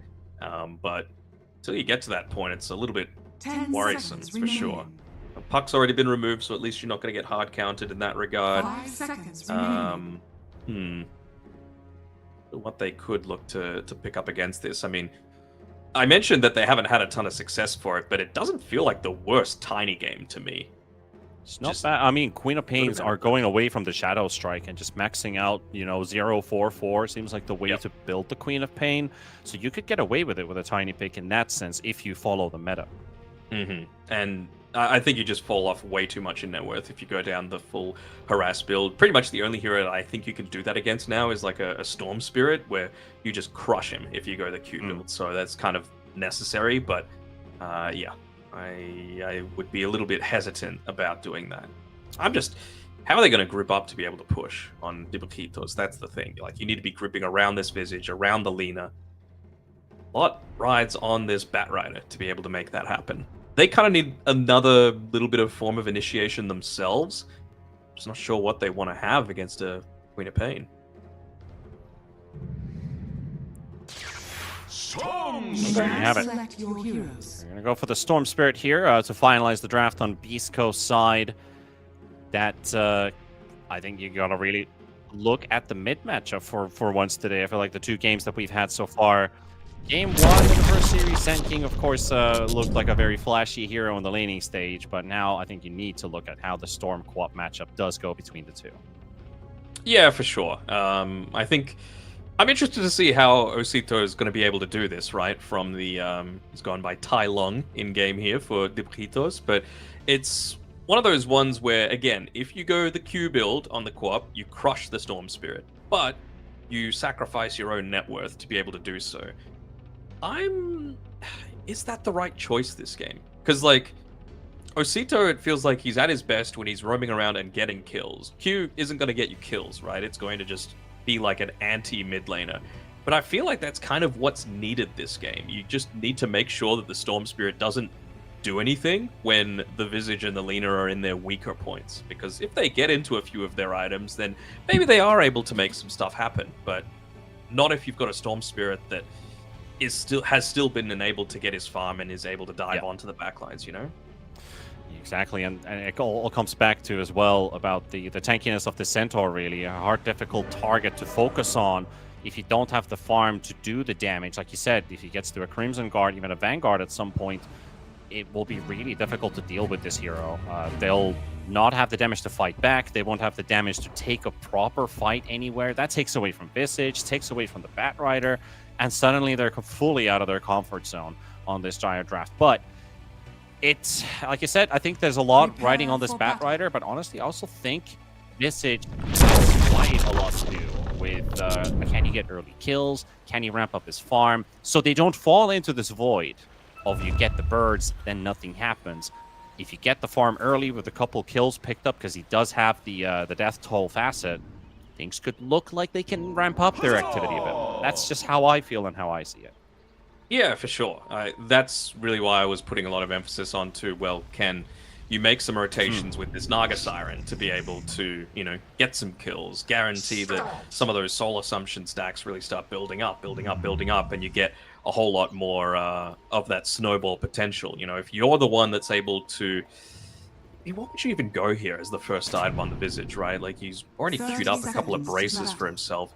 You're not necessarily, like, an amazing aura builder, but you kind of are forced to go into it. So maybe just a pipe to begin with. Pipe or drums, I think. If the game goes well, drums you can get benefit off of. But if there's going to be a passive moment going on, you don't get a lot of kills going, I guess the pipe could be the safe option to look at.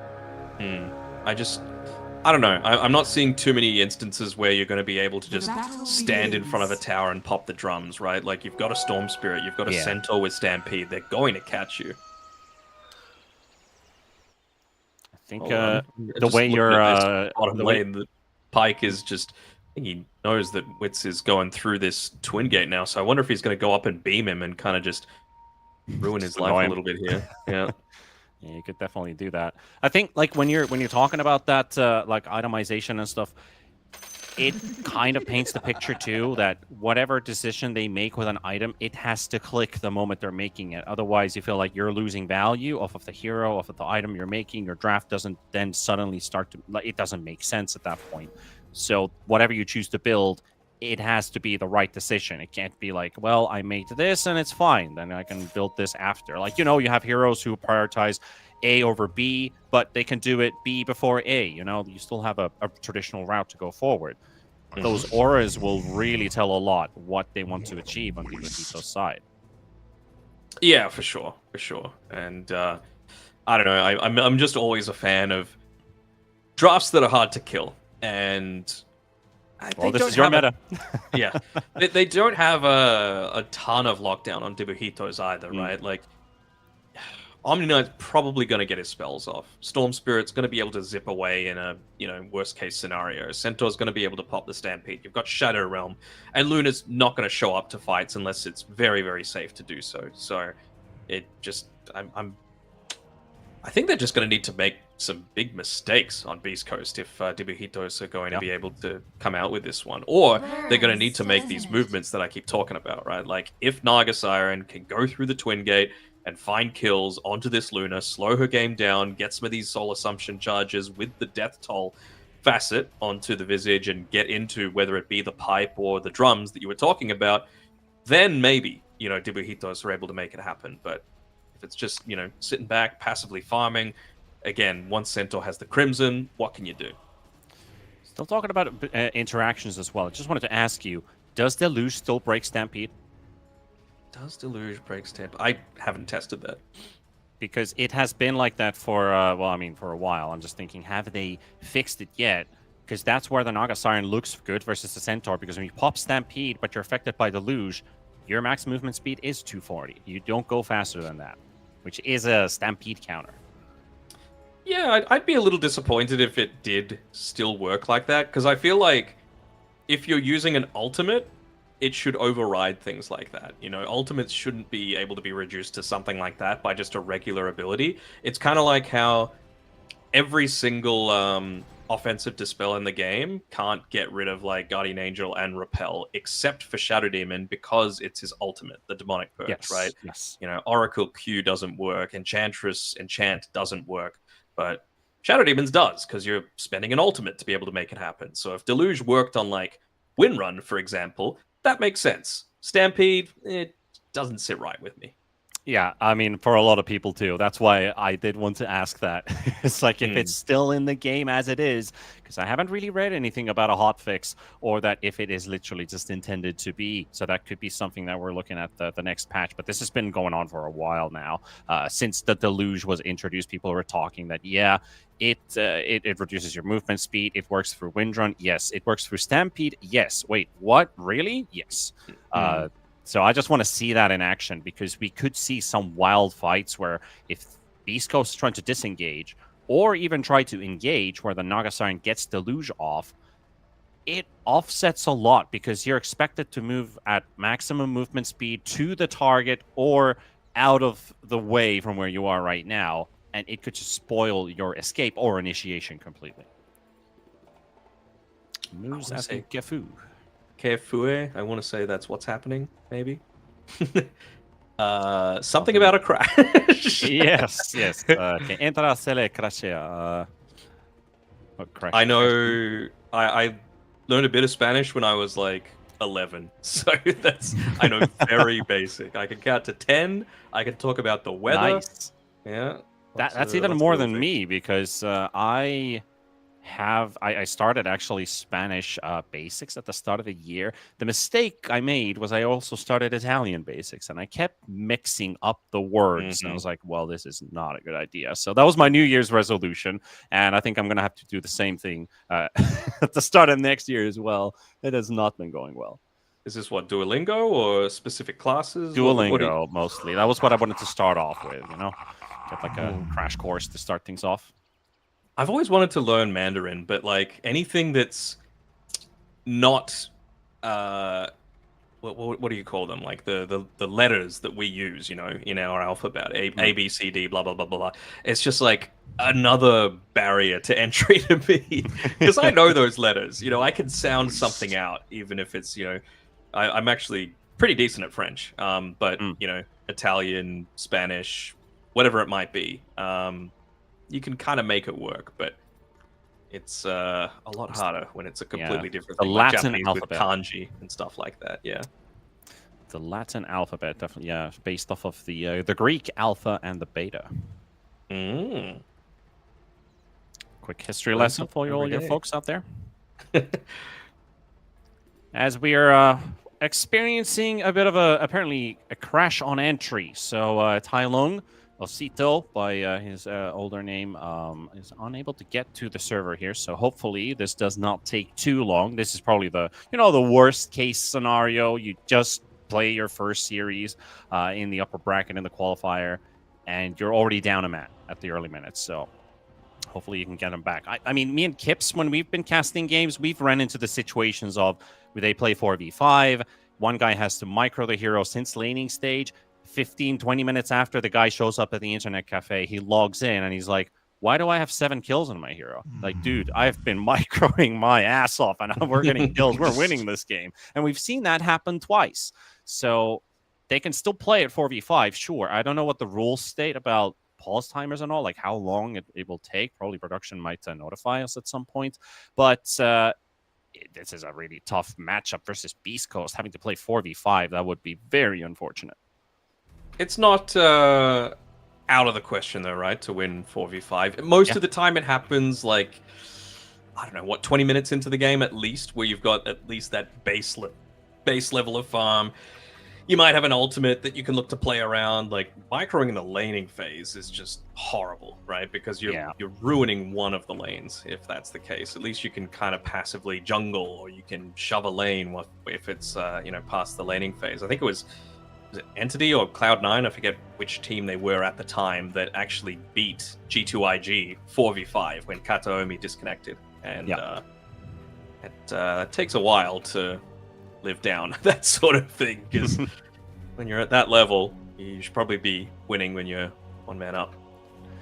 We had a series of, I think it was East European TI qualifiers lower bracket run with, it was a Trident versus somebody else, and they lost their mid player, so their support microed the Lion and the Pango. Those are two great heroes to micro, by the way, in the same, because Lion can always initiate, Pango can just roll in, then you just have to, keep clicking him in circles. Lion can right-click, you've got stun and hex.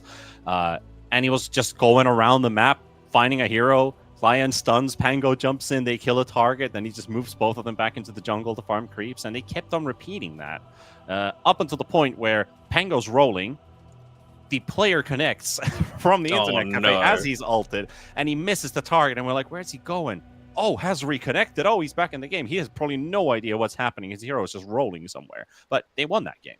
And actually, they wrote an article about that on, I think it was like on a Russian newspaper or something back then. This was multiple years ago, but that was a game we will, I think, always remember, because it was the TI qualifier. It doesn't get better than that. Yeah, that's always the worst, when someone reconnects at the worst time and you're like, no, I was controlling.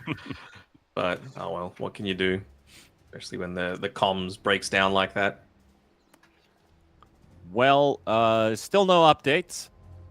No idea what is going on at the moment, but it looks like, as you can see, Tylong, every time he connects, he insta-disconnects. So, sounds like it could be a client-side issue, at least to me. Probably he's already restarted his PC in between, but that is a very annoying bug to have. Okay, we just got an update. 1 minute left on pause. Rough way to start the series, for sure. At least, worst case scenario, you do have lower bracket to be able to play with. And again, it really does feel like that second spot is wide open. Heroic, I would say, probably taken one, but it's, I mean, they had a roster change, right? No Hector, you've got Jim Park there instead, so I don't think it's a foregone conclusion that they would be by far the strongest team, especially considering some of the other results that have been happening across other qualifiers throughout the past few weeks, right? Yeah, there's always chance for upsets, right? Anything can happen here in this qualifier. I think you have to look at, like, Team Waska might be a surpriser. There's number two. Yeah, there's like three really strong teams. Then maybe you put Legacy up on that board. Then like Kuya Esports, that's also pretty good. So anyone can take a game off of any of these teams, really. Mm-hmm. For sure. Tylong, he still can't stay in. Oh boy. Poor guy. That must feel so, like, because you had to fight your way through open quals, you had to go through, like, best of ones to be able to get to this stage, and you even, like, won it cleanly, right? Like, I don't think they dropped a single game in those second ones, like, even the best of 3 semifinals at the very end, so you want to see them get the opportunity to play against Beast Coast. Like, if they put in a good a good series, even if they don't win. Let's say it's a 2-1. Maybe Beast Coast are like, oh, match will be remade. Okay. Well, maybe it's a game issue rather than a client issue. Could also be that. But hey, as we work on this, I think this could be a good moment because we're still gonna have to redo the draft and everything. So we'll have to do a bit of a remake. This might take a couple minutes to get things in order. So I'm not sure if production's gonna allow us to take a tiny breather break here in between, but instead of guys getting bored listening to our stories, I don't have any good dad jokes to throw in right now. I think it's best saved for maybe a bit later on. So if it's possible, I think we might be taking a tiny break. We'll be back in a couple minutes as we're finished with the remake and then get back with the Dota. So stay tuned, don't disappear anywhere. We'll be back in a couple minutes for the actual game. Hopefully. Hopefully. All right. I think we're just stuck here. We're not actually throwing into a break. So, what's in your mind then? Well, first off, getting back into this lobby. Just give me a second to make sure I'm in there. All right, we Gucci. Waiting for a patch. That's probably my big one. What are your? I want to ask this, T. What are your 4 bans that you've got on your hero list? My 4 bans. I have a couple interesting ones, but that's going to have to wait a bit because we did get confirmation. We're going to take a tiny pause to get things in order. Then you'll find out T-Panda's 4 banned heroes. We'll be back in a bit.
welcome back, ladies and gents. We're done with the remake, and finally, we can get this best of 3 underway with Beast Coast on the Radiant side and Dibujitos DFB on the Dire side. And one quick observation, Danog, that I did make out of this Dire side. Did you notice the Bart Simpson banner and logo? Of course I did. It's one of the first things that I noticed. I don't think that has anything to do with Dibujitos or anything. I'm also interested to see if anything about the warding game changes, because one ward that I really liked that Dibujitos did previously was they dropped one pretty much where Lumpy's standing right now, with next to the Watcher, just because they know that Storm Spirit probably doesn't want to go to the lane too much against the Quap, and this is going to be the camp that he's looking to try and farm as much as possible. So I think they want to try and gank him when he's, you know, potentially looking to pick up that farm, maybe steal it away for themselves. That's the sort of thing that they're really hoping for. See where they do place that vision in the end. They've got themselves both wards here on the bottom side of that river. So you've got a high ground vision, and then you also have the triangle vision brought up here. Okay, I mean, I suppose if you've got Demon there who might be rotating from the bottom side, it's certainly not the worst things to be able to just make sure there's no one that you're going to be running into. Well, we, as we mentioned, we do want to keep an eye open on this mid matchup, particularly how these two mids are going to be playing against each other's. Also, I do like one little tiny detail as well about the Dire side is that the Akatsuki logos here with Osito and Arcano who played on that team. Hold on. Shido also was in the carry position. Oh, not again. Not again. While this is happening, Naga, I don't know if Naga's going to die. They've already popped a Tango. They just got hit by the Blood Grenade. They're not in a Bramble Maze at the moment, but they are getting chased by Moose and El Misho. I just don't think they'll have the speed to be able to catch up. Actually, I don't know. You got Dejanora, you got 20% extra damage coming in and the 10% movement speed reduction, plus the Blood Grenade, another 15% slow. Yeah, they've got one extra Blood Grenade on Moose as well, so that's really what might turn it for me. Yep. And also the fact that they only have 1 minute of that pause time remaining from... This is still the same game. It was just remade the server, hoping that it would fix the issue. They are going to have to unpause this game very quickly. Yeah, I'm not sure what the issue is. Like, if you're just... He got into the game. He got to the laning stage just fine. So, yep. It's... I don't know. I don't know what's going on. At least looking at the client-side status, there's just one player on reserved, so everyone else shows active. Maybe there is something intervening with his connection to the game. It could just be his own internet connection. I mean, I had something, this was a bit of an unfortunate story, but back in 2019, I almost ruined my own caster career with a corrupted IP address. Oh, man. I spent 9 months trying to fix the issue. I had my ISP visit my house. I had them check everything. I changed it to a different operator, all to find out that my PC had a corrupted IP address that got fixed with the command DNS flush. And that fixed everything. And apparently, the PC is supposed to do that every single time you shut down and open your PC. It's supposed to do it automatically. But for some reason, it wasn't doing it. Then everything worked fine. I'd stream for 2 minutes, my upload hits 0, then my download goes to 0, and I just couldn't stream. I couldn't do any production, I couldn't do any casting. So that was, you know, that was my 2019. It was a nightmare. Yeah.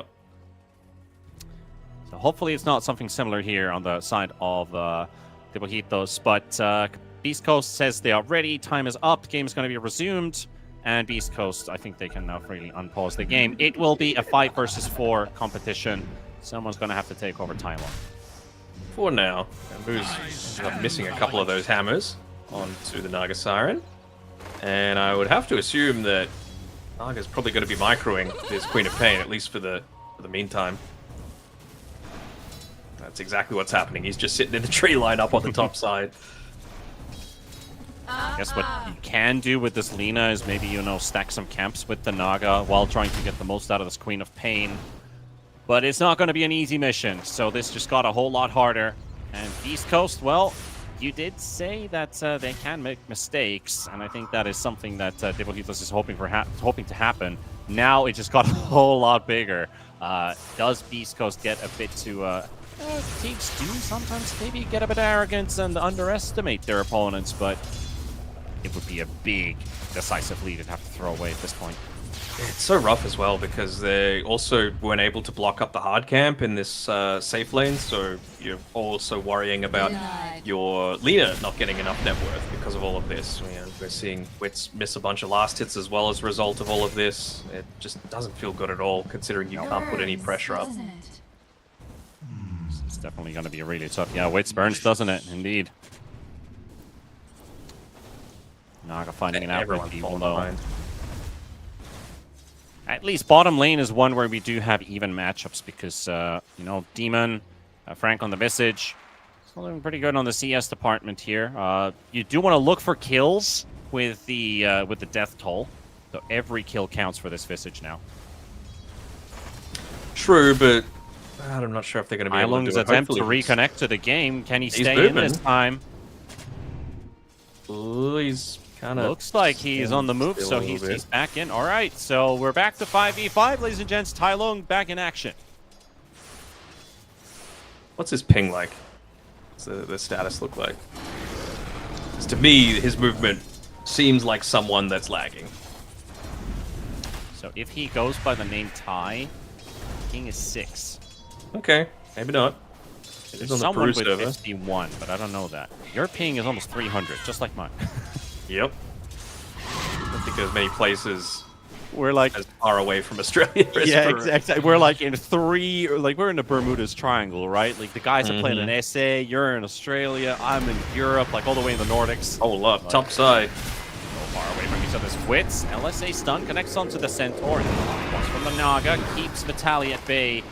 But, I mean, the good thing about a level 1 Naga is he's still got 5 armor to work with. If they can convert into a kill on Elvisho, first blood. And there's the instant trade. Vitaly could drop the body blocks, might be enough wits. He lets that one right click go. Cancel it for a moment, but the Dragon Slave will finish Vitaly off. Alright. Feeling a lot happier about things now, right? It did go over to the Naga side, but I suppose considering the amount of impact in the lane they had to sacrifice when they were microing. I found another. Pike is dropping low here. Another blast from the Visage is gonna do it. Death toll. Money, money, money, money into the pocket of the Visage here. So yeah, like I said, saving grace, much needed that Dibohikos gets these early kills. Hold on. Oh, he's already got the repel, so won't be expending that valuable... I was about to say that valuable mana for the laning stage. But I think he's going to be very happy just being able to sit back and pick up this farm close to the tower. You always have those big power spikes at every odd level on the Visage in particular. Yep. And this Vasset has changed this hero completely, because before you used to play like 1-1-4 or 4-1, maxing out a bit of Graveskeeper's Cloak. He always had 1 point of Soul Assumption, but now the Death Toll is like, we want 2 to 3, maybe even max out the Soul Assumption. Has changed the build on this hero completely. Yeah, for sure. And I like it. I like more aggressive Dota, especially for the lanes. Yeah. It just feels much more exciting. You know, you want to see players go for that high risk, high reward play. Yeah, and I think like it's been. I've had a lot of fun playing this hero. I've had a lot of fun watching Visage players have a great time. But there are these occasional games where it's like, well, this Visage is like 4 last hits. He can't get close. So upside. Yes, Tall has definitely changed things. El Nisho, yeah, dead to Tai Lung, also making a move. Help out Wits. And the Naga Siren to pick up a kill. Again, that's the 4th one now. It's just so ridiculous, man. Naga Siren, 405 movement speed. Yes, it did just change to nighttime, but still, like, how is a Dark Willow with, what has he got? 320 movement speed supposed to get away from that? And you've got the Deluge on top of everything. Yeah. It's the ultimate chasing ability. Visage, though, 3 versus 1 in the bottom lane, getting chased. The Blood Grenade connects as well. We're watching Vitaly in the top lane, but here is the action. Visage there, Batrider TPing in. They can't save the Visage, and Moose also repels himself so he doesn't get flame raked under the tower. And can't find a chance to reply. And because of that, like, it's one of these things where Demon was there in the mid lane helping out, securing the power rune. doesn't end up protecting his Visage, TPs anyway, and then the Storm Spirit gets the... It's only an Invis rune, so it's only not the worst one, but it's going to enable him to go for potentially another kill onto this Visage if he's not careful. They're all still here on Beast Coast. Invis right behind the Visage, instant Vortex, catching the Visage into the root under the tower, and he will not die. Now Lumpy and Moose going to be forced back away. Pyke does try to help out with the Lucent Beam a bit. They've got a big wave. The Visage needs to clear. Lumpy going for the jump under the tower, diving the Visage while they're chasing Moose on the other side. Lumpy will take down the Visage, and now El Misho with Pyke. They can do some damage here. Thailand does have the blink ready, but the root connects first. Lumpy jumping back into action, trying to delete the Queen of Pain. Has a bit of more mana for another for another Ball Lightning. Just get the bottle and a quick refill for himself. Lumpy's they're just both gonna walk back to the mid lane by the looks of it. He had his boots in his backpack the entire time as well on Tai Lung, so could have potentially, maneuvered himself even better in that skirmish, but certainly kills on Visage back to back, especially after he got that early death toll kill onto the Luna. Feels very, very impactful. He will at least pick up the Wisdom Rune for himself, so it brings him up to level 5. Again, got that bit of a power spike, and more importantly, bring yourself closer to summoning those familiars. Talking about the auras, that is going to be the drums coming out first for the Visage. Lining it up, wanting to get a bit of tempo going on for the team. Yeah, again, I don't hate it. It's just, I don't know how much value you actually get from anyone but yourself. Like, Lena's already attacking pretty quickly. Quap, not really a right-clicker in a lot of these fights, at least not to any significant extent. And same sort of thing with the Naga Siren and the Bat Rider, right? Not really right-clicking in a lot of these engagements. I guess the drums is nice for the Bat, just for the movement. Yeah, I think pre-blinks, even if there is Stampede, you have to find ways to catch your opponents. Moose keeping an eye open on Lumpy here in mid. Is pretty much of a 2v2 lane for the time being. 2v3 even, as El Misho with that Arcane Rune hasn't left either. But they are happy just leaving the Centaur top. Nothing they can really do to this hero. But the thing is, Vitaly does get reeled in at the top lane. Laguna Blade coming out too. But, Three braces. There's the Stampede coming out. He didn't deluge. He was there. He didn't deluge, yeah. He was off cooldown. Right on top of him. Maybe he doesn't know.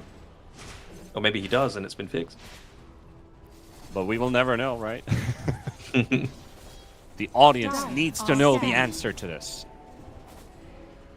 Might have just seen an Observer Ward placed down there. I think the Sentry's just in range as well. So that Observer Ward placed down by Demon is going to be picked out. Because the Visage ended up securing the Wisdom Rune, they're going to need to give a little bit of this solo XP over to the Bat Rider. I'd be pretty careful, though, of his positioning. Like, Lumpy's pretty high on mana, and he's level 9 already on this Storm Spirit, so it certainly looked to put him in a whole world of hurt. Moose finds the stacks in the triangle. Lumpy's coming in to clean those up. They tried to gank the Visage for the last half a minute. Visage had his scan on point, so he knew something was up. Now that their triangle is getting contested, they didn't lose the kill, but they will lose a couple neutrals there. They'll lose the tower as well. I like it. Pyke's just too powerful. And they'll probably lose another power rune. Let's see. Lumpy lucks out. It's a haste rune on the bottom side of the map. Knows that no one's really going to be able to secure it before him. So, yeah, just already level 9. Able to make all of these movements. I think he's got the Blitz Knuckles just, but that should be enough to be able to secure a lot of these kills, especially onto the Visage. You've got to make sure he's kept under control. Yeah. Absolutely. I actually found something interesting here. So the Lucent Beam with the Moonstorm actually works on Visage birds. So if you cast it on one of the birds, you get the damage buff on yourself. Didn't know that. That was pretty interesting. Because I was wondering, like, Visage is full HP. How does Luna have the buff? And ended up that she cast it on one of the familiars. It's one of those creep heroes. Creepy heroes. Support's soaking up XP in mid, trying to get their level 6s. Willow's almost got it. Bat Rider needs a full level for it. Rotations to top by Moose. Just a quick D ward. Yeah, we've been SA has been fanatical about these twin gate wards. Oh yeah. It's as if they learned it yesterday and they want to keep on doing it. Lumpy gets the jump on the Naga, and can they blow her up before the song comes out? The mirror image and the zap. The Tali. I think maybe Probably could have got away if he just songed instead of using the mirror I image. think so. I think so too. Oh well. It happens. You still have the song now available, worth. And maybe they go for another sort of play and you get a turnaround potential. I mean, you're really on point. You can set up for some great stuff with, you know, Light Strike Array, with Sonic Wave in particular. It's one of those, like, ones where it can be, like, passing through them as you break it, right? And it's still going to be doing the damage. And a free bottle refill. He hasn't gotten all that lucky, has Tai Lung with the power in placement, and this time around, you're actually keeping the supports in the mid lane. It's going to be bottom again, but very importantly, Storm Spirit is not going to get the regen. Tali and Elmisha, they're finishing off the top T1. Moose protecting mid. And a bit of a chase on Pyke there by the Visage, but not enough to kill the Luna. Just more to keep her at bay. They can start working their way towards that T1 and bottom, using a drum charge for it for the first time. Will help you with the extra push. But while we're talking about that, also moves on Lumpy, setting their sights to the T1 in mid. A lot of missing heroes on the map. They're going to realize that the Bajitos are focusing on the T1 and bottom. They've already lost top. They might lose mid. Lumpy jumps on Demon in the mid lane, catching the Batrider. That's going to be an easy clean up there for Lumpy. He's going straight into that Blink Dagger. Yeah. Can they get the wits? Maybe. Into the stun. And, yeah, not much to think about this. Tai Lung rotated in for this one with the Sonic Wave and the level 4 Scream. Fortunately, it does nothing to Vitali, and jump Elmisha. Is it really worth using all of that on a support? Probably might have to use it for something else. It's one of these things where Lena's just such a glass cannon, right? Having a look at a bunch of her items, essentially 0 stats outside of the wand and a little bit from the Iron Brand. She'll get a little bit more once you finish up the Atos into the the Glypnir, but doesn't take too much, especially now that, you know, Dark Willow with the throwing shade, you just do so much damage with that Bedlam within the Shadow Realm. You did talk about the squishiness of this draft. They don't exactly have a high amount of HP until we get to late game. Probably not even This is then. like the definition of a glass cannon draft, right? Like, even the Visage, right? You've got drums, which is good, a couple of braces and Gravekeepers. So Visage itself is reasonably tanky. What about the rest of the team? You know, you're the offlaner. It's kind of your job to be the one soaking up a lot of the damage, to be providing a lot of the stuff to protect the rest of your team. And even the next items that he's going for, it's a Vlad's. So that's not really going to do too much in the way of protection if you're just getting 100 to 0. Maybe it's right. Lumpy diving in for a kill onto the Naga Siren. There is 3 heroes in the area. Lumpy will take a quick poke there from Visage's Birds, and the Soul Assumption is maxed out, by the way, so Moose, he can't take too many of these hits until he will fall. He Guardian Angels for nothing. That doesn't soak up any of the damage because it's all magical based here. Vitali and Elmisha stampeded. Visage may have just crossed the boundary. And talk about again who walks into the high ground. Well, not exactly anyone feels comfortable doing it, so they will just lose the Visage on the point. That's what you got Birds for, you know? They should be the ones leading the charge, being in a riskier position. Highland chosen mid. They might find another target. They're pinging wits. I think they're waiting on Bedlam cooldown as well. They know they wouldn't have that if they just instantly went onto the Quap. They've got that great ward down as well to be able to scout out the Lina. This should be another kill. This is definitely a kill at this point. Now with the Blink stun, fall off from Elmisha. There we go. There we go. Yeah, gotta work for that. It's totally worth it. 7,000 net worth Lina down to the grave. At least Demon was able to secure that Wisdom Rune. I'm a little surprised they didn't instantly go and check for it on Beast Coast, so they're not going to be falling as far behind there as Lumpy is behind the Tier 2 tower, just looking for a bit of a freebie. Actually, finally goes for that Wisdom Rune and almost completely depletes his mana in the process. Yeah, I mean, he's calibrating his jumps, right? He's suspecting the opponent to be in the smart position, but it's actually closer than he thinks, so he has to come all the way back. But yeah, again, like, who's the body that stands in between you and just being able to run at these towers? Pyke just... you saw it when he was taking the tier 1 tower bot, right? Like, it was only Visage there, and he's like, okay, who cares? I'll take I think it was a 7-minute tier 1 bot tower. That is pretty damn rare for a safe lane to gain a tower at that stage. You're gonna have to come up with something. I can't think of anything right now. There's no body to put in between. I mean, they're all punching bags. Yeah, and even like what I was saying before about what I really like about Batrider as a support is that you force people to make rotations towards you as a support, but he doesn't really have the items to... Oh, sorry, another death coming through for Thailand, unfortunately. Although the Shieldrin might save him. This song comes out too, and yeah, he stays alive, but can you turn this somehow? Sonic Wave? Oh, no. That missed everybody. At least they get El Micho, and maybe Moons as well. He is finally getting something of it out of that Guardian Angel, but Wits will finish him off. So a double kill for the Lina out of that. Fortunate for Tai Lung. Doesn't hit anybody with that Sonic Wave, but it is enough of, let's say, distraction, I guess, at this point. I know it's a bit mean to say that, but Lina gets something out of it. You did get the Soul Assumption, the Death Toll as well, on the Visage. Brings him closer to level 12 as well, which is another big power spike. It's going to bring him a little bit closer towards the pipe too, so eventually you're going to have a bit more of that sustain, allowing people to go on the front lines, but you still don't have it quite yet. And what I was saying before about Demon, it's very good that he was able to participate in those couple of kills as well, is I kind of wanted to see him go, maybe not Tranquils, but even just a Windlace, right? And just cut waves, play behind towers, especially in this bottom lane, right?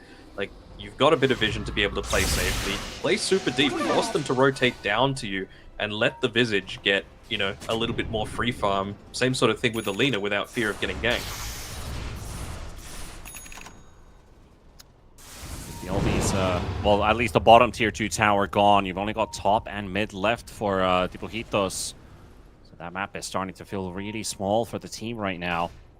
Do they feel like they can fight? I mean, they've got this Blink Dagger reveal on Demon, but without the Sonic Wave, it's 10 seconds away. Maybe they just want to shove the lane out one more time, and then Tai Lung will TP back to the rest of the boys. Yeah, well, they see Lumpy, but also at the same time, they did put down a lane ward, which shows the Visage's location. Sorry, the Batrider's location. So there goes your Blink Dagger, as Demon will just go down, and nobody is getting there in time. Yeah, they know they've got vision, but too little too late, right? Yeah. That's a tower down as well. Every kill leads into an objective. Beast Coast on a full roll. They're going to get more. Look at these deep wards, right? Behind towers, just realizing that there is no resistance. We can just keep running. Wits dead. Yep, and that is also under a ward. Yep, you guessed it.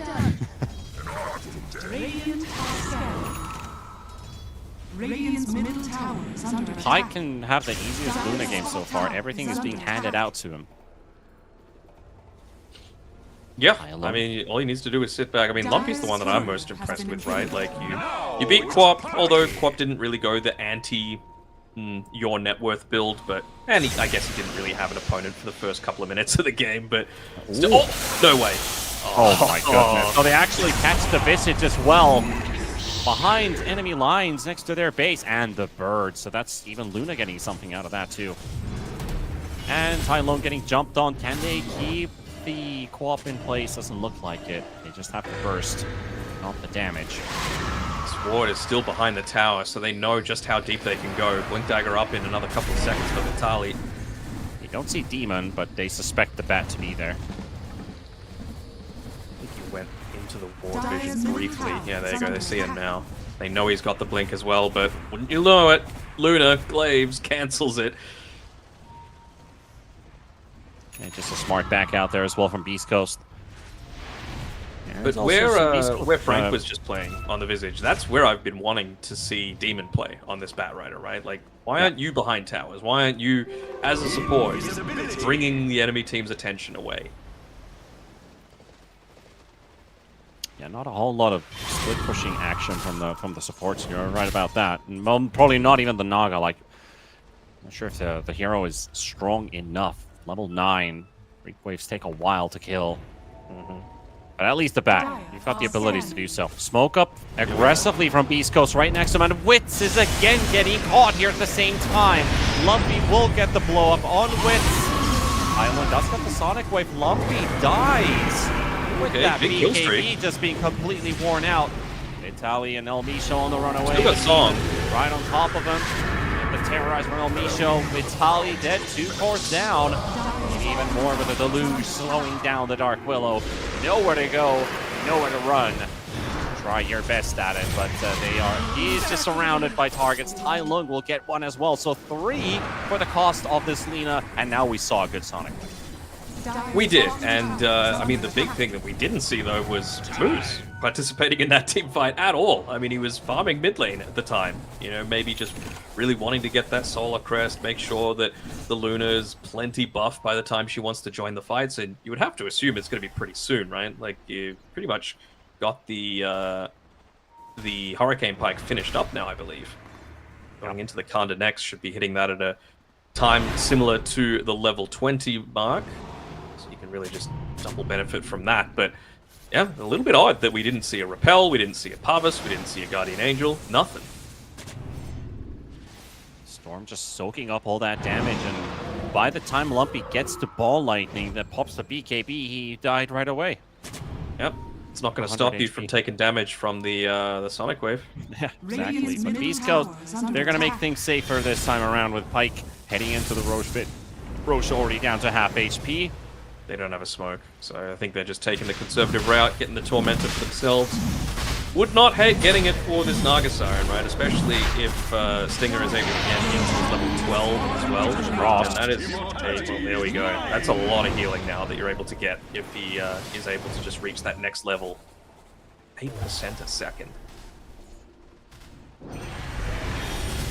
Yeah, just a little bit more experience needed for the Naga to get that. That is definitely a big turnaround ability. And with heroes that aren't exactly the tankiest, you're going to want everything you can get to keep this lineup alive. Storm jumping in already, catches Demon. Demon blinks to safety. Lumpy doesn't follow. Oh, did he actually right-click him? Because he's got the Gossamer Cape, so it might have enabled him to just get away from that. It's happened a couple of times now that Demon's just been able to dodge out the actual zip damage, and as long as he, you know, it's just a right-click hitting him, he's A-okay. That is the last outer tower gone. They already pinged the bottom lane. The wave is close. East Coast. They're going to bring the fight to Bajito's base. Radiant's top tower is under attack. He's jumping over the Visage. He's going to need some quick backup here. He just dropped to half HP. He doesn't have the shard, so he has no save. Got the pipe, though. Push them out at least. East Coast, just a quick poke and back. Visage Birds finished off a T1. There's a double Wisdom as well. Not a lot of happenings or action there in the top lane. So I mean, it just goes to show what Beast Coast feel is the weakness of this Dibihito's draft, right? We don't need to go back to our side of the map. We could just keep punishing, and you've already got an Aegis for Lumpy to be able to play around with. Now he's got a Shield Rune as well. Wonder if he'll actually go back and just... It might be Pike that ends up securing those Wisdom Runes. Would have been nice if you used the Visage Birds to deny it. almost level 19 picking up double Wisdom Runes there. And have been waiting for a while, gaining more XP, but now at the same time they got Moose caught, and that is enough to blow up the Omni Knight. Lumpy will follow, the Aegis is gone. Wits does use his BKB. That was through the Shield Rune. Right there next turn, does get the BKB off with a jump onto Demon, gets to do a bit of damage, but is it enough for a kill? Nobody is really around here. Centaur is paying attention. Terrorize comes out onto the Naga. Does he get feared far enough for the Storm to get released? No, the LSA stun will the song, but the web will not. And it will punish Lumpy for the second time this game. I don't know, it feels a little odd to me, right? Like, they're just not grouping up when it feels like they're in such a strong position. You know, everyone seems to have their own idea of, you know, what is our strong timing, what can we look to play around with. Pike probably wants his level 20, wants to have that Kanda, just to be able to play around with it, but I don't think they really need it. You know, you've got a Solar Crest on the Omni Knight, you've got level 2 ulti, you've got a Blink Dagger and a mech on the Dark Willows. Centaur's tanky as hell. Still no Crimson Guard, though, which I'm very surprised about. The Yeah, I mean, they do have a powerful roster with all their abilities. They're going to just drop the Eclipse on top of the Visage, not allow the Visage to escape, but all of the extra right-click damage from Pike is going to be enough to take him down. Stampede to chase down maybe even more. Vitaly's Blink is up in 3 seconds. Even on the high ground, the teleport away. Pike and the Very Vitaly odd choice to pop the Pike that late. Like, he had it off cooldown the entire time, and well, they found another very, very easy kill. You just see how quickly they get blown up by the... Yeah. That's just the Phylactery at that point. Yes, I was Now about to it's say the level same. 20. Kanda's coming out now as a result of those couple of kills, so... Meso comes out, moves, Nicely running by after the Vitaly. target, does get the repel off, saves Pike for now. Does have enough HP to work with, but Tylone feared up to terrorize might just be too much for the Queen of Pain to recover. And Lumpy going straight for Wits here with the BKB, dodges the LSA stun, triple for Lumpy. And you know, they could have done this maybe, what, 7 minutes ago, but Beastcoast, they've done it now. They've done it now, and that's the important thing. Base opens up as well, so there we go. Lunar Glaives bouncing around, happy days. They're going to be able to not only take this, but just go down to the other lanes if they really want to. They feel like they can't just straight up end it right now. Yeah, it was a really late pipe pop by Frank, which meant that it was just the right-click damage from the Lunar that ended up killing him. Bit of a mistake there, and you know, again, by not having all of these auras, just sacrificing so much of your team's survivability. Naga sitting around there for a moment, opens up a possibility for Beastcoast to find another kill, make that 22 now. Bottom lane rack secured. They will still not get their full 5-man roster up with this Naga dying for 40 seconds. They're going to be 4v5. Again, I mean, I understand not wanting to pop pipes just for a Naga Siren, but when they're kind of hitting into your base, you need that Naga alive. You would have been able to, you know, Glimmer Cape, Parvis himself, probably get away from Maybe that. burn, yeah. Burn or save, but now Mega Creeps is looming 15 seconds for the Naga Siren. Pike is taking a while to get through this tier 3 tower, but once that is gone, bouncing glaives are going to be all over the blade, all over the place. Look at that, like Demon just can't, he's got to use the smoke and just get it onto the backlines. Scouting aggressively, gets the pop. No, somebody's in the trees. It's probably the Queen of Pain. Lumpy is going to double check again. Is someone around? Doesn't pop this time, and they back out. They don't want to get caught by the Naga's web. They saw them just go into that that smoke with the creeps inside the base, so they know to back off entirely.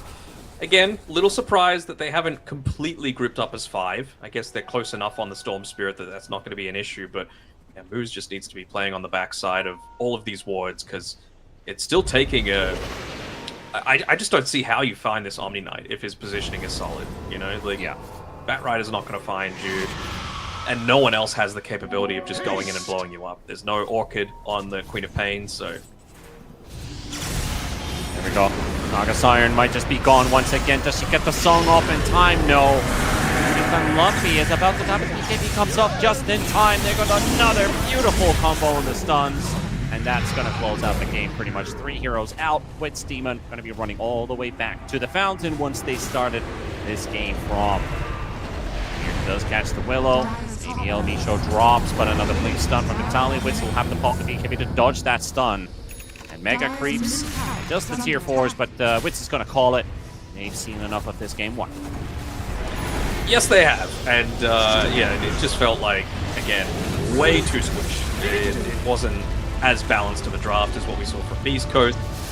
One of those things where I don't even want to call this experience, right? Because it felt like, in terms of how they did the lanes, I thought they did fine, especially considering they had to come back from being up against that DC. You only had, like, the Lina on her own, essentially, in that side lane. You were getting a couple of pulls on the hard camp. You had a position 5 microing a mid laner. It just felt a little awkward at times, and yeah, the connection just wasn't there. No one seemed to want to play the selfless role. Everyone just wanted to be the guy, and yeah, unfortunately for them, it just didn't eventuate. So I think they, again, if they changed up in the draft, if everyone has their defined role that they need to fulfill to be able to come down to it, I think Dibihitos have the mechanical skill to be able to make it happen. It was just the overall strategy, I think, that this game in particular was lacking. Yeah, and the only times they got to punish was when Beast Coast was underestimating their capabilities, right? They were diving behind the tier 2s where they already had vision, but disconnected maybe in terms of taking 3v5 fights. So when Depohitos was ready to fight, they only had a couple heroes to throw in. The first BKB usage from the Storm Spirit was kind of useless because he just died right away as he popped it. Still wanted to fight through it. And then, it's not exactly the easiest game for the Omni Knight to be in, but Moose, in the end, just make sure that his team will survive in the end. But, you mentioned it yourself. You have to stay hidden. You can't be too close, but then you kind of have to be because your cast range is so limited. So that really shows who is a good Omni Knight player and what is not. But I think it's kind of safe to say Beast Coast, they do still look good. A couple of mistakes here and there, but maybe they're polishing their way through this qualifier. We are going to take a tiny break though and see if Beast Coast is going to look any different going into game 2, or if Depohitos is able to somehow get a tie going.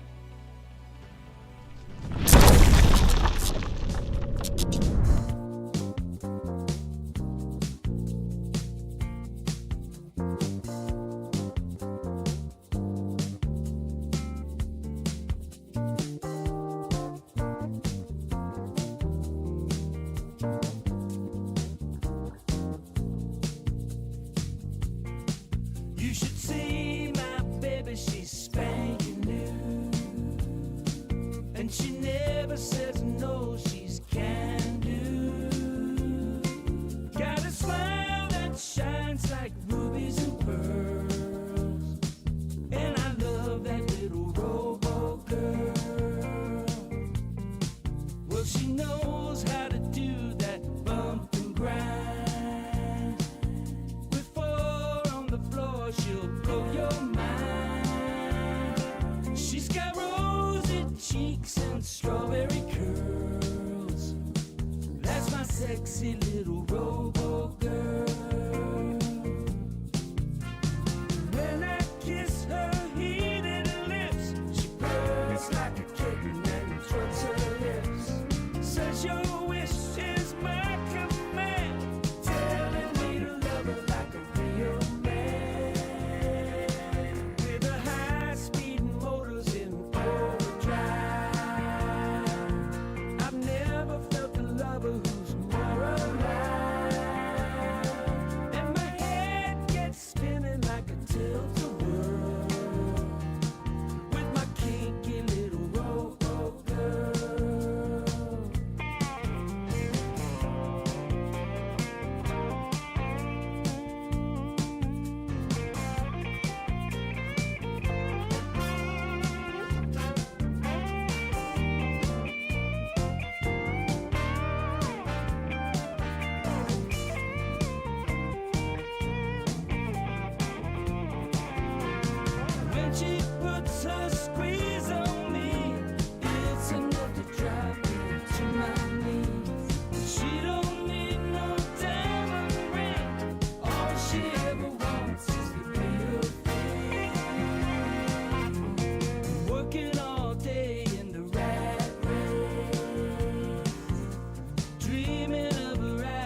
Welcome to my private garden. It's my own menagerie. If you're looking for a party, I own everything you see. Heavy is the head that wears the crown. They said it's my time, and I'm gonna run this scene. If you don't like the way I rule my empire, you can go ahead and you can kiss my ring. All eyes on me, yeah. When I enter the scene, quit it. All eyes on me. All hail to the king, get it? If I say so, then it is so. If I say no, you better get low. On bended knee, yeah. All hail to the king, get it? Make way for the king, yeah. All hail to the king, get it? If I say so, then it is so. If I say no, you better get low. On bended knee, yeah. All hail to the king, get it? There's only room for one hustler, sitting way up on that throne. Guess I'm showing my true colors. 24 karat gold. So after game one is wrapped up, Beast Coast in the lead in the series. Not a lot of people would be surprised if that was not the scoreline to be. But then again, you know, the Mojitos, they have promised, they have the capabilities to do so, to get this series tied up. But what are the things we have to look at here, Danog? What are the key components that could lead this team and beat Beast Coast? I don't think they need to try and reinvent the wheel for starters, right? Like, just pick stuff that is meta and stuff that you're good at, right? I don't feel like they were super comfortable with Stinger playing this Naga Siren for starters. Like, it felt like he wasn't fully synergistic with his Lina. You know, I want to see some ensnares into Reel into Light Strike Array, into Deluge. Like, it's a lot of stuff they're actually able to do in terms of damage to whatever lineup that you're going up against. Same sort of thing with the Visage Batrider. It just didn't make a lot of sense. Like, yeah, you got an early kill, but we always knew that that has the potential of happening, right? He was falling behind very quickly, even with that early kill. In terms of his net worth, and it just felt like he never recovered. Itemization choices again were a little too offensive for mine, and of course maybe it's being a bit harsh because you did have a Quap who was DC'd for like 5 minutes of the game, so what are you supposed to do about that? So yeah, hopefully this time around it's a little bit cleaner. Yeah, I think that also heavily offset the Naga Siren a bit as well. You have to start the game by microing your mid in the first place, and you're missing out on like key moments in the lane itself. You have your Lina's level 3, you're still level 1, the opponent's hit 3, they want to play aggressive, they want to jump you. And I think he was just a bit confused from the start, you know, like he's put in a position he doesn't want to be in, so that can easily mess up with people's heads when they suddenly have to do something that they're ill prepared to do. But we did get their mid laner back, so Tailung was able to reconnect and stay in the game, which is a positive sign because we do get to play that 5v5 all the way to the end. They punished Beast Coast for a couple of mistakes that they made. But then again, Beast Coast, you know, how much did they really discuss about that game? Honestly, like if they make a couple mistakes here and there, maybe they were intentional in a way that they make these aggressive moves. All of their wards will place down behind those T2 towers, able to make them make those plays in the first place. But I don't think there's going to be a whole lot of discussion going on. It was just a regular game of Dota, right? Yeah, I think so. I think the only discussion that they might have is like, guys, if we're ahead and we've got all this aggressive vision and we've hit our timings, just play together, you know? That's all I would be saying if I was the coach of Beast Coast right now, because the only fights that they lost is where they just weren't all there. And I don't even mind Pyke not being there, but like Moo's not being there, for example, when they're going for an aggressive jump forward, when he's got the Solar Crest, he's got the Repel, he's got the Heal, he's got the Guardian Angel. Like, that's the sort of thing that you really should be with the rest of the team, right? And especially like pre-BKBs as well. So, yeah, I think they just need to clean that up a little bit, make sure that everyone is on the same page when they're looking to, you know, play a little bit more on the front foot and be that little bit extra aggressive. But other than that, really not too much to to fault about the way Beast Coast played. They identified the weakness that we saw from the draft moving forward, and yeah, they abused it very, very heavily. Just they have no way to stop us. Keep running at them. Especially both support players maybe not finding their place in game number 1. Well, let's see if they outshine everybody in game number 2. We're just waiting for the draft to load in and get ourselves game 2's draft underway and start discussing what are the changes going to be happening in the first phase. Any particular hero that comes to mind that maybe should be removed based on game 1? Or is there a hero you would like to potentially see their team pick up? What are your favorites? What are your favorites, Danog? I haven't really asked that question ever. In this meta, what are my favorites? Or in general, just a hero you love to watch or play. I mean, I just like Snapfire. I think it's not really interesting, but it's just fun. It gives me good vibes when I see a Snapfire, right? Like those long range snipes always feel good. It adds an element of like skill shots to it. I mean, my favorite hero is Winter Wyvern, so never hate seeing something like that. You can make a lot of space happen. Naga's a bit boring to me. I despise Sand King. I despise Tinker as well. I don't want to see that. I'm surprised we haven't seen any, considering it hasn't really been banned out so far. I think you might know my love towards Enigma. I'd always be happy to see that. These are 2 teams that actually play that hero. So I would love to get myself an Enigma in this game, no matter which team picks it up. But we are getting rid of the Naga Siren, as you mentioned. Outside of that, everything else is still available from game number 1. Yep. I mean, I like all of these bans that Dibuhitos are doing. Like, these are probably at least 3 of my top 4 that I would be banning out. And I understand if they just don't like playing against Lone Druid as well. But, you know, Sand King, I was about to say Shadow Demon is the only one that hasn't been removed and instantly gets picked up as soon as it's available. So again, I want to see Osito, and it's probably too early to pick it, but something that dives the backline. We know he's got a good Storm Spirit. We know he's got a good puck. These are the sorts of things that if you're playing against a Shadow Demon, you need to make sure you're doing. Just find him, kill him. Bit of a bummer for Tai Lung. I know he plays a mean Sand King, but 2 games in a row they haven't had first pick, so they've just had to force the ban on the hero. Treant Protector, though, I don't have a straight-up statistic to bring up here, but Treant hasn't really been first phase material, even though the hero is in the meta quite frequently.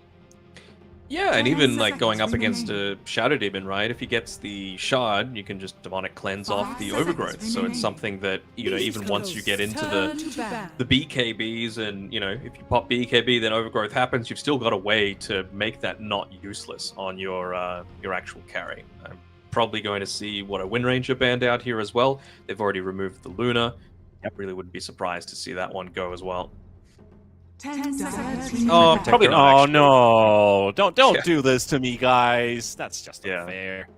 They're probably not going to Wind Ranger. Actually, you're going up against a Shadow Demon. He's just going to demonic purge you, and Wind Run's useless. So we don't need to waste a ban on it. Why'd you have to do this Beast Coast now? I'm depressed. I mean, what other?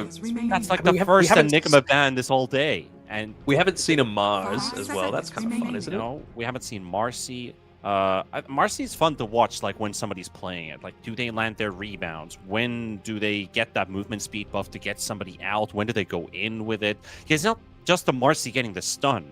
It's about the movement speed buff on the hero you're casting it on. What do they do with that buff? Do they reposition? Do they go for damage? Do they get themselves out of harm's way to reset? A lot of cool stuff related to that hero. And it is very early game oriented. If you pair it up with the hero that also wants to tempo early, take example, IO Marcy. Probably not going to see it in this particular game with our 5s and 4s already out there with the SD and the Treant Protector, but just throwing it out there. No Kunkka ban, by the way. I think if Dibuhitos don't pick it now, Beast Coast are picking it. Like, it's just something that Lumpy is going to be able to play very, very well. It's something Vitali's super capable of playing. Ever since you just got the ROM on, I think it's a 60-second cooldown that you have for the laning stage. You get phase boots, you get an additional 10% movement speed on top of that. You just go like phase boots, couple braces into the blade mail, and it means that the Shadow Demon's able to go back and make a bunch of stacks for the rest of the team if you play the SD4. And I feel like Kunkka's one of those heroes that you can leave solo in a lane because you're probably not dying. So what they could do now with the 18th, they could save the carry pick for Pyke. We did see his Luna in the first phase. You could maybe Kunkka Brew, or at least one of those two. I think I still stand with you. The Kunkka is always a very solid pick, but the Brewmaster is something I've been waiting for a bit. At Beast Coast could be busting out. Like looking at Vitali's high win rate on the hero too. Yeah, I think this game, if there ever was going to be one, it was this one, just because you can use the Dispel Magic from the Storm Panda on the Overgrowth as well to make that a whole lot less useful. But again, Kunkka just gives you a lot of versatility. That's another hero that we haven't really seen, the Mirana coming through. Of course, the Solar Flare, very, very effective. So you can play it as a core, you can play it as a support, really doesn't matter. I would be surprised if we don't see something like a Marcy or a Tusk coming through next. Just more stuff to be able to buff up someone. And they do need a little bit of extra initiation in my eyes to be able to, you know, get onto this Snapfire, disrupt her a little bit.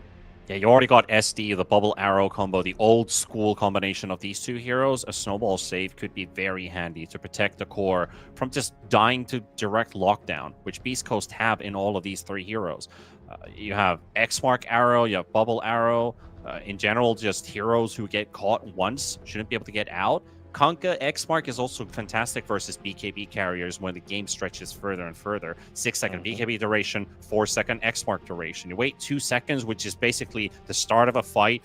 You count an extra second in your head, then you start casting the cast point on top, and nobody can TP out. Like, they BKB teleport away, Kunkka brings them back. You try to run away, that's going to result in the same thing. Kunkka's going to keep you there. Forces you to commit, basically, to the team fight. Man, whenever people talk about, you know, the SD Mirana, my mind always goes back to TI4, Vici Gaming, FY, and Fenrir. Like, they were just complete roaming menaces throughout the map, whether it be SD Mirana, SD Leshrac. They were the support Leshrac days. Like, this is... There's a reason people talk about that combo. Showing my boomer years here, but Beastmaster coming through again, really solid lane, right? Like, I don't hate anything about this Tibahito's draft. It feels really solid to me, right? You can run the Treant plus the Dragonite in the lane together, and it's fine. You can run the DK mid, and it's fine. Beastmaster Snapfire, not really weak at all in the lane. 10 seconds You remaining. can make your own stacks, I guess, as Beastmaster if you're wanting to go the Axis build as well. I guess that they, in my eyes, they still need a way to be able to find the backline, because Shadow Demon is going to make your life a little challenging if you get into, you know, the periods where you roar, you want to use the drops of Slum, for example, just demonic, Medusa, huh? They see the off lane, so not a lot of room for a Doom here.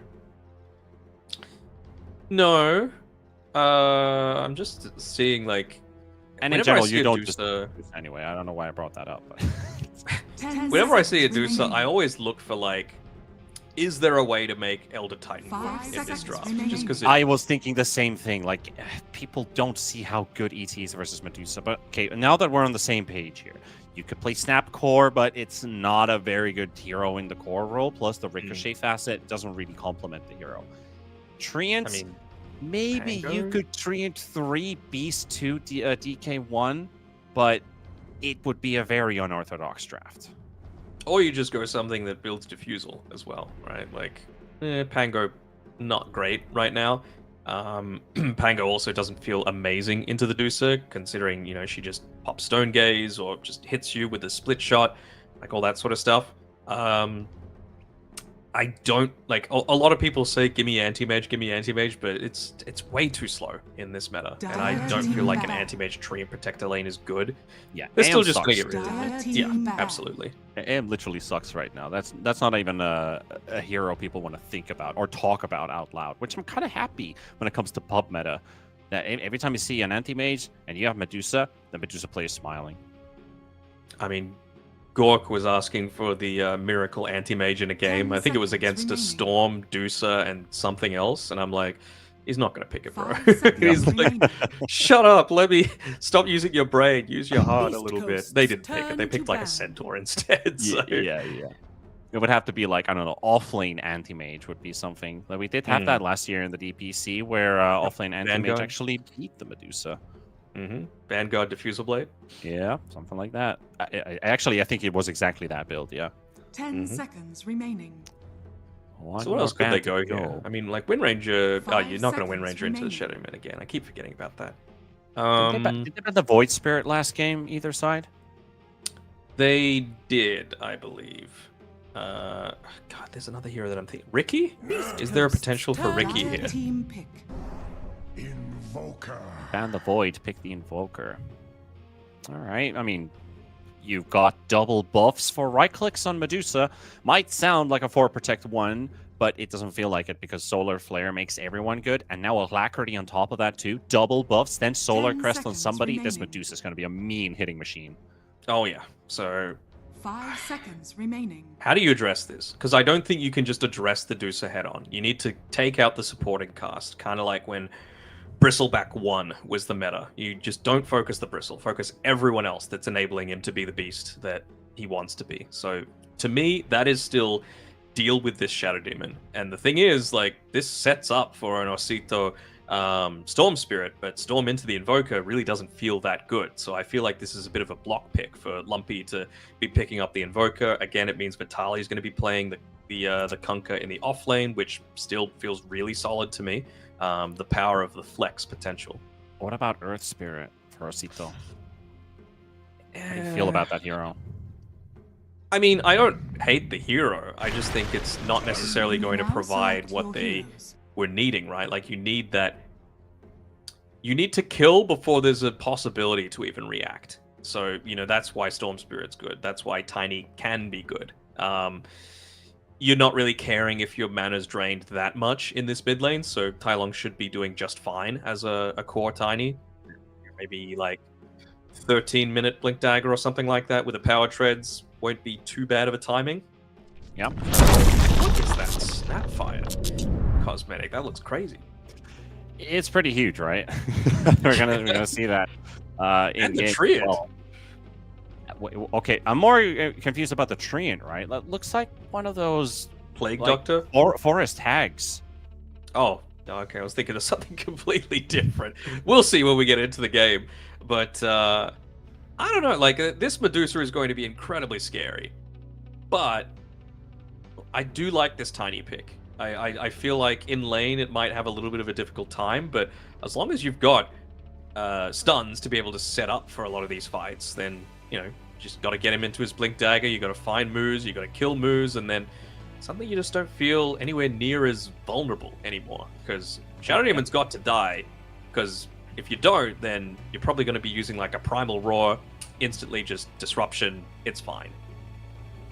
And you have scary amounts of burst on Dipojito, starting with full bore and a crash lightning toss. Literally 2 facets for single abilities that enable all of this. I hate using the word kill potential, but it's something that they can utilize for not only just snowballing their heroes, but preventing maybe Beast Coast from farming and out-farming them if they can find kill after kill after kill, because this lineup definitely allows them to do so. Then you have Breathe Fire, which is another burst on top of it, and you have the Beastmaster Roar, and Beastmaster in general just does a lot of damage in a quick Prepare span of for time battle. with that axe. If they can snowball early out of the laning stage, I feel like they have a very strong exit from the laning stage with this lineup. Yeah. All right, so I have a thing, like, this does feel very much for Protect 1, right? For the Deucer, just enabling the Deucer as much as possible. But Even though Wits is the position 1, and you need to be, obviously, enabling your damage and all that sort of thing, this needs to be, in my opinion, a game where at level 10, he goes the Breathe Fire damage reduction talent. Because you use that onto a Deucer early game, that's 60% flat damage reduction. And if you're using all this stuff to amp her up, and you're able to just remove 60% of that, then you feel, I guess, neutered is the best way to put it, as moves. maybe, He's yeah, that's a gonna first be- blood by the looks of it. First blood. Great way to start the Beastmaster's game. Getting a how did he see that one coming? That has to be He was some going- sort Predicting some- the camp block, right? Like, you Yeah, saw I him mean, drop down the sentry. he has seen this before, and he obviously read that one very well, because not a lot of Beastmasters, unless they've done their prep, would be waiting on the bridge The there for battle somebody to show up begins. and block their camp. On the dire side, like if you're on the Radiant side, you just maybe have 1-2 heroes inside your own triangle, position there, get any info if they show up or not, but this was a really, really important move, because Beastmaster needs all the money he can get towards that axe. Yeah. Just having a look on the bottom side as well. How are they going to stick with 3 people down here just to try and get a little bit of damage first into this bottom lane? Looks like Stinger's just going to move back up top, realizing that it's still important to make sure Wits gets off to a good start. You got this Hag of the Forest showing up into the top lane. Mm-hmm. Paired up with the DK. Pretty tanky two fellas. And decisive amount of damage with these two. Honestly, all of the Dibujitos roster seems pretty tanky, right? Like, It's very different to game one, eh? mm-hmm. Maybe that's something that their coach was like, what is this? Like, why did we do this? Why do we make life so hard for ourselves? This isn't the meta. Yeah, we don't have to push already against the difficult opponent, make a hard mode, like Iron Man mode challenge going on here. Mm-hmm. That tankiness will play into their favors, because you are going to have long, prolonged and extended fights versus this Medusa. You need to live to kill everybody else and then get the Medusa out of the way. Mm-hmm. So it's about, like, most of the time against a Medusa, you want to just try and outrange her as much as possible, right? Like, and there are heroes that are capable of doing that. You know, Lina, occasionally people would try in the gyrocopter to be able to do it. Of course, just mana burn as well is a really nice way. Or you could just kite her out, or, like I've been saying over and over again, kill the supporting cast. If you're going to go for Protect 1, just kill everyone else, and then Medusa is very much manageable. So, I think we might see probably a little bit of a slower early game, just particularly from the Dibujitos side, right? They want Tai Long to be able to get into that Blink Dagger, to be able to make these rotations. Well, as you say that, top lane, bit of a chase on Vitaly with the Blood Grenade, but one simple Torrent prevents their attempts on that kill. And I just wanted to bring up on Lumpy, he's changed from the traditional, well, I would say traditional, today's Invoker build, Wraithband into Bracer instead of double Wraithband. Maybe he just feels like he needs to be a bit tankier against a lot of that burst, right? Like we've been saying, you've got a lot, so I understand it, and you're not really feeling too in danger in the laning stage, I suppose. Yeah. Mainly maybe a bit of a tip for some of those Invoker players probably watching the stream right now, that you don't always go for double Wraithband. Nice little Gets toss tossed. back underneath the tower. Nice amount of damage, but does have to Ghost Walk. What sort of prize? Does end up dropping pretty low, but at the same time, Tai Lung, pretty much all of his mana used there. There's the Water Rune in his bottle, and a couple of charges on top of it. Wanted that. Yeah. But I don't like seeing Tinies that just straight up rush like boots on deck. I think you need power treads to be able to make it work, because, you know, in terms of damage done, in terms of being able to just still kind of passively farm between gank attempts, I think it is very important. Even just the potential of like tread switching to make sure that your Avatos isn't using as much mana in terms of your overall pool, because Tiny doesn't have a ton to be able to play around with, even with the model. Yeah, it's very limited mana pool capabilities. You are right here in the first 4 minutes. Not a whole lot of action. That first blood was also before the game started. Another set of Water Rune spawning Invoker by, at the moment, the least CS, but not by a lot compared to the Tiny. He does have a couple more denies. He just simply has the higher damage output. SD dropping low, moves dead. And another one for the Beastmaster. So he's off to a great start. Comparing to that Visage game where you might have gotten a kill, but you also got killed in the lane. He's already finished his mana boots, and he's on par with his item timings. I mean, Beastmaster is just one of those heroes where I almost feel like it's never a bad Beastmaster game. You're always to be able to make something work with this hero. Saying that as he might be about to die. Yeah, the Gorgon's Grasp is out there. One more hit as well for the slowing Venomous Volley.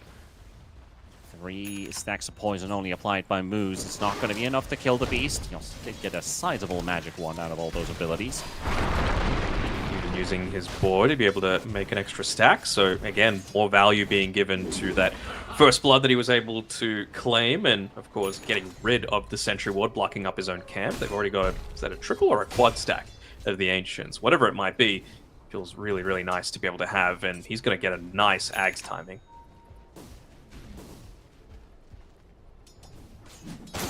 Top lane, both laners just farming behind their T1 towers.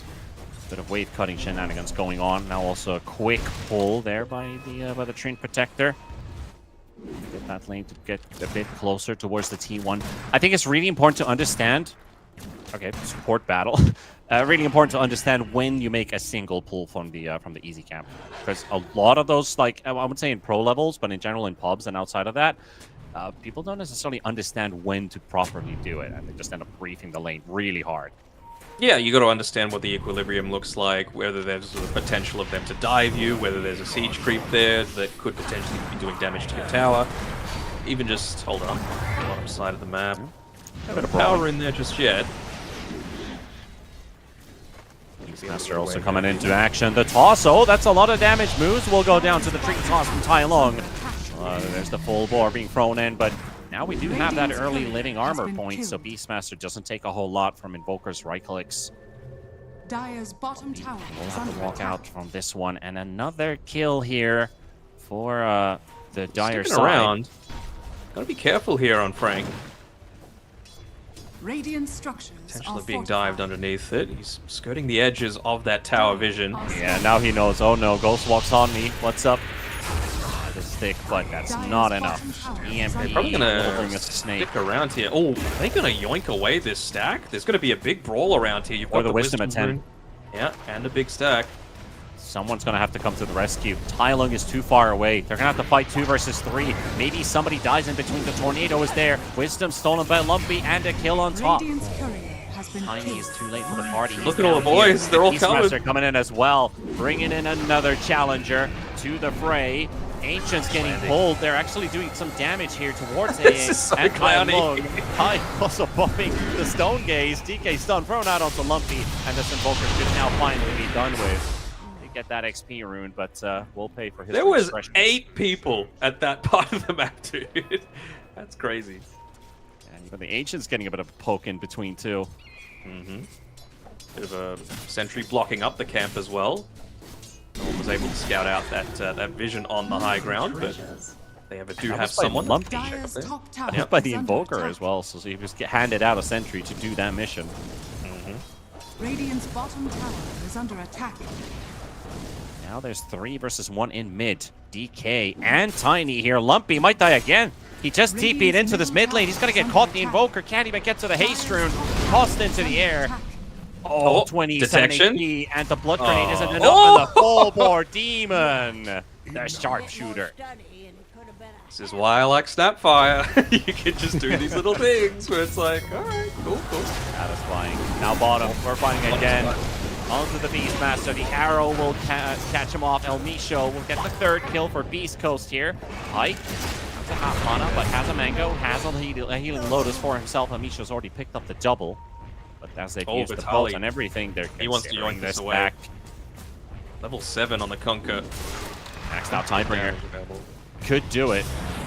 Just doesn't have the rum to work with. Torrent under the X mark. They want to Arrow take out flying this tower in. first. Will not connect onto the tree, but it's not even needed. Again, we might even see 10 people on this one love- side of the map. Oh, he does get the kill on moves, but he won't be able to get anything else here. Another toss is available, and that haste rune is still active. He could hunt Vitali all the way through. Axis trying to get the connection, but no, Dire's middle Tai Lung will tower not is go under under the attack. tower for this dive. I'm sure they're saying, just take the stack right now. We can't afford to keep playing down here on this side of the map. do it All the now. time. Tower is under Yeah, attack. Lumpy's just pushing mid. He's like, all right, want to focus me? Well, he's very, very happy to do that. So you show they get a glimpse of them coming up here. He needs help. I mean, he's No. gonna have Stinger here helping him out a little bit, but This is so comedic. Everyone's living in it. They're just gonna kill the Mirana, sure. Dire's Oh, drop the lost the tower. board. Do it. Oh my goodness. Alright, well they got the tower, even if they don't get the stack. Beastmaster gets to clean this one up. Overall, though, you got to say it's probably favoring Dibuhitos, right? Like, yeah, you lose a tower, but you get the big objective that was being contested all this time. You've got two heroes that are still looking pretty healthy in terms of net worth. Medusa, I guess she hasn't had a ton of stacks made for her, and she still hasn't died a single time. Do like the fact that she's going straight up Manta style. I know that's... Radiant's bottom tower is under attack. Alright, he's okay. I know that's pretty standard Manta, but again, like, just you don't want to get breathe fired, basically. Like, you want to make sure that you can just Manta that off. That's what you're going to be saving it for. That, or of course, Overgrowth, to be able to regularly participate in a lot of these team fights. Yeah. Not sure if you have a lot of variation in Medusa builds, do you? Not really. No. Could probably afford to go maybe a bit more into like maybe movement or survivability, considering you're gonna be getting damage from Alacrity and Solar Flare. Oh yeah, the Dispersers and the Swift Blinks. Which one do you prioritize more? Oh, Disperser for sure this game. Going up against a Treant? Hell yeah. Just get rid of that Overgrowth. Radiant's top Still remember the tower is under days when they attack. used to build Satanic on this hero. Not anymore. Not anymore. It would be wild though if you had like say a 600 HP Medusa healing up with Satanic, staying alive, and they're always so close to killing, and he just goes back to full HP the whole time. That would be wild. That'd be sick. Is that? No. Oh no, I'm looking at Train Protector. Beastmaster's man. almost got his Ags though. 4-man move towards the bottom lane. Radiant's top tower Yars is farming under these attack. stacks. Treant is half HP. Beastmaster, he's feeling pretty healthy. The axe is flying in, but they're going to get the jump on the Beastmaster first. He might just die before it gets even delivered to him, and he is gone. If only that was like maybe 5 seconds later, that could have maybe changed things completely. Demon dropping low, Pike on the chase to the Snapfire, gets the Gorgon's Grasp to connect on him, will take him down. Have a toss? Managed to take down Moose. Vitali gets another one. X mark the toss. Yeah, it was huge. Okay, alright. Yeah, that was something. El Micho dies in the end. Pike's mana is dangerously low. Has a mango, has a stick, but it's not good enough with the burst that he has to go up against a double DPs at the same time trying to catch Vitali. And with that cat cookie, that might just be enough. Moss in, sends the creep, slows down the Kunkka, and the boar poison. Vitali's going nowhere. That was a really cool Xbox play. Like, it saved the Mirana from the toss, because the X-Mark just brought him back. But then Mirana just ended up walking underneath a tier 2 tower and dying to tower hits. So, kind of ruining the cool play a little bit there. But you know what? It is what it is. You still were able to get, was that 2 or 3 buybacks out of... Yeah, that was 2. That was Demon and Stinger. Stinger, yeah. Well, again, pretty entertaining game of Dota. Now. They weren't able to use the Roar, but now you've got the Ags, so you're feeling very confident in being able to just use all of this healing onto Roshan. Pick up that one for yourself. Some things you can do with this Aghanims. 13-minute Roshan. The only one who does it better is probably a Husker. Dire's top tower is under attack. Dire's top tower has fallen. They're going for a full 5-man smoke. This is something that Beast Coast weren't necessarily doing all that great themselves last game. Dibujitos, they hit a timing, and they're grouping up together. I like it. Also got Moose this is in a Flint great Dagger position available. to pop these smokes, though, but are they going to walk into it? They're on the edge of that smoke popping, and now Treant, he got body blocked by the Tiny at the same time. Ion going to get bubbled up. Beastmaster showing up to the side. He's just going to roar the Shadow Demon, not take any second chances. Secure that kill. Now pushing down mid. Tylon trying to blink closer to Lumpy. Not close enough to get the grab on him. Radiant structures are fortified. Should still be able to get this tower, though, for free, and that's all you really want, right? You want to eat into this Medusa's farm potential. Radiant's middle Very tower nicely is done by under Pike, attack. though, just making sure that he's the opposite side of the map to wherever they want to be. Might even force someone Radiant's to make a middle defensive tower has TP fallen. rotation just to, you know, protect this tier 2 Dire's tower up top a little bit. is under attack. Now Radiant's potentially middle invading the tower is triangle, under but Treant attack. Protector might just walk a bit too close. Solar Flare is activated by El Micho. This Treant is going to soak up some heavy hits here, even if it were just a Mirana right-clicking. Tornado, X-Mark drops the ult for this one, trying to turn it around with the Snapfire. Kisses, Tai Lung coming in with the Avalanche. They'll get Elmisho, and Treant lives. Unbelievable. Against Solar Flare, multiple heroes, and the support lives. That is wild. He's a tanky boy, just inherently, right? And big help to, in my opinion, the most underrated item in the game, Infuse Raindrops. It just gets you out of so many sticky situations. It gives you so much value. The mana regen on top of everything else. It's giving him everything he needs right now. Here's somebody in chat is poking. Stop and hurt T-Pandas banned heroes. It's like, oh, forgot about that completely. Can you guess one of them? I actually have talked about a specific duo. That's a tip. Tinker? No. He's not one of the heroes. A duo. Duo. It's not like Mirana Shadow Demon, is it? No, but it's one of the absolute worst lanes to play against. Centaur Snapfire? It's the Isle Marcy. Both of them. Yes. I don't feel like anyone plays IO these days, though. Yeah, it's just that we run into a occasional game in pubs where they do play that lineup, and there's a Brute Mother, there's a Beastmaster, and they just run over you in 15 minutes, and it's just not fun. As Beastmaster also recognizes the same, dropping the Roar, but can't follow up on it, seeing so much traffic nearby to that Mirana. And it's just about finding the backlines, right? Moo's been out of position a few times now. 6 deaths so far. This time around, though, able to be in a position to be able to potentially save the Fighting under a tier 2 tower. You sure you want to take that fight even if you have that Aegis on your Beastmaster, because Tai Lung is the target of it, and this Tiny will fall flat. Also the Treant Protector. Well, he made it out once, but not going to make that same magic work twice. Beast Coast will punish.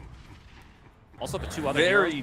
I have an old TA, and then I also had the, wait, what was the other one? Silencer, because I play in England. So yeah, I just want to get that out of my system.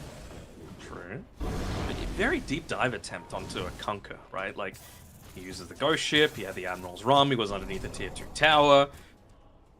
Just having a cloak on its own is doing a fair amount itself. He's building into the pipe and getting pretty close to finishing it up as well, so you're really not as worried about the Snapfire, the Beastmaster, the Tiny, providing a lot of protection to your teammates now. You got a lot of big items coming up for Beast Coast as well. You look at the pipe for the Kunkka, as you just mentioned. You have Scotty lined up for the Medusa coming up first after the Manta has been finished by Pike. The crest on the Demon, and then we start to see the power of this Medusa. Scotty bringing the tank in ashore, not exactly the damage department, but you've got Solar Flare, you've got Alacrity, and then the Solar Crest from this SD. Elmisho with the jukes. He's getting out. Nice moves here with... He's not getting out. He's not getting out. Have to take our words back for that one. He touches the full bore shotgun there. Moose. Oh, what? Wait. Moose killed the Treant Protector, but Moose just... Okay, sorry, that was Elmisho. Never mind. So that was a completely separate fight that was going on. I was like, wait a minute. He was at the bottom half of the map and he's killing someone in mid. But yeah, it's a 2-for-1 trade. It's just the power of the Shadow Demon. I gotta say, we haven't really felt the presence of Lumpy on this Invoker just yet. And I know it was kind of picked as that supporting role, right? The Alacrity is kind of queued up right now. Has to be careful about showing himself in the lane, though, especially with that Sentry Ward being dropped down. Yeah, talk about being deep. Ooh, Aegis just popped as well. Perfect timing. For that. Yeah. But a very weird place to be if your Aegis is expiring as well by Frank. Like, he was solo next to a tier 2 tower with Aegis expiring. Not the place to be in, because there was nobody to hunt under the tower either. He does have that Blink Axe. I thought you'd be making plays more with that setup. Considering the good start that he's had this game, I mean, of course, he's been contested a lot in that bottom lane. We saw those long, prolonged fights, the Team 1 falling from his lane. He has panic to get that that stack finally getting cleaned up. But deaths like this, they really hinder the Beastmaster. You already got to your goal, but now you're not getting to the next step, which is becoming this big threat on the map, because they're just finding you every time. They're finding you every time, and, you know, you might be able to get the Roar, you might be, I don't want to say unkillable, because we just saw him die, but, like, you need your team with you to be able to, even if it's just Snapfire, you can get kills, you know? Like, it's gotten to the point, even more so once Snap reaches level 10, just for the extra 70 scatter blast damage from the talent. I don't know, like I think she's got mech coming in about 500 gold, but just with that death, it's opening up the map for them. Now you're going to lose your last tier 1 tower. It's up so much more of this ganking potential for Beast Coast to have. And I gotta say, like, DK's 3-0-3, it's feeling pretty good, but he only just bought the components of his BKB. He was holding on to 3,500 gold, so he had a lot of dead net worth up until that point.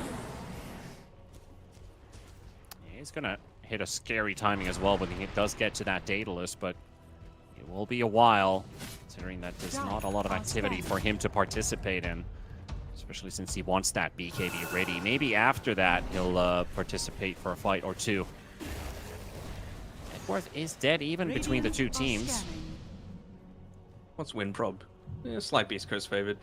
He didn't go the breathe fire damage reduction either on Wits. I understand it. He's the position 1. He feels like the extra 15 damage is going to do more damage in team fights, but just allow him to farm up that little bit more quickly. I don't know. I'm a little worried about this Dusa. Like it's even, but we haven't seen like all of these things come into combination with each other, right? Like the solar flare plus the alacrity plus Manta and all these things, and just letting Pyke sit back and do whatever the hell he wants. Well, they bring him in for a smoke, so Beast Coast, they want to make a play happen on the map. 1 minute for Roshan's minimum spawn timer, so it's not for a Roshan, but it could be something else. If they set their sights towards the triangle, they might find a Beastmaster there. Lumpy is going to be the scout in front. Drawing some circles, suspecting somebody is farming this pattern right here. So they're going to make a move to the 21-minute Wisdom Rune by the looks of it. Also, on the other side, Dibujitos. They're making a move of their own. Mid. Are we just... Maybe doing the mirror play. Yeah. Wisdom for wisdom. You see the line being drawn on the map. They're saying, look, just push down the lane. What's the downside? They're not here. They Imagine them taking the Tormentor and they're going to be like, we don't want to go. Oh, there's the double Wisdom again? That's again the same thing. Thank you very much. Just take him But down, here's Tyler. Tesco Lumpy coming in first, but he's all alone. Doesn't have any backup right now. How did he get Forced out? to safety. He actually manages to get away. They will lose their Wisdoms, but they keep their Tormentor, which they can then take for themselves on the side of East Coast. It's a couple of times now that Tai Lung has been a little bit off with the targeting of his spells, right? Last game with the Quap, he missed a few Sonic Waves, even if they were set up with the Song of the Siren. This time around, he blinks slightly into the wrong space, so he doesn't get the toss back into the Cookie, into the Primal Roar. Would have been huge to be able to take out Lumpy, then would have opened up the Tormentor for your own team to be able to claim. And the tower, which they are working their way through now, but there is going to be backup coming in. Vitali opens it up. He misses the combo onto Wits. He just walks away from the X mark. The Torrent came too early. So more on the other side, though. It is connected onto El Misho, but doesn't get the solar flare off. He dies during the leap, but they do have Frank control. He's stuck inside the slow of that ice wall. Sunstrike on top of him will take him down. Tai Lung in front. The toss, they push the Medusa away, but that Stone Gaze does come out at the same time. Mortimer's Kisses have also been used. Another bubble thrown out onto the Tiny. Vitali trying to walk up to him. PK Sun as well under the tower. Getting the supporting cast. He's going to be going down. Vitali, they're only down to 3 versus 4. Pyke is doing his absolute hardest here, but you can see the Medusa doesn't have the damage yet. But Mirana spawning in 3 seconds. You're going to get Solar Flare. Another good His fight continues to go. Wits is going in once again, trying to take down Lumpy, but they are getting the fight to turn into their favor with that Solar Flare. Pyke finally cleaning up, taking down Tai Lung and Demon. A lot of BKBs, a lot of spells, and a lot of lives taken. A lot of lives taken, and not a lot of damage done by that Beastmaster, right? He just hasn't been able to lock on to any sort of targets. You might get the Roar, and it end up getting the first kill onto El Misho, which, again, still important, but it's early enough into the game, and his net worth isn't that high that he just ends up respawning. Like you said, uses the Solar Flare, gives 40 damage over to the Medusa, and that's only going to start to climb higher and higher. He's level 12 now as well, so plus 60 damage coming in the next fights, and Beast Coast are going to get the second Tormentor. Bounty! Just the fact that that fight goes on for so long that El Misho respawns. He just presses R from the fountain. That's Easy. why I have Silencer in my bands. I knew you were going to mention. It's obnoxious. I mean, there have been games where, like, we've seen silencers that literally they should just sit inside the base and do nothing else. Yep. Then just wait for one of these big abilities.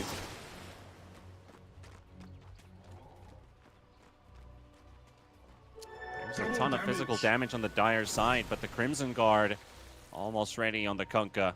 That will help them prolong these fights even a bit longer. Regeneration. Roche is up. It's going to be greeted potentially by Tibojitos. They gotta go for it now while they can. Where are the rest of the boys? They're backing him up a little bit with the amp damage as well on Wits, and I think he's got a Chrysalis as well.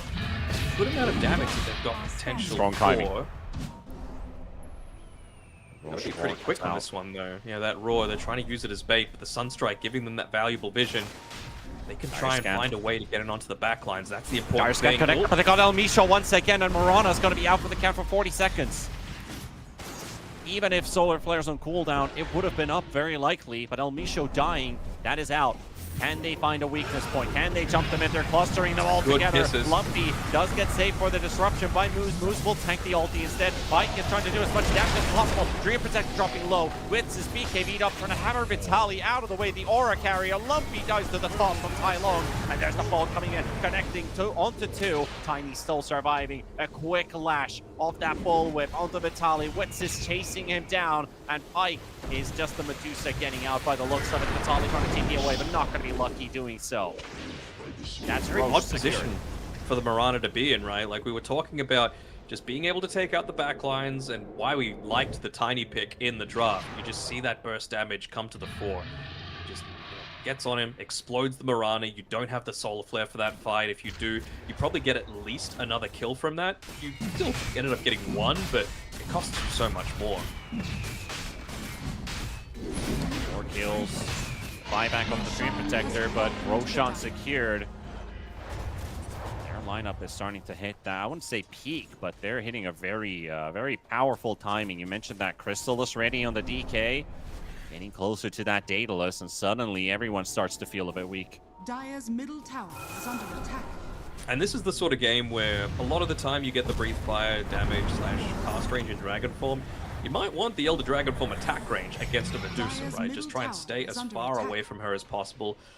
Maybe, maybe not, right? Like, she's got the Grove Bow, so clearly realizing that that is a potential issue for Pike to have to play around. It was a good use of the Stone Gaze there, ended up interrupting the Mortimer's Kisses as well as kind of dispersing the fight a little bit, but they just need a little bit more control to enable Pike to actually hit everyone in a lot of these fights. We're gonna have to wait a bit for that Dragonlance to be ready in the Hurricane Pike that Medusa has lined up, but the Daedalus is ready, so that's the first damage item up on the Medusa.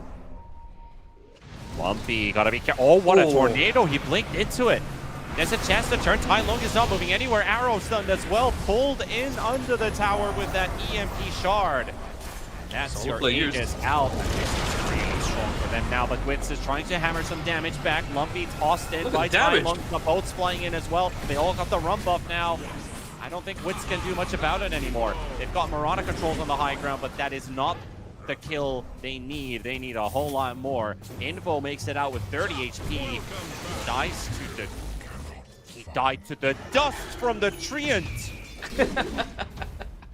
Love it. That's the first time, but that just happened. So did he walk like back into it, or was that a fresh dust? He walked into it, so Treant popped the dust. You could see the glimmering go in there. He walked into it, and he had 30 HP, and dust does like 50, right? Yeah. Oh, wait, dust does 25 damage. It was... He died to it. Crazy stuff. Wow. Dire's middle tower is under attack. It really does still feel like this game could go either way. You know, like Medusa, who, by the way, going into that Disperser, I think he's realizing how much of an issue this overgrowth is for the rest of the team that hasn't had the luxury. Like, if you're going a 4 Protect 1 draft, you're sacrificing a little bit of your own potential, even as cores, right? We see no BKB on the Kunkka, we see no BKB on the Invoker, we see no BKB queued up on either of those two heroes, and still no Demonic Cleanse for Moose as well. He's actually got it queued up. So, yeah, going to be the thing that he purchases next, even prior to getting that Glimmer Cape. But a Disperser solves all the team's issues. You know, they don't need to have all those items. I was looking at the Kunkka's quick buy. Vitali, he removed the Lincolns and replaced it with an Aghanims now.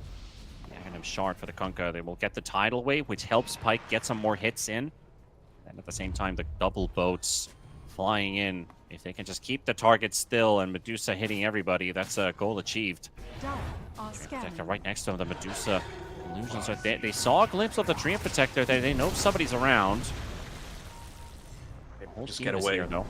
Nice microing. I think he even learned from that first game, right? Where he walked up onto the high ground as Visage, not using the birds for the vision scouting. This time around, he was just using boars to be able to do it and then farming from, you know, a much safer position back closer towards his team. So it enables him to get on out. Charging into the ancient location once again, but the Beastmaster has already moved away. Level 19 on the Beast, too. We're getting closer to level 20 talents on both Vitaly and for Frank. It's another one of the advantages of playing around this like 4 Protect 1 is that you can just stand and fight and they're kind of forced to come to you, which is not what you want. You want to avoid this Medusa. So this smoke is really good. Again, they want to catch the back lines. They want to go this full wraparound. You can see Lumpy, they need to drop a sentry. They drop it down, but Lumpy already gets a jump in first. He breaks the blink off of Tai Lung. Witz is coming in with the initiation. Lumpy's going to be dropping low, but there's the bubble once again from Moose. Not getting the run buff, though, because he is out of the game for a while. But Tai Lung is dropped so damn low. So is the Dream Protector. He's going to be pushed away. Fighting all the way in the river. Moose is going to get jumped up by Witz. A disarm flies in from Lumpy, but DK is going to be able to finish him off, and also the Roar connected onto El Misho. Both supports from East Coast are gone, but they're still continuing with the fight. Lumpy trying to catch Tai Lung. He's a very slippery boy. Throws in the toss onto Lumpy, dropping low, and needs a toss to connect, but it's just not going to be enough damage anymore. He does get a bit of healing for himself, and Pyke able to take down Demon. So 3 for 2 in the end for Beast Coast. We really finally start to see the Medusa have one of those fights. Have a look at the fight recap. 8.5k damage done by that Medusa. You look at the other cores, barely anything. But the important thing is they survive. They make sure that you've still got that Crimson Guard. You've still got the Pipe of Insight. You've still got, you know, multiple alacrities, multiple bits of crowd control that just let Medusa do what she does best, and that's be the full raid boss.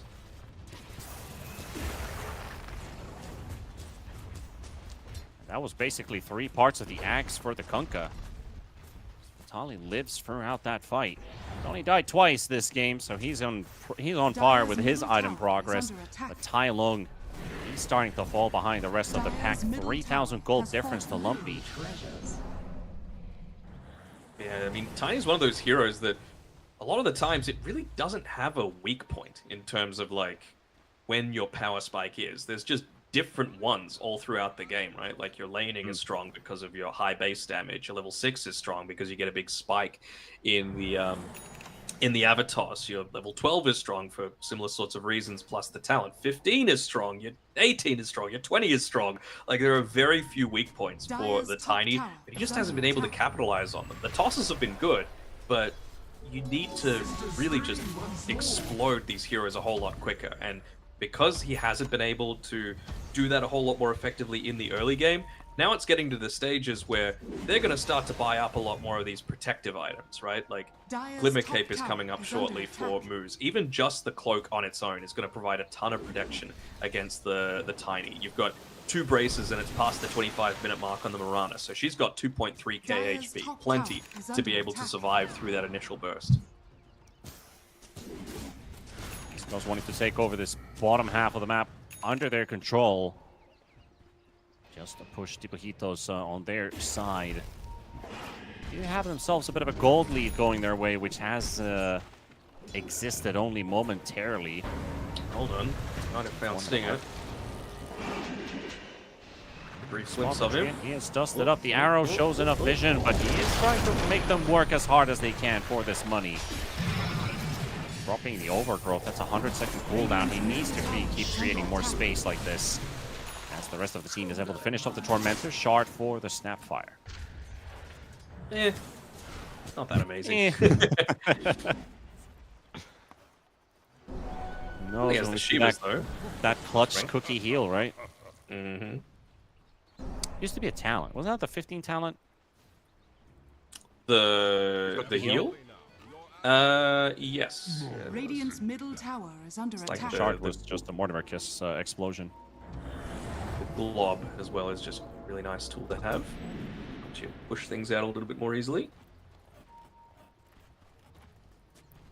Still not level 15 on the Snapfire, which I'm a little surprised about. You know, it's gotten to this stage of the game where that's probably what you're expecting at this point, right? Like, you want a little bit more net worth on your supports. You want to make sure that you're enabling them to progress into the later stages of this game. I think in terms of, like, relative impact that you're going to have, you don't necessarily need the DK to get much bigger than he is already, right? Of course, the Bloodthorn is nice, especially... I take that back, especially since you see the Butterfly starting to get built up by Pyke. You need that True Strike from the Bloodthorn, but you also need to make sure that you're not sacrificing everyone else's game to be able to make that happen. Also, fights don't really get easy as well. It's not just why isn't Beast just blinking and roaring? And that's because the SD is in that game. You just can't go on the Medusa, blow everything at Pyke, because one disruption can foil everything for them. They know this smoke is happening, by the way. They had this Sentry Observer combo in the lane. They saw Radiant scan. Yeah, they know.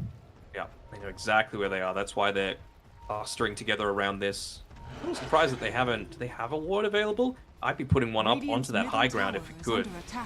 Maybe just valuing the stock that they have. I think they only have one Observer ward at this point left.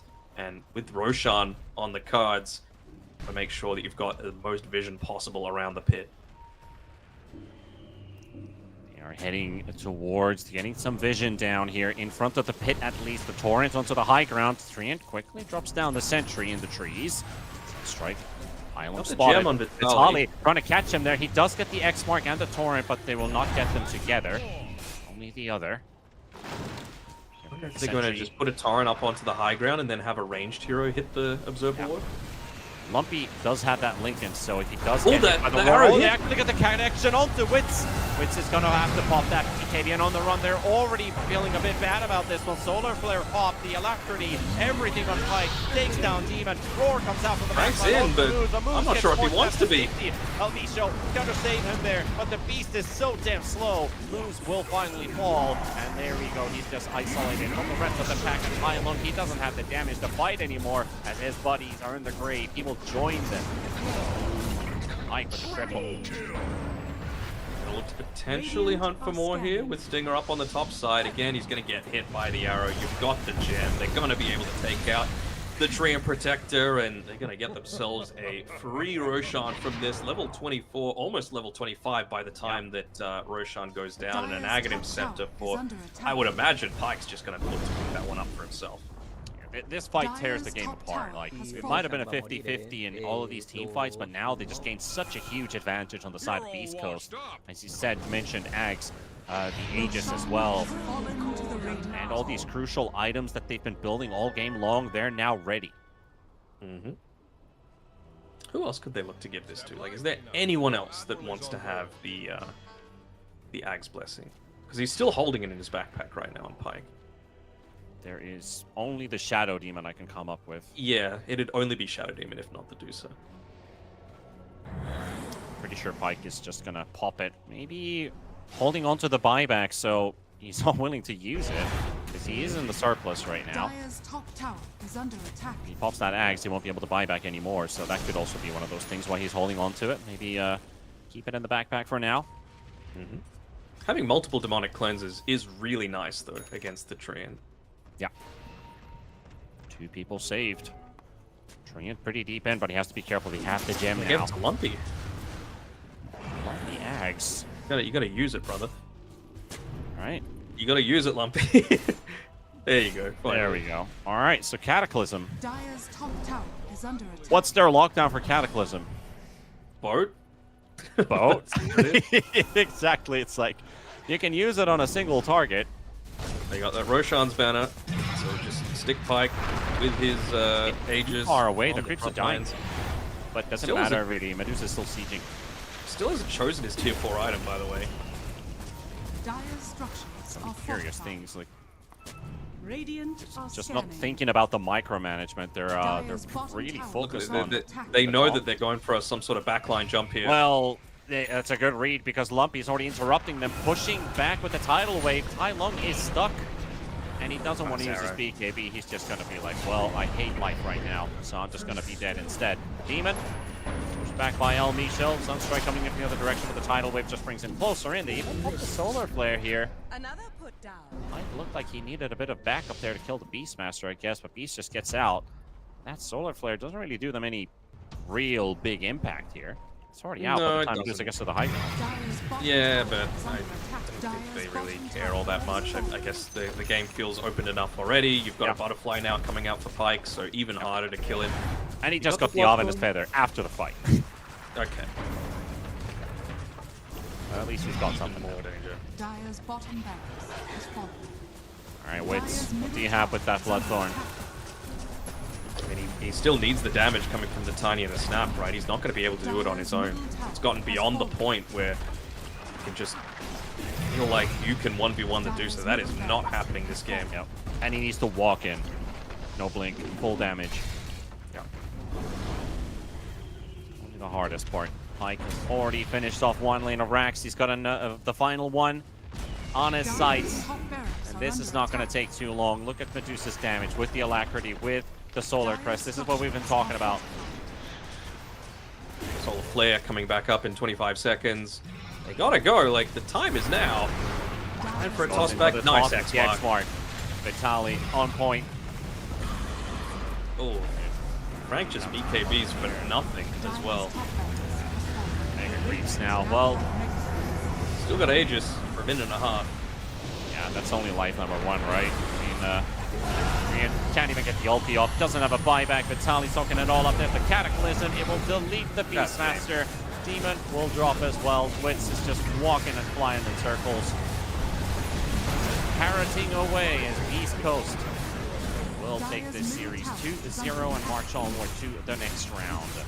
GG. Wasn't the most convincing performance in this game too, I got to admit. Like, there were periods where I feel like the game was wide open for them to be able to make the most out of this weak timing, right? And I just feel like, unfortunately for him, even though he's a very promising prospect, Osito, when he needed to pop off in that, let's say 15 to 25 minute mark, he was just off the mark slightly a few times, and that's all it takes, right? You just need to be able to get out of a fight with the Mirana living, or the Shadow Demon living, or, you know, anyone else that's just buffing up this Medusa living, and they weren't able to take advantage out of that. So yeah, it was a close one. Dibujitos were put on the ropes pretty early, and I just feel like they didn't recover. Pretty difficult matchup in the end for Dibujitos. Of course, the game seemed to slip out of their hands. A couple unfortunate fights, even if them finding, you know, the Mirana first, securing a Roshan for themselves. But since then, it felt like these fights just didn't really click for them. Couldn't find the right targets. And a lot of misfortune as well for Tai Lung, because, you know, Lumpy, from time to time, either Tai Lung would mess up his skills, or Lumpy, like, literally tornadoes as the Tiny blinks in. And it's like, well, there goes your surprise element. We have the upper hand now. So a bit of misfortune here and there plays a big role when you play playmaking heroes like the Tiny. So it definitely hurts a bit. But nothing can still take away the fact that it is a 2-0 for Beast Coast.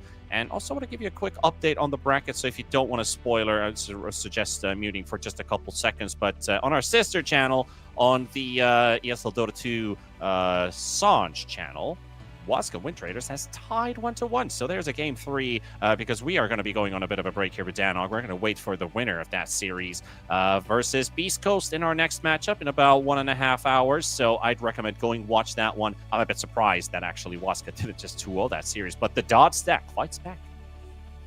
Yeah, and I'm really interested to see how that one eventuates, and how the winner of that is going to be able to combat Beast Coast, because, you know, we've seen now that they've got various different ways to be able to play, various different ways to draft. Not too many people are picking the Deucer these days. You can ban out the Wind Ranger, you can ban out the Luna, but they've still got this at their disposal, and Pyke didn't disappoint. 53k damage, about triple anyone else on Dibujitos that game, and made it so that the 4 Protect one is still a viable strategy if you're able to maneuver it to be able to make it work. But yep, like you said, T, 1.5 hours until that next game starts for the second round of the upper bracket. Beast Coast versus the winner of the sister channel, ESL_Dota 2 Sanj. Check it out over there, but head back here for the next series. So we will be back in a little bit. See you then.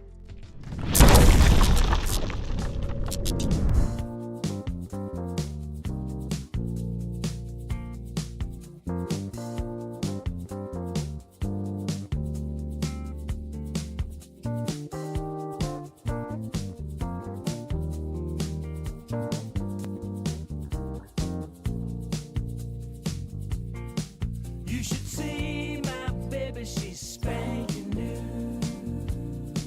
And she never says no, she's can do. Got a smile that shines like rubies and pearls. And I love that little robo girl. Well, she knows how to do that bump and grind. With four on the floor, she'll blow your mind.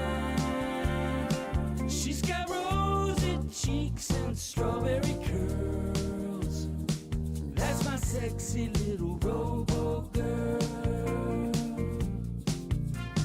When I kiss her heated lips, she purrs like a kitten and drugs her lips. Says your wish is my command, telling me to love her like a real man. With the high-speed motors in overdrive, I've never felt a lover who's more alive. And my head gets spinning like a tilt-a-whirl with my kinky little robo girl.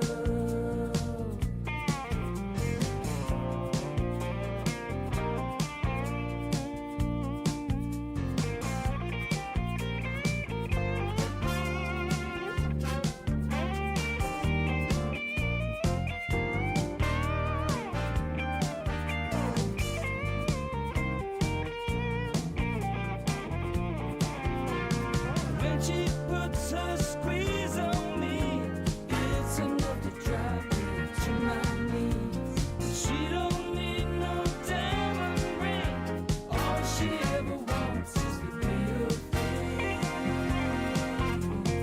Working all day in the rat race, dreaming of her eyes and perfect face. When I'm home at night, all is right with the world. Since I found my little robo girl. When I'm home at night, all is right with the world.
Welcome to my private garden. It's my own menagerie. If you're looking for a party, I own everything you see. Heavy is the head, where's the crown? They said it's my time, and I'm gonna run this scene. If you don't like the way I rule my empire, you can go ahead and you can kiss my ring. All eyes on me, yeah. When I enter the scene, quit it. All eyes on me. All hail to the king, get it? If I say so, then it is so. If I say no, you better get low. On bended knee, yeah. All hail to the king, get it? Make way for the king, yeah. All hail to the king, get it?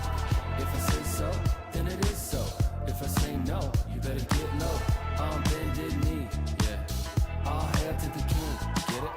There's only room for one hustler, sitting way up on that throne. Guess I'm showing my true colors.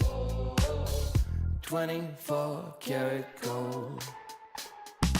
I'm gonna wear that crown. Y'all better hit the ground. It's my time, and I can guarantee, if you don't like the way I rule my kingdom, you can go ahead and you can kiss my ring. All eyes on me, yeah.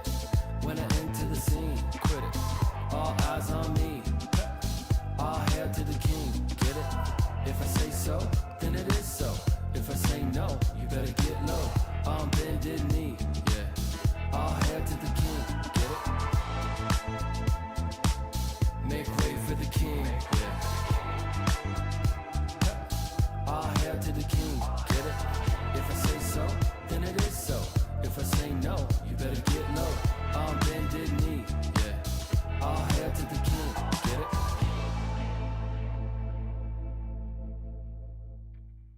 Oh, I'm feeling good. I'm feeling, oh, I'm feeling good. Oh, wake up with no alarm, brand new kind of charm, and fresh hot coffee in a big old mug. Can't wait to get my face in the morning sun, yeah.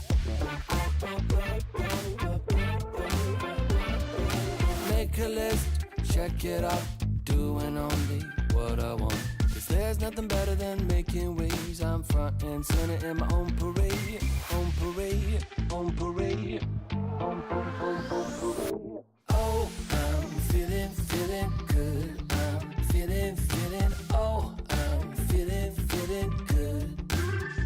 Solid gold, I'm shining into foot. So come and take a look.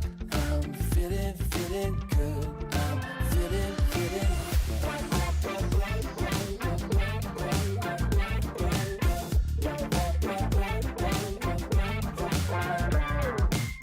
Hold up, windows down, rolling with the classic sound. I spent $5 on Walmart shades. Can't wait to stop traffic in my own parade. On parade, on parade, on parade. Oh, I'm feeling good. I'm feeling, oh, I'm feeling good. Solid gold, I'm shining into foot. So come and take a look. I'm feeling good. I'm feeling.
shot, new kid on the block.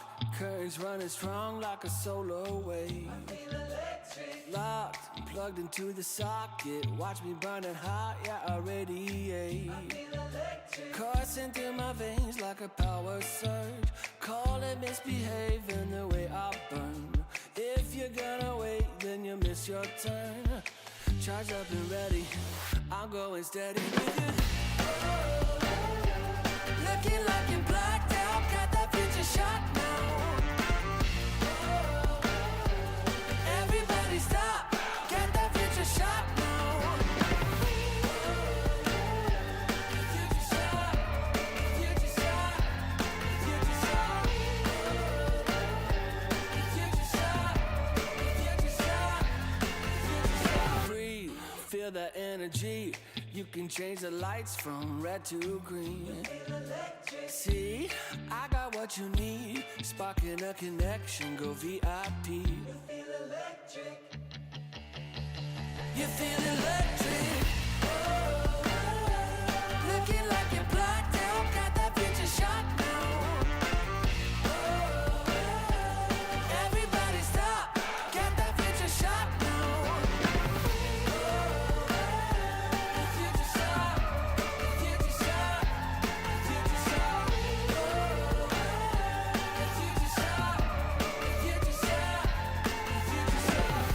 The future shock. The future shock. Once we started, there's no way to stop us. Like a rocket, not for static hearted. Once you got it, you're girl supersonic. You know you want it. You know you want it. You know you want it. You know you want it. Looking like you're blacked out, got that future shot now. Everybody stop, get that future shot now. Looking like you're blacked out, got that future shot now. Everybody stop, get that future shot now. Future shot, future shot, you know you want it. Future shot, future shot, you know you want it. Everybody stop, got that future shot now.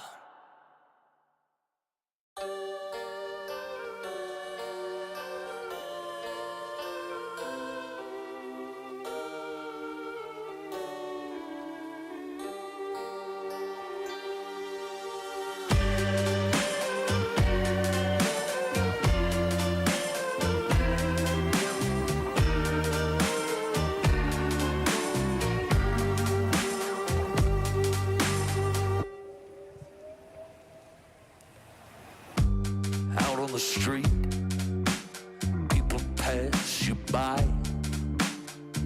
You don't meet their eye, you don't care.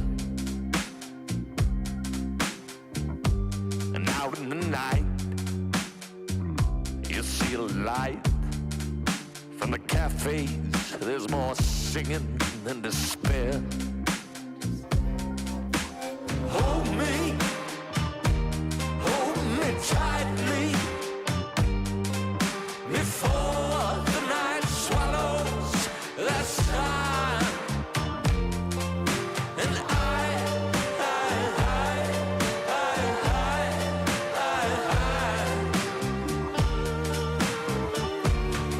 I'm done.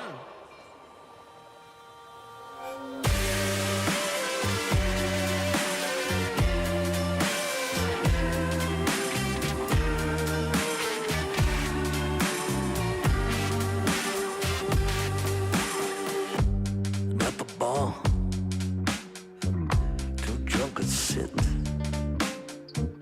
They're talking shit of what's been before. And the dancing girls, they twist and twirl. They sweat like beads of pearls, scattered before swine. Hold me tightly before the night swallows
Yeah. It's Q-Head. It's been love since we met. Right from the bar to the bed, all night long, roller coaster. A 5-inch scar on my shoulder. You smile, I'm high. I put my heart on the line. I'm addicted to you, I can't lie. It's whenever you kiss me goodbye. I'm high in your love, high in your love, high in your love, high. It's never enough, never enough, never enough. I'm so high in your love, high in your love, high in your love. I'm so high, I can't stop thinking of you. When the world is going down, I won't be there, won't be there. I'm in heaven with you, I'm in heaven with you. We'll be up and losing ground into the air, to the air. I'm in heaven with you, I'm in heaven with you.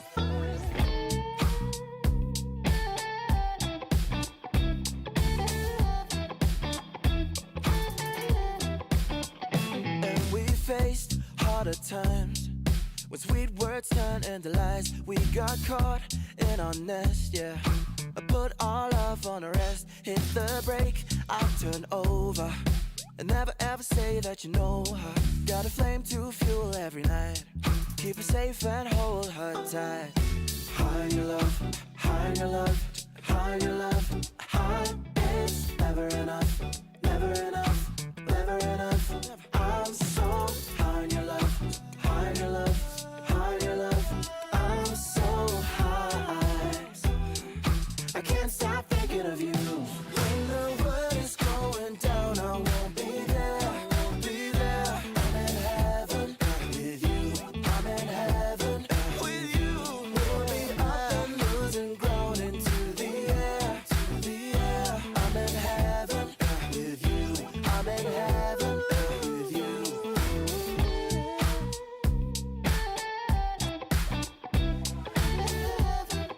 With you.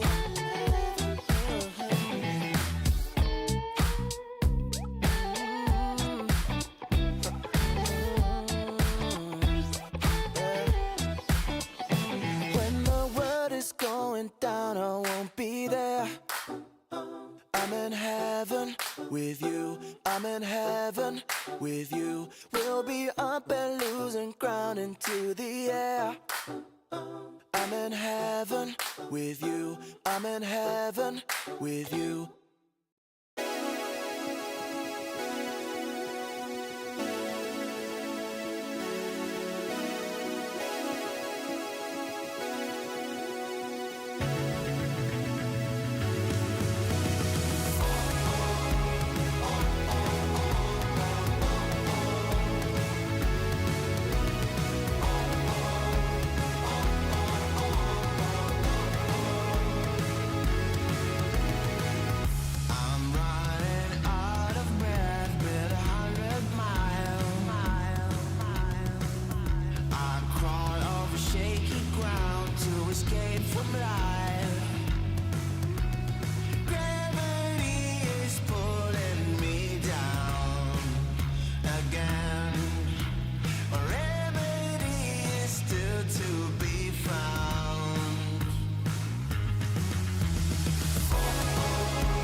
jeans, pull pedal to the metal, flashback to the beat. Step into my time machine.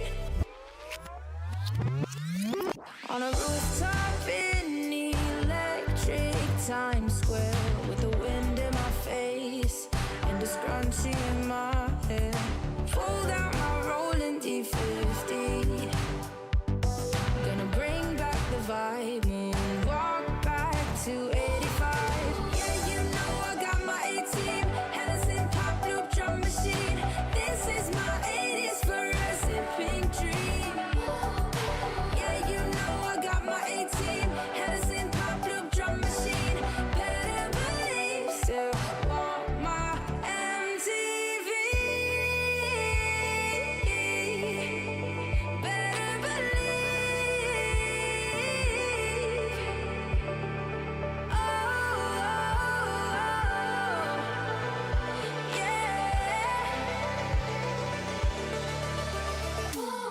Hit me up, Doc Brown with Marty McFly. The future's back, DeLorean style. This is my time.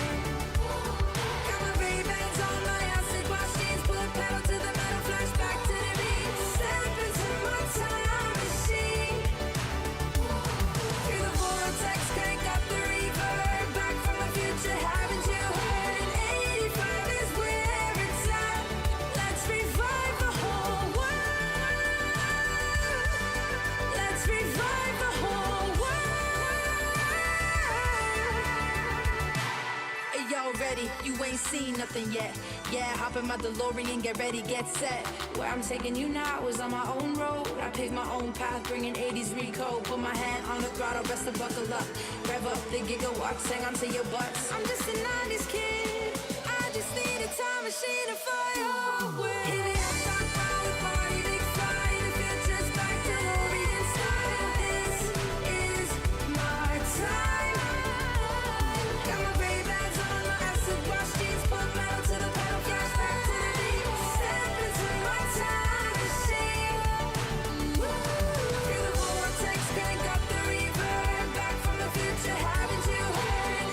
85 is where it's at. Let's revive the whole world. Let's revive the whole world.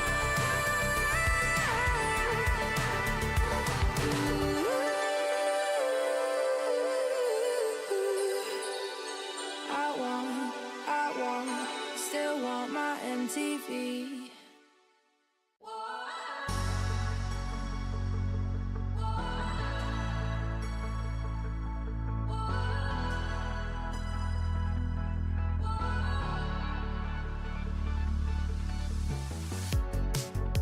The city lights a neon aglow. We are stars covered in gold. Covered in gold.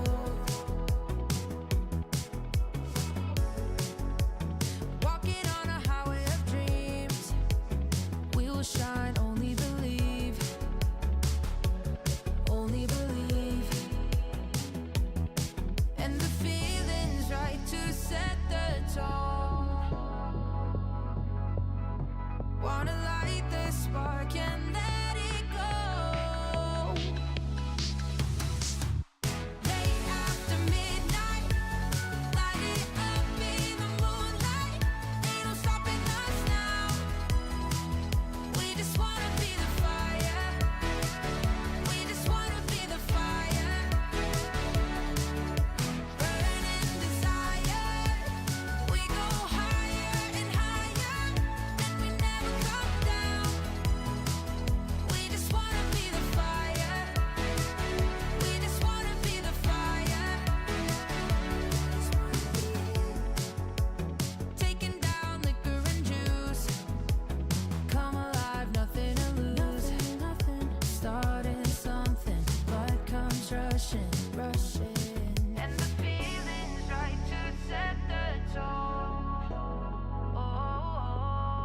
Wanna light the spark and let it go. Yeah, just let it go. Gotta let it out. Wanna shake it out. Gotta let it out. Wanna shake it out. Yeah.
Just got the news that you're still in town, looking for a safe place to hide. Well, you better close your window and lock the door, 'cause I'm gonna get you tonight. And I know where you are, so look sharp, 'cause here I come, I'm close, so get ready and watch out, 'cause here I come.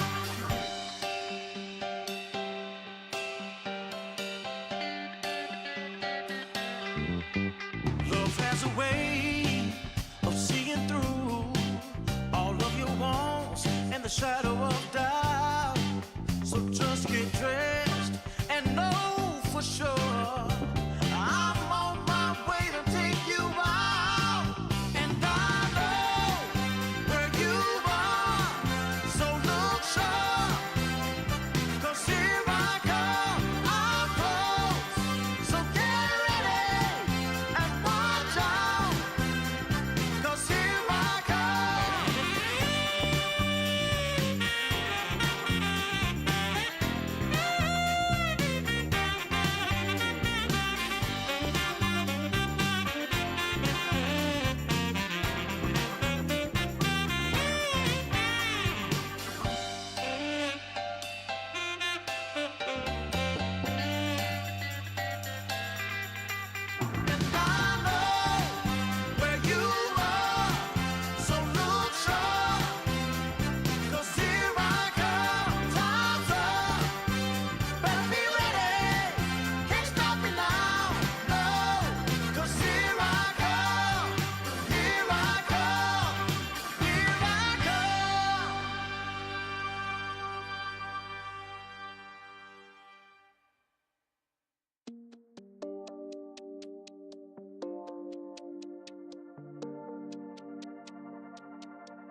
too tired.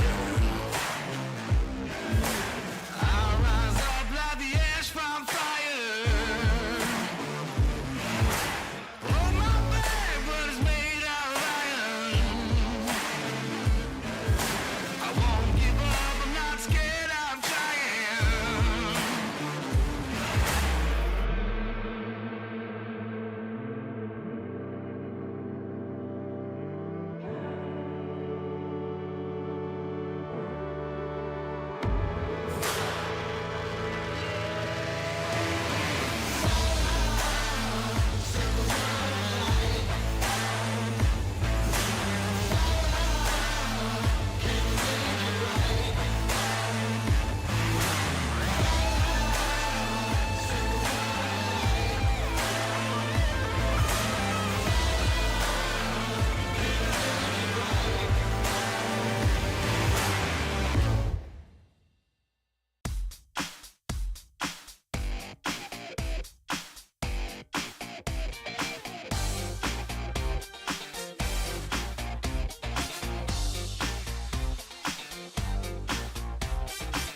Who's that come walking by?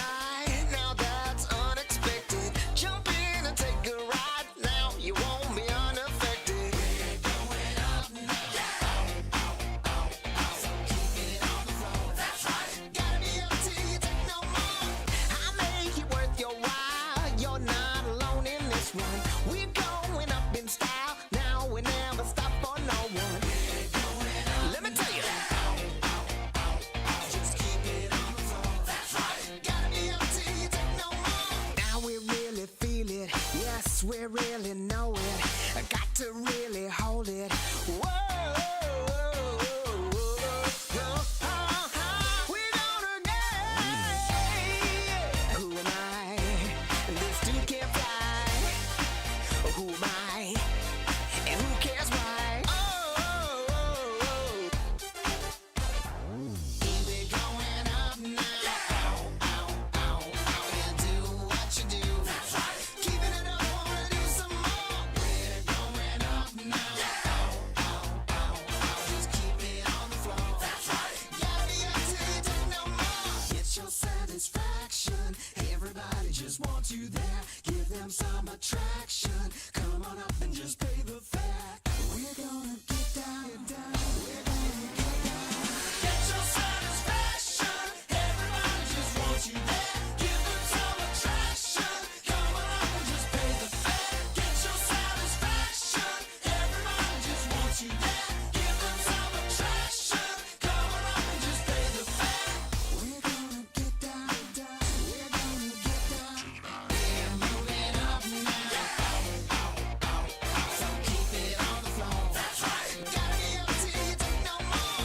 Light up and shine the crowd. We'll burn the house right down here. No thing you're not allowed. The party just begun. Yeah. Keep it moving up now. So do it like before. That's right. You better believe you got something more. So now you're number one. You feel the satisfaction. And when the night is done, you like that interaction. We're going up now. Just keep it on the floor. That's right. Gotta be up till you take no more. We're gonna get down. We're gonna get down. Get your satisfaction. Everybody just wants you there. Give them some attraction. Come on up and just pay the fare. Come on down, let's pay the fare. 1, 2, 3, 4. Get your satisfaction. Everybody just wants you there. Give them some attraction. Come on up and just pay the fare. Get your satisfaction. Everybody just wants you there. Give them some attraction. Come on up and just pay the fare. We're gonna get down. We're gonna get down. We're gonna get down. I wanna get down. Get your satisfaction.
Well, it's time for one more series here at the Dream League Season 24 South American Qualifiers. Day number 1. We've already had 2 series wrap up. The first round of the upper bracket is complete.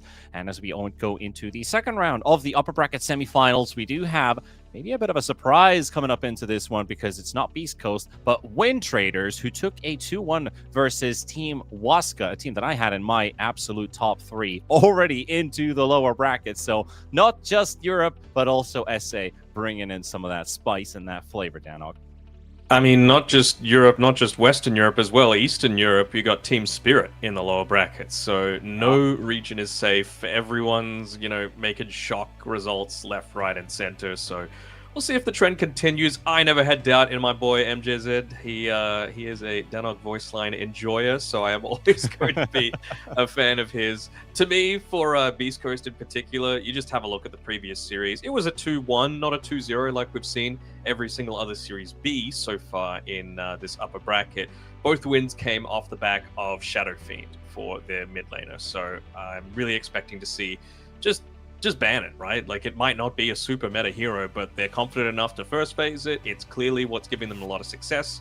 When they weren't able to pick it up, they lost in 26 minutes. So I think you just got to take away comfort from a team like this. And yeah, I think it'll probably go a long way towards getting Beast Coast a favorable draft. Yeah, it looks like every series so far has had at least one game that has lasted under 30 minutes, but then always the game 2 and game 3 have been lasting longer. So going into this one, I would be surprised if we get yet again another quick game 1 from either side. Maybe if you get your likes of the Shadow Fiend, you have the potential to get those quick closers. There was one game in particular where I did see Dot bring out that Shadow Fiend. I think that was like an 18-minute, 19-minute GG, something like that, a couple of weeks back. So there is some truth to that strength on that hero. And I love having people who teams that have the potential to switch their pos 1 and pos 2, right? Like, you can like TA is probably the biggest example, but Shadow Fiend certainly. If it's a good game for it as mid, you play it mid. If it's a good game for it pos 1, you play it pos 1, and you can even switch the players that are doing it as well. Back remember with Liquid, with Mikke and Matumba Man, they would do it a lot. Miracle and Matumba Man. Matu was just such a flexible player. I'm sure you're very well aware, being a Finn, but yeah, it's just, I think it just gives the draft so much flexibility to be able to just not be so predictable. And hopefully for WINTRADERs, if they are to take the W, they would love to have that sort of opportunity. On the topic of players and roles and swapping 1s and 2s, did you know that Matumba Man originally was actually a mid player, a tinker, and a meepo spammer? Oof, disgusting. I mean, with a lot of his hero pool, you're not surprised, right? He was very he was very much like a green hero type, but as long as it's like a disgusting cheese hero, you know that he would have picked it. Oh yeah, absolutely. What we saw, we haven't really seen WINTRADERs performances unless you did watch that game number 3. I didn't see game 1 or game 2 because we were casting Beast Coast versus Dibujitos, but they did have not the cleanest, the most flawless victories, right? Game 1 especially was a bit of mistakes here and there, a bit of maybe being a bit too energetic with some of their plays and be like, oh well, we're not all around. Moose wasn't able to keep up with his cores. Omni Knight being the slow support as he is, with all these speedy cores around the rest of the roster. And then game 2, which of course came on the back of a 4 protect 1 strat. So 2 somewhat different types of games. They had to fight for that victory as well versus Dibujitos. How do you think they're coming into this series versus WINTRADERs, who've already shown they're also strong in the early game? They're trying to reinforce pretty strong lanes for themselves too. Seeing a lot of Treant here, seeing the Shadow Fiend Treant compare up, seeing Muerta that is actually pretty weak in the lane, but is Dod's one of favorite carry heroes. How do they approach into the specific series? Do you know anything about like their play styles? How do they click? Is this favorable for either other team?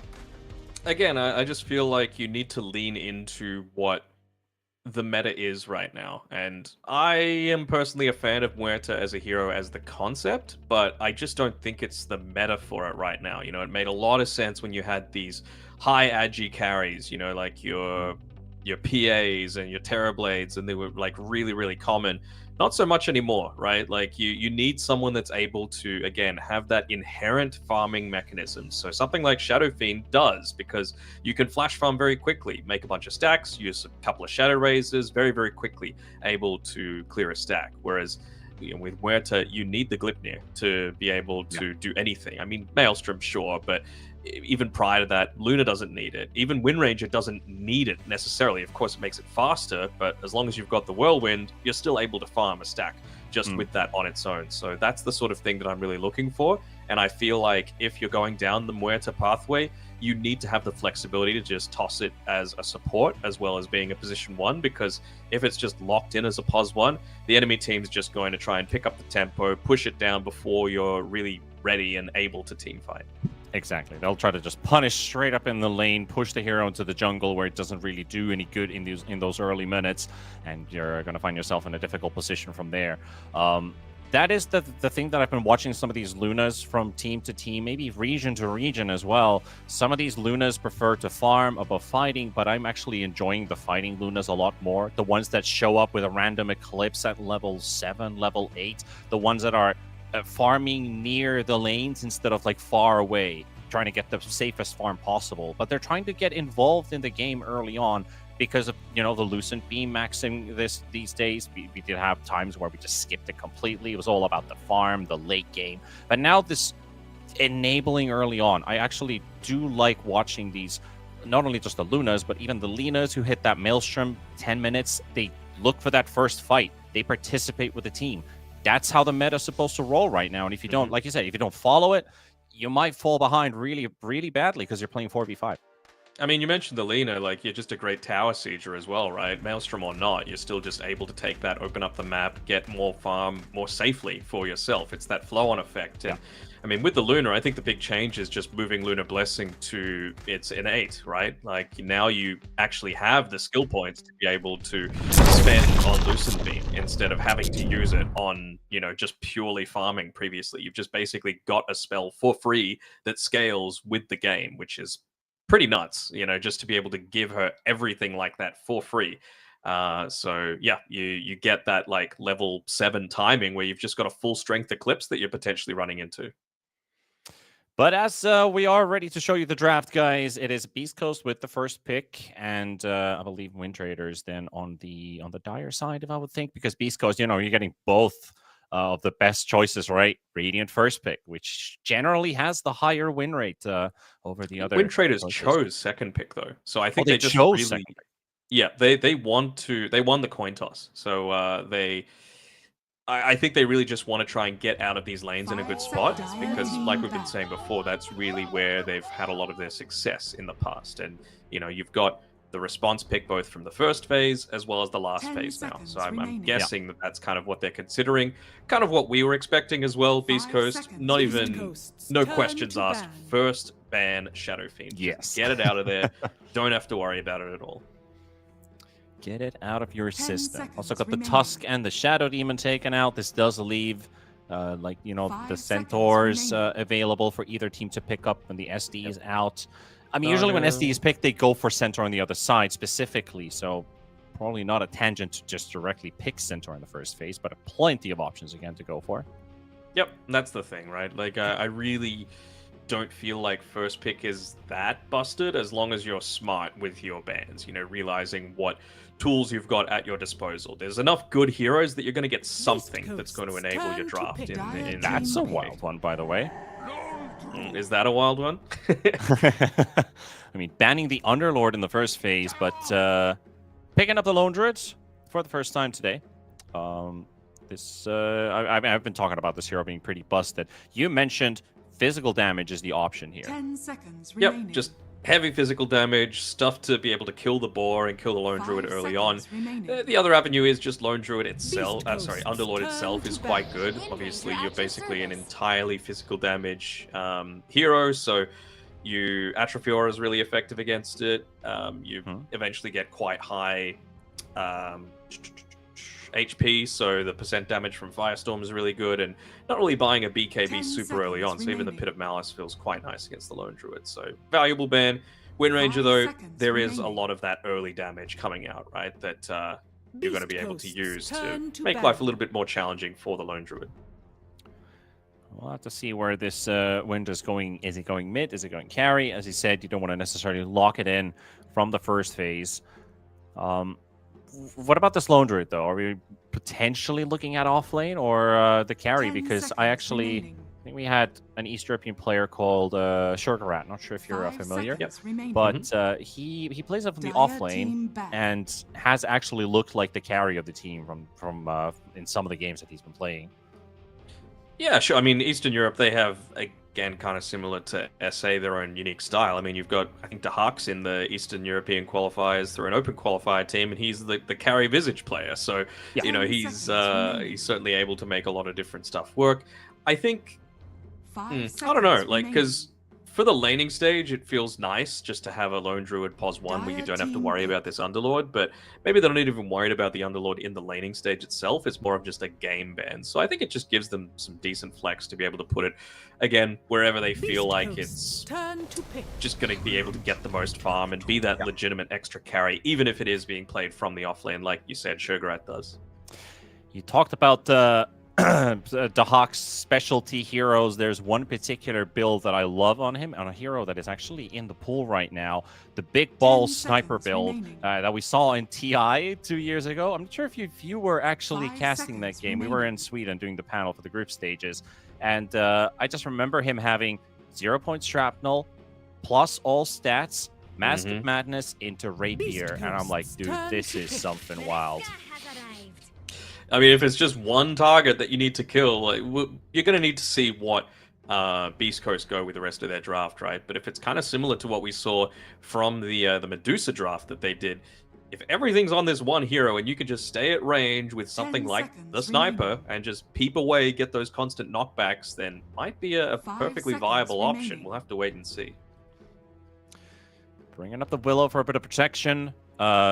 This might just be Moose's hero unless Almisha wants to pick it up. Moose, he'd had the Dire Omni team Knight pick. before, but this time we're swapping around to the Clockwork. And that is a support that gives you vision, gives you initiation, gives you protection.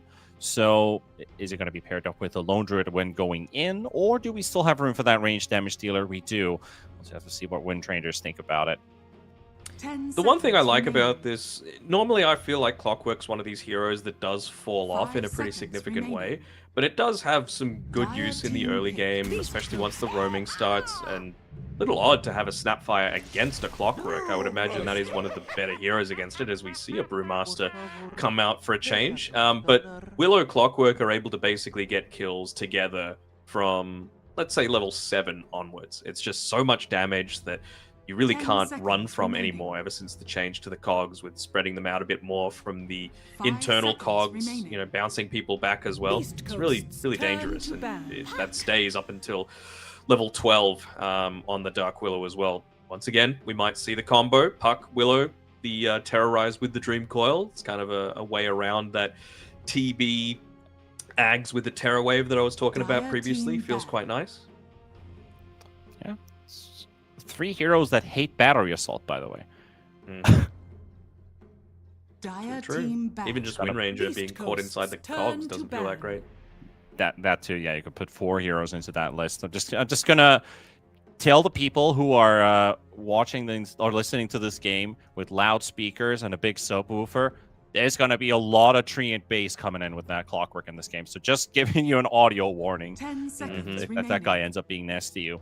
Sniper banned on the last phase by Beast 5 Coast and seconds Sent remaining. Kunkka. 1 more to go. What do you think they're aiming for here? I mean, Wind Traders still need their mid. They want something that's able to have a good time against the puck. You take out a lot of these like physical damage cores. So honestly, even the Kunkka for themselves on Wind Traders wouldn't have been the worst. Would have given them some decent lockdown for the Lone Druid as well. Can kite around the bear or the Lone Druid himself with the X marks, so that would have felt quite nice. Same sort of thing with a sniper, right? Like just something that's able to bully the puck as much as possible in lane. Beast So Coast's turn to I'm not 100% sure what they're actually going to go down the avenue for. Again, like this is the sort of time where you would just go, oh, okay, Ember Spirit. Ember just Yeah. crushes the puck, but really just doesn't feel all that impactful as a hero anymore. Yeah, that's the third game in a row Beast Coast last ban the Void Spirit. 10 And that seconds actually reminds me, I remaining. did see a Dot build, and he was not the only one. I saw two other 5 people do it. I saw seconds Watson remaining. did it first, then Dot did it, and there was a third SA carry who also did this Void Spirit carry with Battle Fury. It was picking up wind, but then it fell a bit flaccid and didn't really continue that trend. But if you are going to do that, I feel like it's so dangerous going a Battle Fury when you're up against a Lone Druid, because you're just Right. going to get pushed in so quickly. Hey, you got okay. the Ricky. I did get the Ricky that I've been wanting. I mean, it feels fine, right? Like, against the puck, it's really nice. It's not that same level of busted as, like, when you're going up against a Shadow Demon, for an example, or Omni Knight even, just because once you get the shard, there's nothing really that you're protecting against, with being able to cast things on people inside. I guess there's stuff like, the Force Staff and all that sort of things too, but still, it's not a bad Ricky draft.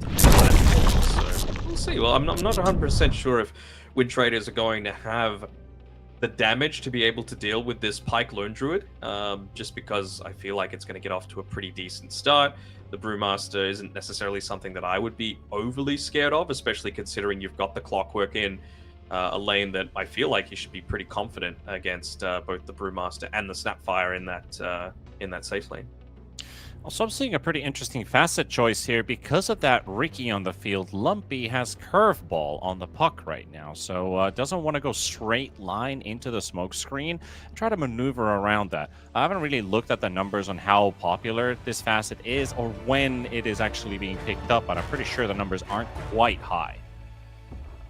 Yeah, I mean, it's just a little bit of that extra speed coming through as well. So maybe they feel like they need another way to be able to lock in onto the back lines. They want to try and catch the Brewmaster out early on when you do get a lot of value out of the splits. So I just looked up, at least Pro Tracker says Curveball is picked by 4.3% of pucks. So very, very small data pool to pick up from. But quite a lot of games in the end. That is 350 matches compared to Jostling Rift having 7,760 with a higher win rate, of course. But let's see how this one works out, because he did lock it in. He's going to keep it for this game. Yeah, I mean, maybe as well, something to consider is that you don't want to even put yourself at risk of the Waning Rift bug with the, what is it called, Jostling Rift facet. Yeah. So if you just don't have the opportunity, it's never going to be an issue. You gotta have quick fingers in a game like this. A lot of instant spells that can just be thrown in your general direction. But then again, what about the lockdown side of WINTRADERs? If it's not Smokescreen, which I remember Kips was saying, one of the best crowd control abilities in the game, I somewhat agree. It is fantastic. But what about the other abilities that they have? Doesn't feel like it might be great for catching the puck. Yeah, you're going to need someone else to be initiating a lot of these fights, right? I guess you've got a Treant Protector who's going to be there to back up the Ricky, but I would say that the damage is there to be able to deal with this Ricky Mario when he does go for the eventual dives in onto the back line, right? Yeah. There we go. 3 bounties picked up. Bit of a steal there from WINTRADERs. And we are going to be starting laning off here. Puck versus Ricky. I have to say I haven't really seen a whole lot of mid-Rickies. I think that was more like last year, Frontiers patch time, when I saw Ricky come up the last time. So it's been a while for me. I mean, Ricky's one of those heroes that, again, does abuse a low armor hero like the Puck, right? Like, she's got 3 armor. She's put a little bit more emphasis into buying up a bunch more of those Iron Branches just to make sure that it's not going to be as big of an issue. But, I mean, it's the sort of reason that we even saw, I think it was Liquid that tried doing it, Night Stalker mid whenever you were going up against the Puck, just because, you know, your base damage was pretty good. You'd be able to outlast hit, and then you just bully as much as possible. I think you're going to have a very similar sort of attitude with the Ricky. Night Stalker's a pretty amazing hero, at least in the Finnish Dota scene. Has been notorious to be that cheese mid-pick from time to time. Also given from the player we talked about earlier on. Usually show up. But also on the side lanes, Brew versus the Bear. And Moose, of course, on this Clockwork. Well, he's going to take a bit of a beating here from both Kendall and Jenek.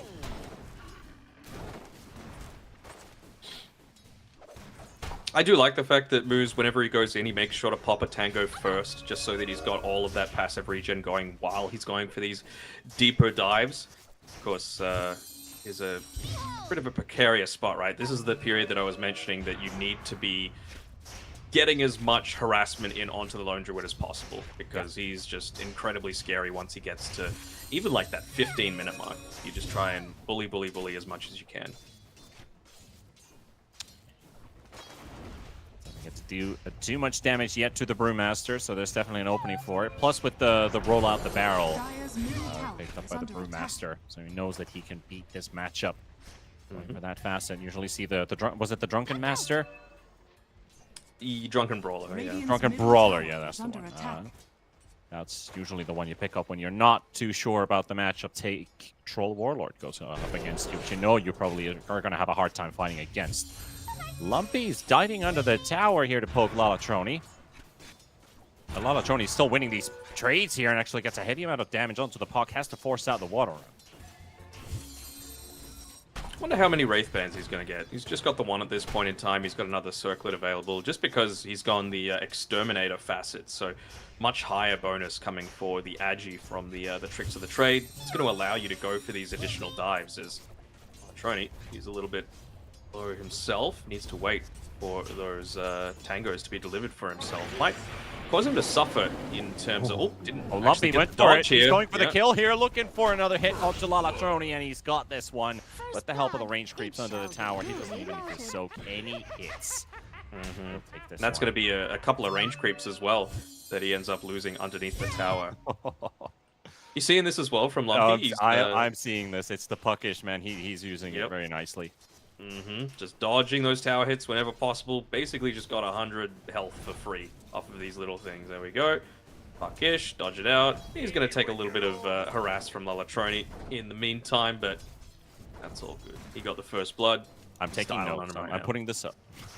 Mm-hmm. Not that I play a lot of puck. I'm one of those guys who actually has played puck in the off lane, which is the worst to put the hero in. But, you know, I'm not exactly like living in the immortal territory where people are going to flame you right away for that hero pick. You know what? It's Dota. Just have fun with it. Oh, yeah. Oh, yeah. One of my favorite builds is, of course, like the Mjolnir Ags. Still a great way to turn around fights if your opponent forgets to buy BKB, for example. Have a lot of fun with that. Just constantly keeping an eye on moves. He's hit up to level 3, so you do have a bit of a power spike if he did opt to go more points in the battery assault, but maybe he's just saying, look, all I really want is the stun aspect of it. It might value the power cogs mana drain a whole lot more, especially considering you're going up against a Brewmaster who does quite heavily rely on that sort of thing to be able to get a lot of his last hits happening. I also wonder from Genic as well if we're going to see like a value point in the little shredder skilled up at any point, just because it's a really nice tool to be able to quickly get out of those cogs. Yeah, it's something we don't actually see Snapfire's going for just these early little shredder points. I think that the damage scales very nicely, but since Full Bore is back on the menu, skipping up. I'd say level 4 you might put 1 point in it. It just feels really, really good. It's like the Jakiros when they're going up against Rubik, but they're just like, I'm just not leveling Ice Path. Or just leaving at that value point at level 4 usually. But Pike with Moose, maybe getting a kill on Kendall. That's a bit of a washing machine effect there as he's pinballed back and forth. And that's a kill for the Lone Druid. I mean, Genic cookied him in there. Like, he made that choice to be able to go in, and I don't think Brew was ready to fight at all. Big fight there. Lumpy going again for the tower dive here and looking for the kill on Lalatroni with the help of El Micho. And that's going to be the third one here for Beast Coast. It's not looking too great for them at the start here for the WINTRADERs, but yeah, it's pretty significant, and especially Ricky being dead while this power rune is going to be coming up. At least Genic is there to mind the top power rune, and it's actually going to be there as well, so looking out a little bit for the WINTRADERs, being able to secure that one, keep it away from the puck. Lumpy, he's going to be forced to go back to the jungle, pick up a bounty rune, and I was about to say maybe make a rotation down towards the bottom side, but they don't even need him. Could maybe call MJZ or This could be one of those rotations again where Brew TP's in, but then again, he did just TP back a while ago, so he's going to have to walk back to the lane. Dream Protector is just going to sit in front of the tower, but Pyke wants to push this lane. We could see a dive happen here. Sure. He's I mean, waiting. you've got the siege creep. You've got 1.5 creep waves here, and JZ might be in, I was about to say a little bit of danger. I think that's an understatement. Yeah, I mean, we've seen some Simpsons references earlier on today, but it's definitely feeling the I'm in danger. They might be getting the Wisdom Rune as well. Even the Brew doesn't feel safe to be able to go to that one. Level 3, almost level 4, but it's that 7-minute mark, and just does not feel good at all.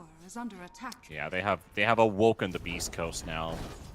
It's pretty much daytime, or like early evening here for some of the players. And Beast Coast, they look very refreshed compared to that previous series, which was causing them a bit of issues here and there. Not morning gamers, for sure. Yes, absolutely. Are you a morning this tower's gamer? Dead. Hell no.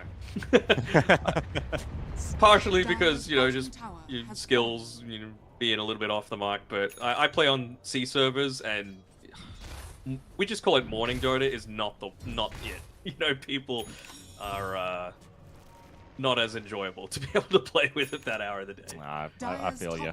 You guys are you still got some of that UK flair in your language as well, so and I can suspect what's going on. Big rotation to bottom. Pyke, and just to roar a lot of Trony. He gets the feeling that there's a sentry around, and there definitely is one. So 4 heroes to the bottom lane, only to find nothing. El Misho gets to poke the mid tower with Lumpy coming in as well. That gang squad has now moved to mid. Can they get anything done here? With an amp damage rune as well on Lumpy, so they've got to be very careful. If you take a swing, it better hit onto Lumpy.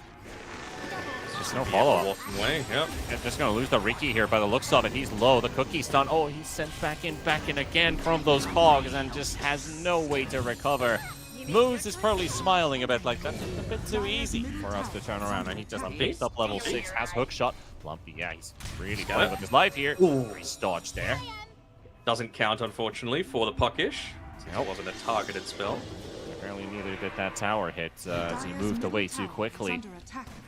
Didn't count as a dodge, even though it was a dodge. I was surprised El Misho didn't go and give a little bit of an Arcane Boots power up to his puck, but it's already so much damage onto many of these towers. You've opened up the map a decent amount.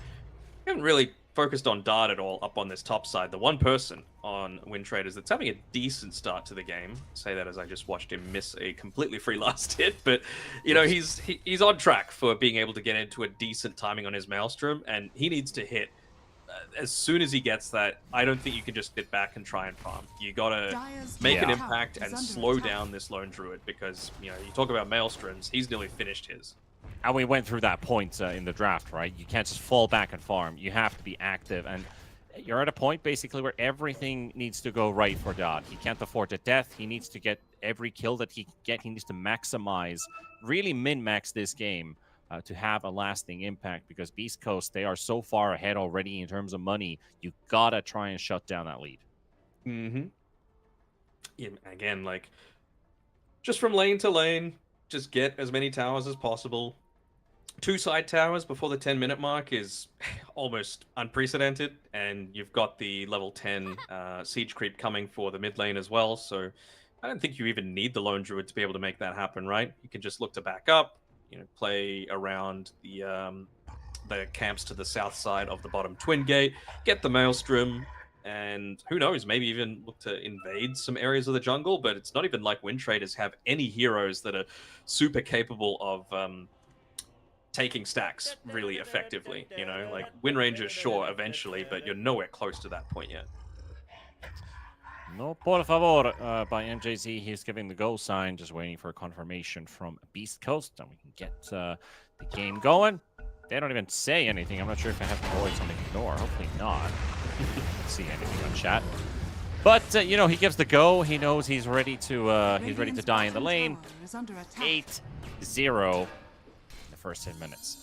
I'm worried for Kendall. He has gone towards this Spirit Vessel, hasn't got any charges in the urn, and this is the sort of thing that if you're not getting any kills, obviously you're not getting any benefit out of it, but also doesn't do too much to help your farm either. Like, you are just going to find yourselves slipping further and further behind unless you are really starting to get active.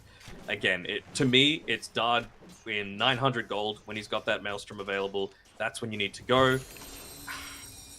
It feels weird saying like an all-in style of play, but it almost is at that point, and it amplifies the effect of losing that Wisdom Rune as well, because Jenik is just hitting level 5 now. If he got level 6 at around that similar sort of timing, maybe that's the amount of damage that you need to be able to, get some kills, get some lockdown that you need, all that extra stuff. Treant Protector is still level 3. I was about That's to how say bad that it is. don't Google Treant's level.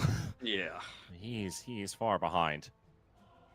Has been on the receiving end of this game so far. Has more net worth than the Snap, but has 2 levels less. Doesn't really help him a whole lot here. Meanwhile, Willow is already at 3,000 net worth, about to overtake the Brew. Mm-hmm. With 20 Not too far behind CS less. Ricky either. Yeah. And then you got Pike, who's just, just free farm. Maelstrom ready, Power Trips Bracer. Yeah, mi amor, yeah. Yeah, mi amor. Been told G, but don't seem ready to G just yet on Beast Coast. Looking like at what are some of these other items coming out. Speaking of them, for when they actually want to continuously push the tempo, right? Like, you've already got the Maelstrom on the Lone Druid, great. Do you wait for the mech on the Willow? Possibly. Puck looking to work into the Witchblade, that just seems pretty logical. And for Primal Beast, has he already got the Ring of Taras coming out to him? Wow, he does. So obviously the expensive portion of the pipe, and it's just going to provide him with so much durability. Well, we're ready to go once again. The mid tower is definitely going to be in peril. It's already weakened by quite a lot. Dodd is just rushing through the jungle with the whirlwind. Shot coming in, will connect onto Jenik. The charge in from the Primal Beast will prevent the Snapfire from escaping into the Pulverize. A kill and an objective. What comes Dire's next? middle tower has fallen. Good question. Like, even just the Spirit Vessel on the Brewmaster, right? Is that actually going to change anything? I don't think so. Not really. Like, you're still going to be able to use it in onto the Lone Druid, and it feels kind of nice, but is it really all that impactful? Like, is that really what you're waiting for? We haven't seen a single Primal split yet. Treant's nowhere close to being able to pick up his ultimate. Almost 10th kill on top as MJZ almost died. Kendall, like, can you just let me ult, bro?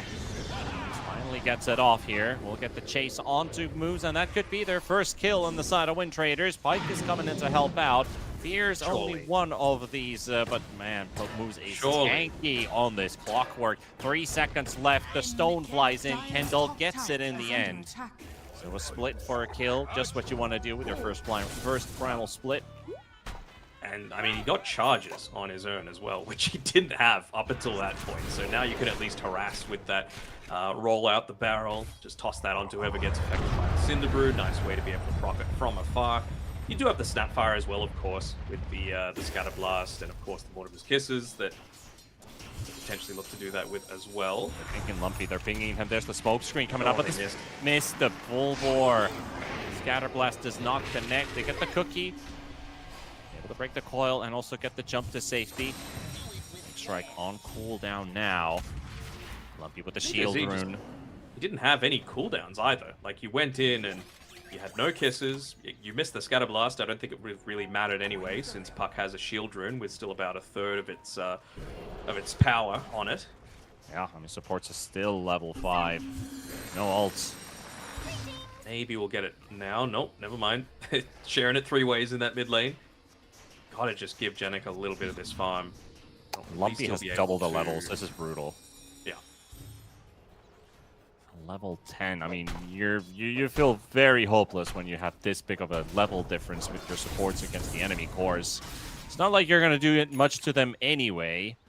But now you really feel like a little boy.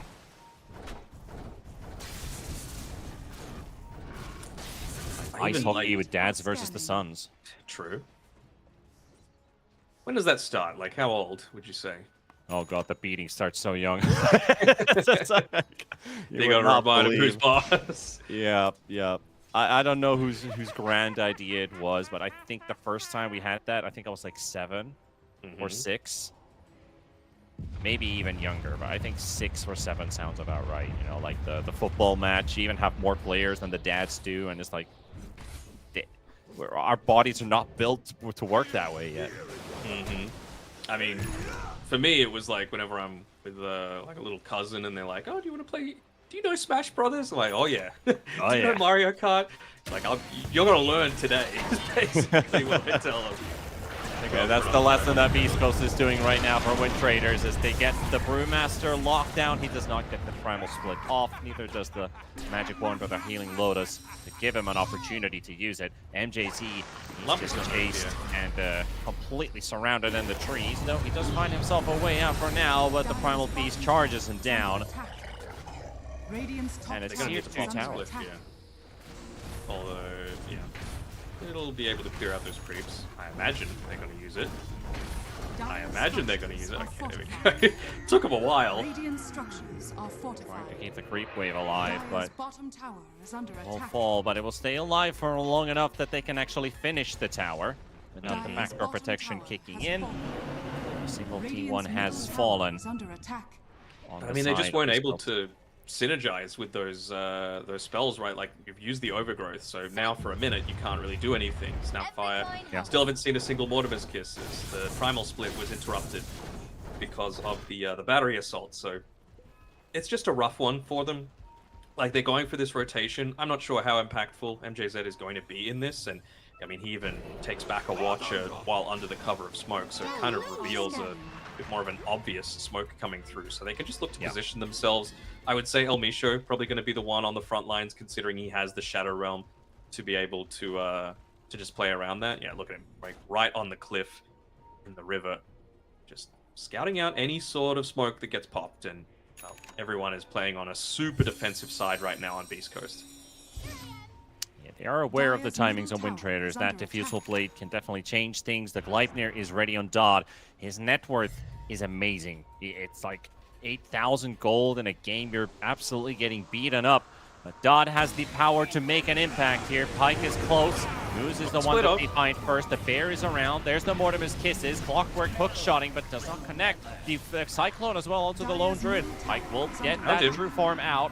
He's going to be tanky enough for them to not get interested in hitting the Lone Druid. Maybe something else. El Misho goes for the D-Ward. There comes the Ricky, but he also gets coiled up at the same time to charge in. Vitali deletes Alatroni, and Kendall's Primal Split has come to an end. So the Brewmaster's getting controlled. WINTRADERs trying to get some damage out there, but Dodd's left quite alone here. He's doing quite a lot, but is it going to be enough? Kendall down, MJC gone as well. There goes Dodd.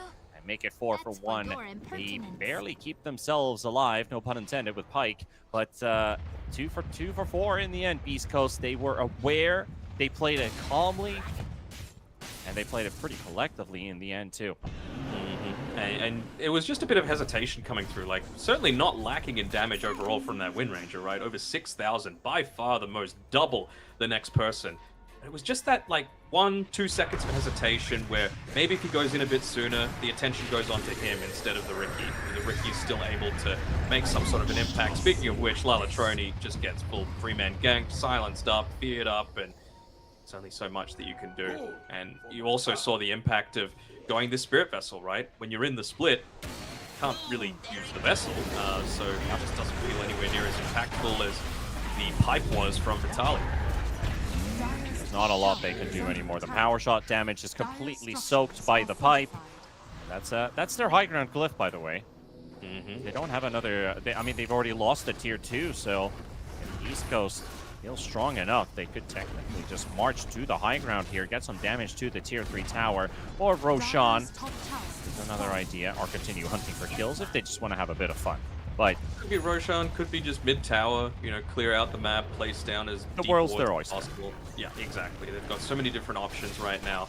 So I'm trying to think, like, how does WINTRADERs get back into this? Because, I mean, he doesn't have the Aghanim Shard yet on the Treant, as they're going to look to try and get a kill onto Moose, but he's just walking away from this. Yeah, he dodged, didn't get hit by a single kiss. himself back to safety out of that one. I mean, this might be too early to say, but I'm feeling that maybe a bit of fatigue is hitting WINTRADERs after beating Waska. That couldn't have been an easy battle. Going 3 games against a team that looks superior and winning that series in the end. We've seen some of these teams just use absolutely everything mentally early on in the day. Hopefully that's not the case, but If they were hour-long games, I would agree. But they were pretty standard Dota games, right? A 26-minute loss, a 30-something, and a 40-something minute game, I think it was. So standard times, yeah. Yeah. I want to see MJZ putting a little bit more emphasis onto his own farm, just a little bit, you know, push out some of these lanes a bit more effectively. Get the Nature's Grasp in, get into your Aghanim Shard. I wonder if they're going to continuously stay up here on the top side of the map on Beast Coast, or if they might consider going through the Twin Gate to invade and try and yoink away that Tormentor. You can see that's what's being pinged right now on the map by Moose. He's saying, hey, we have a very clear net worth lead. Let's try and abuse it as much as possible. Radiant's courier has been killed. Tali drew a line that nobody should be crossing that Radiant's bottom courier has been killed. bottom tier 2 area. Moose is trying to keep the wave alive, while NJZ is also trying to push it out to keep that at least near to that T1 to prevent that high ground push from happening. Because if it does happen from the bottom side with that Roshan Aegis picked up already, and of course with that Aegis you have that freedom to march to the high ground, but they are already making their way towards the Tormentor. There's going to be a notification for Beast Coast that they pick it up if they don't get there in time. Seen teams try to cut off teams that are escaping, and they are afraid of this one. I do not blame them. They need to be very scared because they are a long ways behind. This is like what we were talking about with the Bat Rider in the first game of our day, right? You need to, as a support, give up your life to force them back in some capacity. And you're going to need to do it quick because at level 15 on the Lone Druid, pretty damn tanky. He's got all of those early items that he could possibly want going into a Disperser next, just, what is that, 1,300 gold away. And you've got the Aegis, and you're probably going to get the Wisdom Rune, and maybe the Tormentor, but again, it seems like they want to make the most of this glyph being off cooldown. Oh, Lumpy just goes straight into Kendall. Spots MJZ in the trees, the Dream Protector's out. It's only a 30-second respawn, but that 30 seconds, look at that pushing power. That's a long half a minute. What can the rest of the team do? This is what I was talking about. You needed to put more aggressive pressure onto the Lone Druid. He has just had a completely free game, 5-0 and 5. Easily top of the net worth charts, tons of building damage. Something that a Brewmaster doesn't necessarily excel at. Didn't get to play the map with that Dream Protector we were talking about, like cutting waves and stuff. They're already in damage control mode, but the moment that lane gets into the base, they lose a Dream Protector. It's no longer damage control. Something else. It's not worth using Overgrowth for this, I don't think. They just walk into a trap. They just get lured into a counter initiation. Moose will grab 2 heroes, 3 heroes now, as Lalatroni's there too. They'll get the clockwork. That's a lot just for a clockwork. Exactly. The Shackle Shot does connect on through the bear to the Lone Druid. They're just not doing any real damage here. Another roar coming out again. The Primal Split's about to end soon. Dodd low on HP. Another orb flying through. Lalatroni caught in the Pulverize. And WINTRADERs, I do think at this point, are trading a loss. At least to start this series off with. Goldie Gold behind the tower. Lumpy will finish his life. He will fight all the way to the end. Dodd would like to punish Lumpy here with the Gleipnir, getting a close call there. Might just drop the gem down on the ground. Dodd does have that whirlwind. No connections though. Lumpy's just regenerating with all those dodged ones. El Misho does go down, and so does Lumpy. And the gem down on the ground, but Dodd, it's like, which one do I pick up, the gem or try to save the Rex? Pyke doesn't care. I mean, he's just like, all right, we'll get Megas. That's a lot of space. And yeah, just have a look at a few of those pigs. Electronia's like, oi, get over here. We got to stop them. Yeah, that's the space Dodd was probably hoping his supports to create around the map, but Pyke is getting a trade-off from his own supports. Gleipnir only hits the creeps though, so Dodd will continue chasing, but no Shackle Shot connection. Another power shot in to 50 seconds on that Aegis. As well. Experience again. Another Gleipnir. There's the Shackle Shot combined, and the whole team will take their vengeance on Pyke. Charge coming in, though. Will catch 2. The cookie is interrupted by Vitaly. Hookshot doesn't even need to connect, and Dot has just too many targets to hit. But will she be able to clean anybody up here in this fight with that? Look at the right click from the Lone Druid. And the Lone Druid just hammers and claws down that Wind Ranger. And this game, it only takes 24 minutes for Beast Coast to close it out. Pretty damn convincing from start to finish, right? Like, it just felt like they had, again, the more well-rounded draft. It felt like a lot of the movements were better.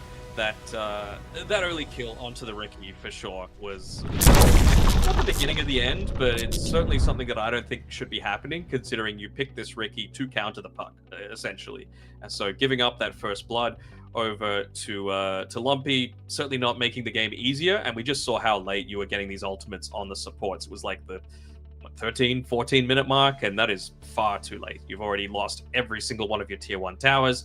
The space to farm is limited, and I want to have a quick look at the actual damage numbers all throughout that game, because it really felt like outside of the ultimate, there wasn't much influence at all on the Brewmaster. Yeah, just ended up doing 7,000 damage that game, and it just soaked up a lot of the farm on the map, which I feel like you don't necessarily need if you're just going to be an ultimate bot, you know?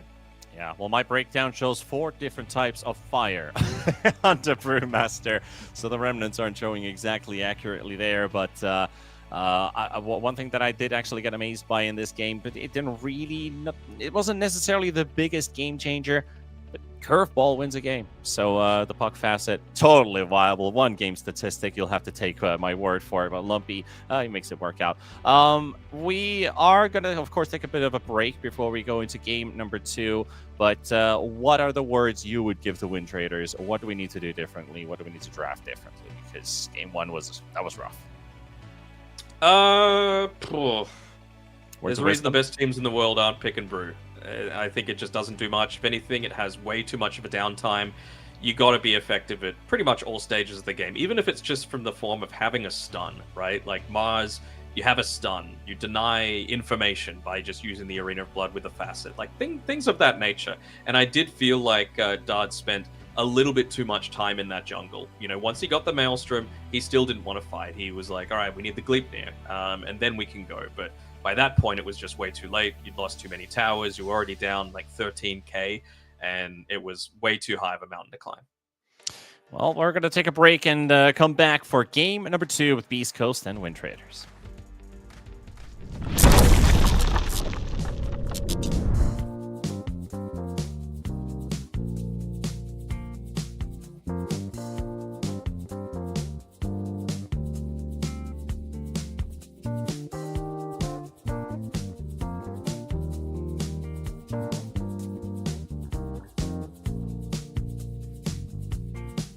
You should see my baby, she's spanking new. And she never says no, she's can do. Got a smile that shines like rubies and pearls. And I love that little robo girl. Well, she knows how to do that bump and grind. With 4 on the floor, she'll blow your mind. She's got rosy cheeks and strawberry curls. That's my sexy little robo girl. When I kiss her heated lips, she purrs like a kitten and droops her lips. Says your wish is my command, telling me to love her like a real man. With the high-speed motors in overdrive, I've never felt a lover who's more alive.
Welcome to my private garden. It's my own menagerie. If you're looking for a party, I own everything you see. Heavy is the head, where's the crown? They said it's my time. I'm gonna run this scene. If you don't like the way I rule my empire, you can go ahead and you can kiss my ring. All eyes on me, yeah. When I enter the scene, quit it. All eyes on me. All hail to the king, get it? If I say so, then it is so. If I say no, you better get low. On bended knee, yeah. All hail to the king, get it? Make way for the king, yeah. All hail to the king, get it? If I say so, then it is so. If I say no, you better get low. On bended knee, yeah. All hail to the king, get it? There's only room for one hustler, sitting way up on that throne. Guess I'm showing my true colors. 24 karat gold. I'm gonna wear that crown. Y'all better hit the ground. It's my time, and I can guarantee, if you don't like the way I rule my kingdom, you can go ahead and you can kiss my ring. All eyes on me, yeah. When I enter the scene, quit it. All eyes on me. All hail to the king, get it? If I say so, then it is so. If I say no, you better get low. On bended knee, yeah. All hail to the king, get it? Make way for the king, yeah. All hail to the king, get it? If I say so, then it is so. If I say no, Potentially back for the last time, depending what WINTRADERs are going to be cooking here for game number 2, as Beast Coast are in the lead right now after a pretty convincing game number 1. Didn't leave much of a chance, much of a fighting chance at least, for WINTRADERs to try and convert that game 1 into something of their own. They kind of left them halfway working their builds a bit too late into the game as well, because, you know, Pyke, uncontested, free farm Lone Druid. You are highlighting it all draft long. This first phase pick needs to be somehow addressed this game.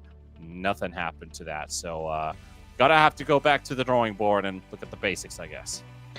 Yeah, I mean, I just don't see how a Treant and a Brew deal with it, you know, essentially. Like, it's nice to... I wouldn't hate the Treant on its own, or the Brew on its own. Maybe I would a little bit, but you just needed something that was able to pump damage into it, whether it be even just like attack speed slow from, let's say, a Phoenix, if you were wanting this big team fight ultimate, or the blind chance. That would have been, you know, really effective to be able to have. The percent damage would have been really effective to have. Or you go down the other route, and I know it's not really meta right now, but even a Slardar wouldn't have been horrible for you to play on the Pos 3 role instead, and really just get up in his face, look to try and bully him as much as possible. And you know, if Moose is going to put his body in the line, you're going to die if you're walking into a Slardar. You know, you're not like this Brewmaster that is reliant on spell casting, especially in the early stages of the game, to really have that same level of impact.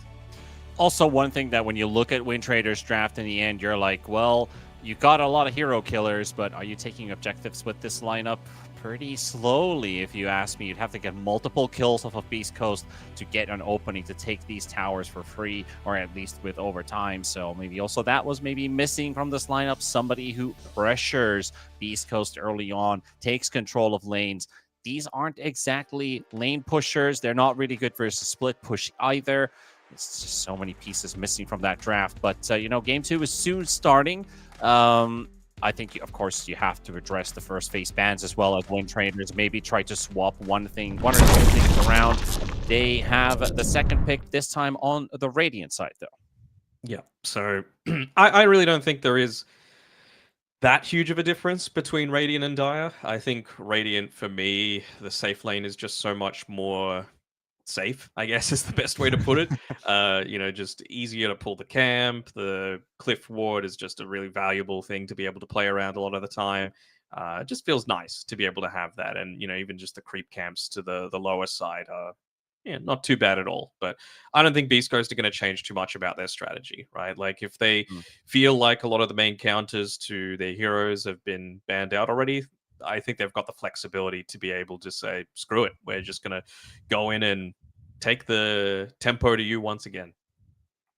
Of course, everything comes together with Beast Coast. What is their first pick going to be? We've seen a lot of Pike first phasers, not just the Lone Druid, but the Luna has also been locked in that early phase. Then WINTRADERs would just have to figure out if there is a specific support counter to it. Is there a core they have to look for? They got rid of the SD once again. Visage this time also banned by Beast Coast. So swapping maybe one thing here. Mm-hmm. Yeah, don't hate that. Lone Druid, obvious ban, makes sense. I'm not sure about Clockwork warranting a first phase ban, right? Like it's fine. We didn't see the little shredder leveled up by the Snapfire until I want to say level 8, which I think is just way too late. The impact of the cogs has really done its job by that point. So see what they look to open up again. Nature's Prophet. Okay. Yeah, it's been first phase banned a lot of the time, especially the Primal Beast feels like a really impactful hero to have against this, and Doom finally slips on through. I mean, a Doom in the right game feels incredibly solid. I'm not sure if this is that right game, though. I suppose going up against the Ironwood Treant, it can feel quite nice just to be able to chomp it, so that, you're not having that same level of push coming through from the Nature's Prophet, but I don't know. It's not like you're going up against this big lifesteal now that you need to be addressing with the Doom pick. Yeah. He is pretty durable in the lane. He's pretty difficult to deal with from time to time. There was that one patch where we thought, like, if Doom doesn't get shut down in the early minutes, he's not going to get shut down at all. I just don't focus taking that hero down. But the meta has shifted from that point to where we have really strong early game lanes that translate also into late game potential. We'll have to see if you are right about that, if this is or isn't the right Doom game for it. Of course, where does the Furion go? Because they have 3 players for this hero. I'm not even sure if they also play it as support, maybe even more than 3. I think they do. Moose absolutely plays it. I think this is the hero that legitimately can be played anywhere. I don't like it as a POS 3, to be honest. I think 3s need to be a little bit more team-oriented, and I feel like Nature's Prophet, while he can be a ganker, that's not necessarily what you want your offlane to be doing a lot of the time. That needs to be the stable rock that's just a constant presence in the lane that's putting lane pressure on, which I suppose Nature's Prophet can do, but you're also not a hero that wants to be left alone a lot of the time. Yeah, I mean, I get the idea. There are 2 heroes where Nature's Prophet is the other, the Underlord. These 2 that I do like participating early. Portal, not only just the ganks, but the portal movements, grouping up early to take down objectives. These heroes enable you to take that T1 mid pretty early on, just because of sheer presence. But yeah, with the Ironwood Treant, I don't think you necessarily have to look at a 3 Furion. When you do play it off lane, one of my favorite builds, it's not just for Furion, multiple other heroes too. Face Boots, Blade Mail, and maybe even a Vessel if you have the room for it, if the game starts well. But obviously you have to consider Blade Mail at that point. But these 2, they have natural synergy. You've got the Mirana buffing up the Nature's Prophet and any other right-clicker that Beast Coast might be thinking about. For sure. I mean, Mirana just feels solid, right? Like, well, what's still left in the pool? There's still 5 seconds the Luna, there's still the Wind Ranger, hell, even Marcy on its own. Luna, right? Sniper, Marcy, yeah, all of these. Like, Marcy as a core is scary enough. Even as a support, right? Let's say you ran a POS 4 Marcy and with a Nature's Prophet 3, I'm just putting it out there. With Solar Flare, that deals a significant amount of damage. Not going to be the case. Going to be a Treant Protector, most likely then a Nature's Prophet position 1, which I feel like Pike is shown over the past few games that we've been watching that he is very capable of picking up a lot of farm in pretty quick fashion. And one thing that I really like about Nature's Prophet these days is that your targets don't get capped out by the Like, it's not just stopping at 16, it just hits every target on the map. It's just the damage that gets capped out after 16 targets. So it means that you're much more capable of making these moves across the map. You're, able to make the enemy's responses a whole lot more obvious, because if a lane's getting pushed in after the Wrath of Nature, that means that they're doing something against you if they're not farming it. Yeah.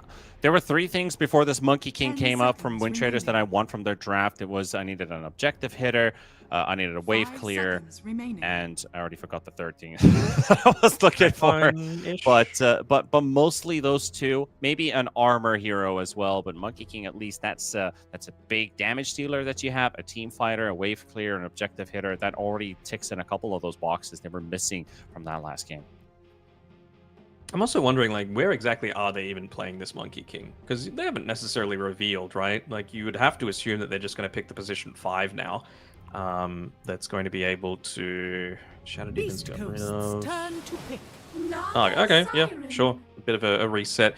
You see a Nature's Prophet TP in, just Song, right? Like, you're going to be able to disrupt a lot of these team fights. You're going to be able to punish him when he comes in. And I mean, Nature's Prophets can tend to be quite squishy when they are at this early stage, right? 10 It's the seconds surprise factor remaining. that they try and use onto you. But if you're able to be the ones getting the right position, 5 you lay down a seconds remaining. Brambles that instantly roots them, you lay down a Wukong's, you've got solid turnaround potential on WINTRADERs. See what it does. Lumpy want to lock in his hero yet. It feels like Pike might be playing that Nature's Prophet, leaving Vitalis and Lumpy's hero still in the Turn to pool. ban. We're gonna get Lumpy's Invoker, so very standard versus Radiant Monkey King. team ban. A way to purge away the Jinga Masteries. And for WINTRADERs, just looking at their draft in general, right? Like, I think that's a mid-monkey, could be carry, but I look at a mid-monkey more because you need a range hero at your last pick. Otherwise, you're risking a double melee lineup 10 versus seconds Fury and remaining. Treant. I mean, I would not like to play melee versus these 2 guys. 5 seconds. No, for and Radiant once team again, you ban. just see the good synergy coming through, right? Invoker, Alacrity plus Solar Flare, you're going to be hitting like a truck on this Nature's Prophet. I'm still assuming that it is going to be the position 1, but you never know. You could still throw something else out there. Like, again, Luna's in the pool, Windranger's in the pool. Like, all 10 these things are seconds going to be remaining. able to... I guess you would be a little lacking in, like, 5 seconds frontline remaining. beefiness if you went down that route. I think that's probably the area that Beast Coast are lacking right now, which is why we're seeing a few of these aura builders get banned out. Primal Beast already removed from the pool by Beast Coast to enable themselves to pick up Nature's Prophet. Underlord gone as well. What else could we potentially see Beast here? Coast's turn to Mars, ban. yeah, The sure. band of Mars, I was thinking I had 2 heroes in mind about the Beastmaster and also the Abaddon offlane, which has had a reasonably high win rate in almost 10k and 10k MMR and higher pubs. It was at 83% a week ago. I think it's dropped now to like 64, 65, but still 10 really seconds high. remaining. Obviously, probably not going to be picked quite a lot in in this meta at least. 5 But seconds remaining. Beastmaster would fit the picture pretty nicely. Another synergizer, helps you with the Monkey King, helps you with this Doom too. That's also a pretty good roar target. Yeah, I wonder if that just means that you change, like if you were to go the Beastmaster, that changes your build, because you're probably not going to go the Drums of Slum. You're just going to get doomed and then not actually have any of that lifesteal coming from it. So you just go full auras instead. I doubt it's like a Helm of the Overlord, especially considering you're going up against a Doom, so he's just going to be able to counter that. But think to he me, they could. they need more in terms of control for mine. Like Yeah, Invoker, yeah, he gives you a little bit, but someone that can just stand on the front Turn to lines pick. and give you some kind of stun. Like, is it a Centaur game? I know you're against the Naga Siren, but you just pop the Wukongs, you pop the Doom, just stampede away. Yeah, one way to get out for sure. That would be it.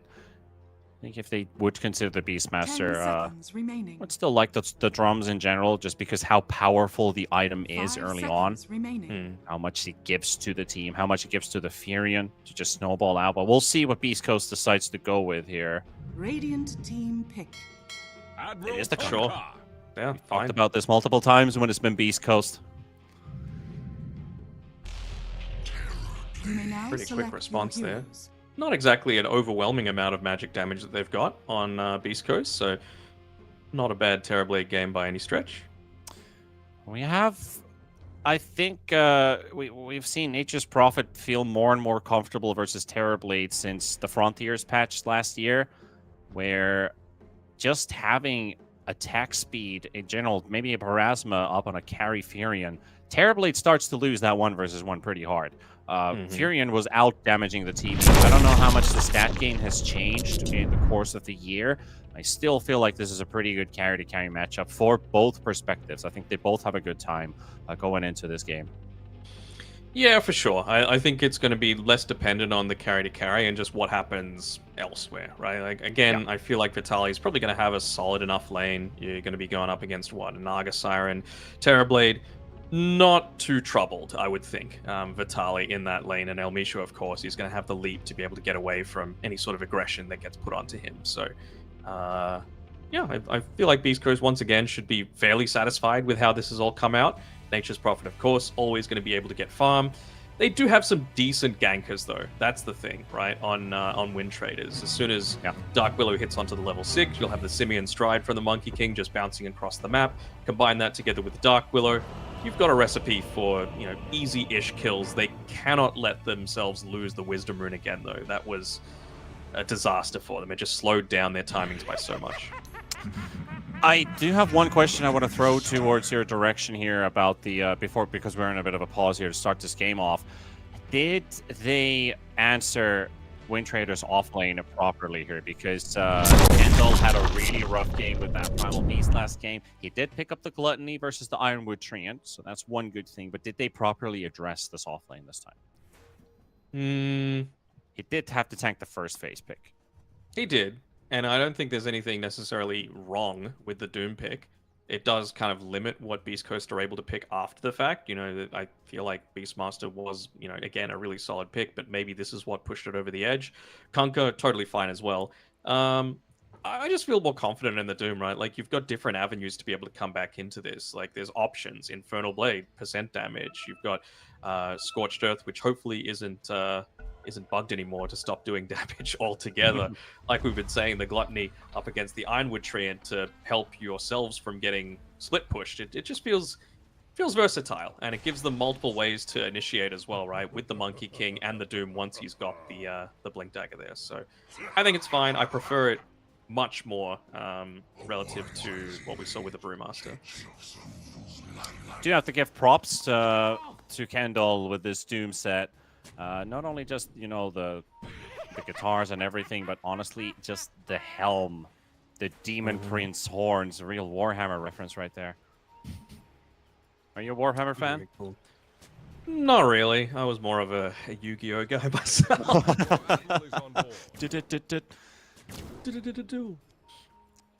I think I've really fallen into Warhammer lore like the last 9, maybe 10 years, slowly but surely. I think it was because I was a huge fan of the Total War game series, but getting to that Total War Warhammer series was like, hey, this is pretty cool. So just want to give props to Kendall in that set. Nice. Also, I noticed there's an eager Dota fan right behind the door, so I'm just gonna let the cat in. Very eager. Yeah, like, what's going? Is that SA Dota I hear T-Pan is casting about? Hell yeah. Hell yeah. That's exactly what we're at here. Fighting for the bounty runes. Do we get a brawl? Moves. Looking to drop that lead seed, but no fight for this one at least. 2 for 2. Nothing special happening here.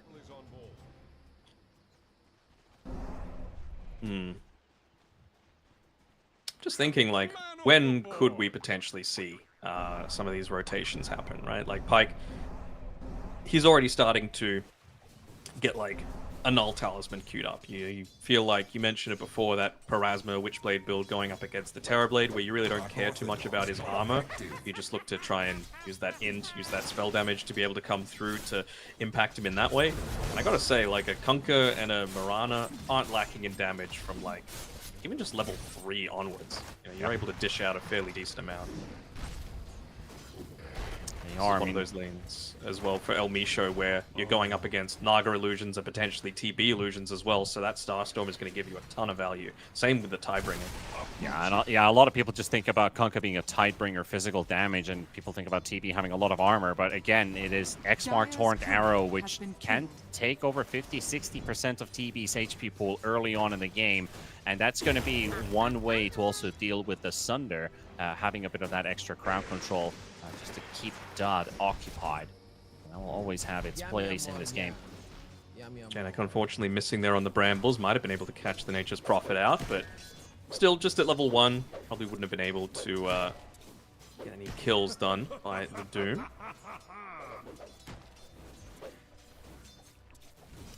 Pretty tough lane to play if you ask me, as a Doom versus Fury and Treant.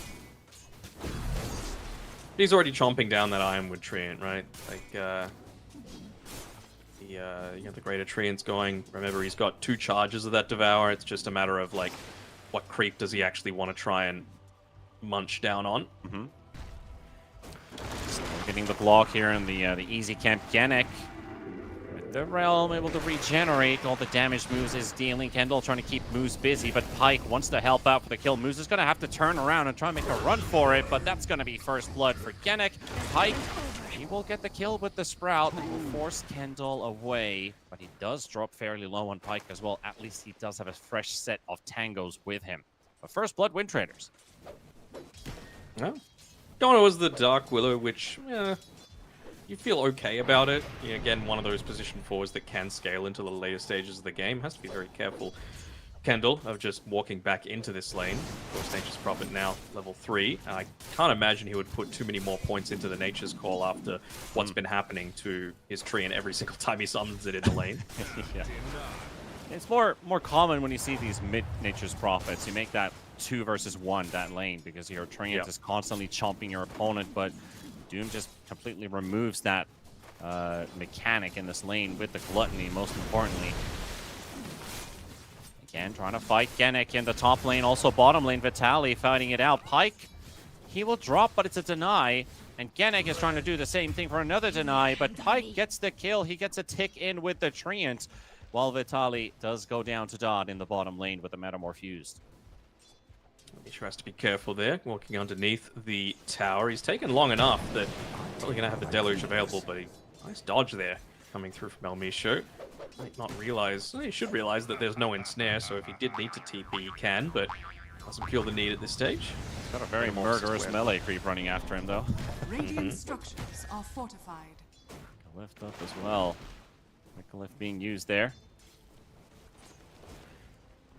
So far, so good for Lalatroni. Lumpy quickly switching to Tornado, but it's a 13-second cooldown until he can remove that Jingu Mastery, so Lalatroni should be able to regenerate back. But in the top lane, it's like it's just the same old. Pike actually not the highest amount of CS I expect him to have. You know, there has been a ton of fighting in top, though. There has. Remember when they went for that first blood, there was a creep wave basically right at his tower. It was a lot of last hits that he didn't claim. So the fact that he didn't really get super involved, didn't increase his net worth a whole lot by that trade, makes you question, was it actually worth it? I don't know. I just feel like you're constantly going to be a threat in this lane, even just as soon as getting a power treads, right? Like, it's just so oppressive. Your range, your attack animation, your base damage, your stat gain overall. It's way too good for the Nature's Prophet. Really gonna have to look out for this Monkey King making his verse rotation, or if even Lumpy decides to be the one to do that too. When do you think they're gonna move? Like anytime soon? I can't imagine Invoker would be making too many moves. Like, you need to be there to punish if Monkey King is the one that makes the move across the map, right? Like, and I can't imagine Lalatroni's going to move. Pike is the one who actually does make that move with the Sprout level 2. Nice nuke there to take down Dodd. And with the Tidebringer, a bit of extra damage onto MJC. The Starstorm, he will dodge the follow-up with the Mirror Image. But unfortunate for him, no running away from the Kunkka or the Furion. So that's 2 kills. The safe lane of WINTRADERs taken down. Moves is trying to dodge out this aggression. Yeah, he's dying underneath the tower, but It was a necessary sacrifice, right? Just to make sure that they're not getting too much damage in onto this tower, dragging the creep wave as well, hoping. Like in trouble. Lalatroni does make the rotation bottom. He finds the kill on the Furion. Also got the whip, the reeling, pulling Vitali in and through the Bramble Maze as well. So that is one pretty interesting mechanic there. Reeling in through the Bramble Mazes. Mm-hmm. Radiant's middle Punishing tower them, is not under able attack. to secure that tower for themselves either.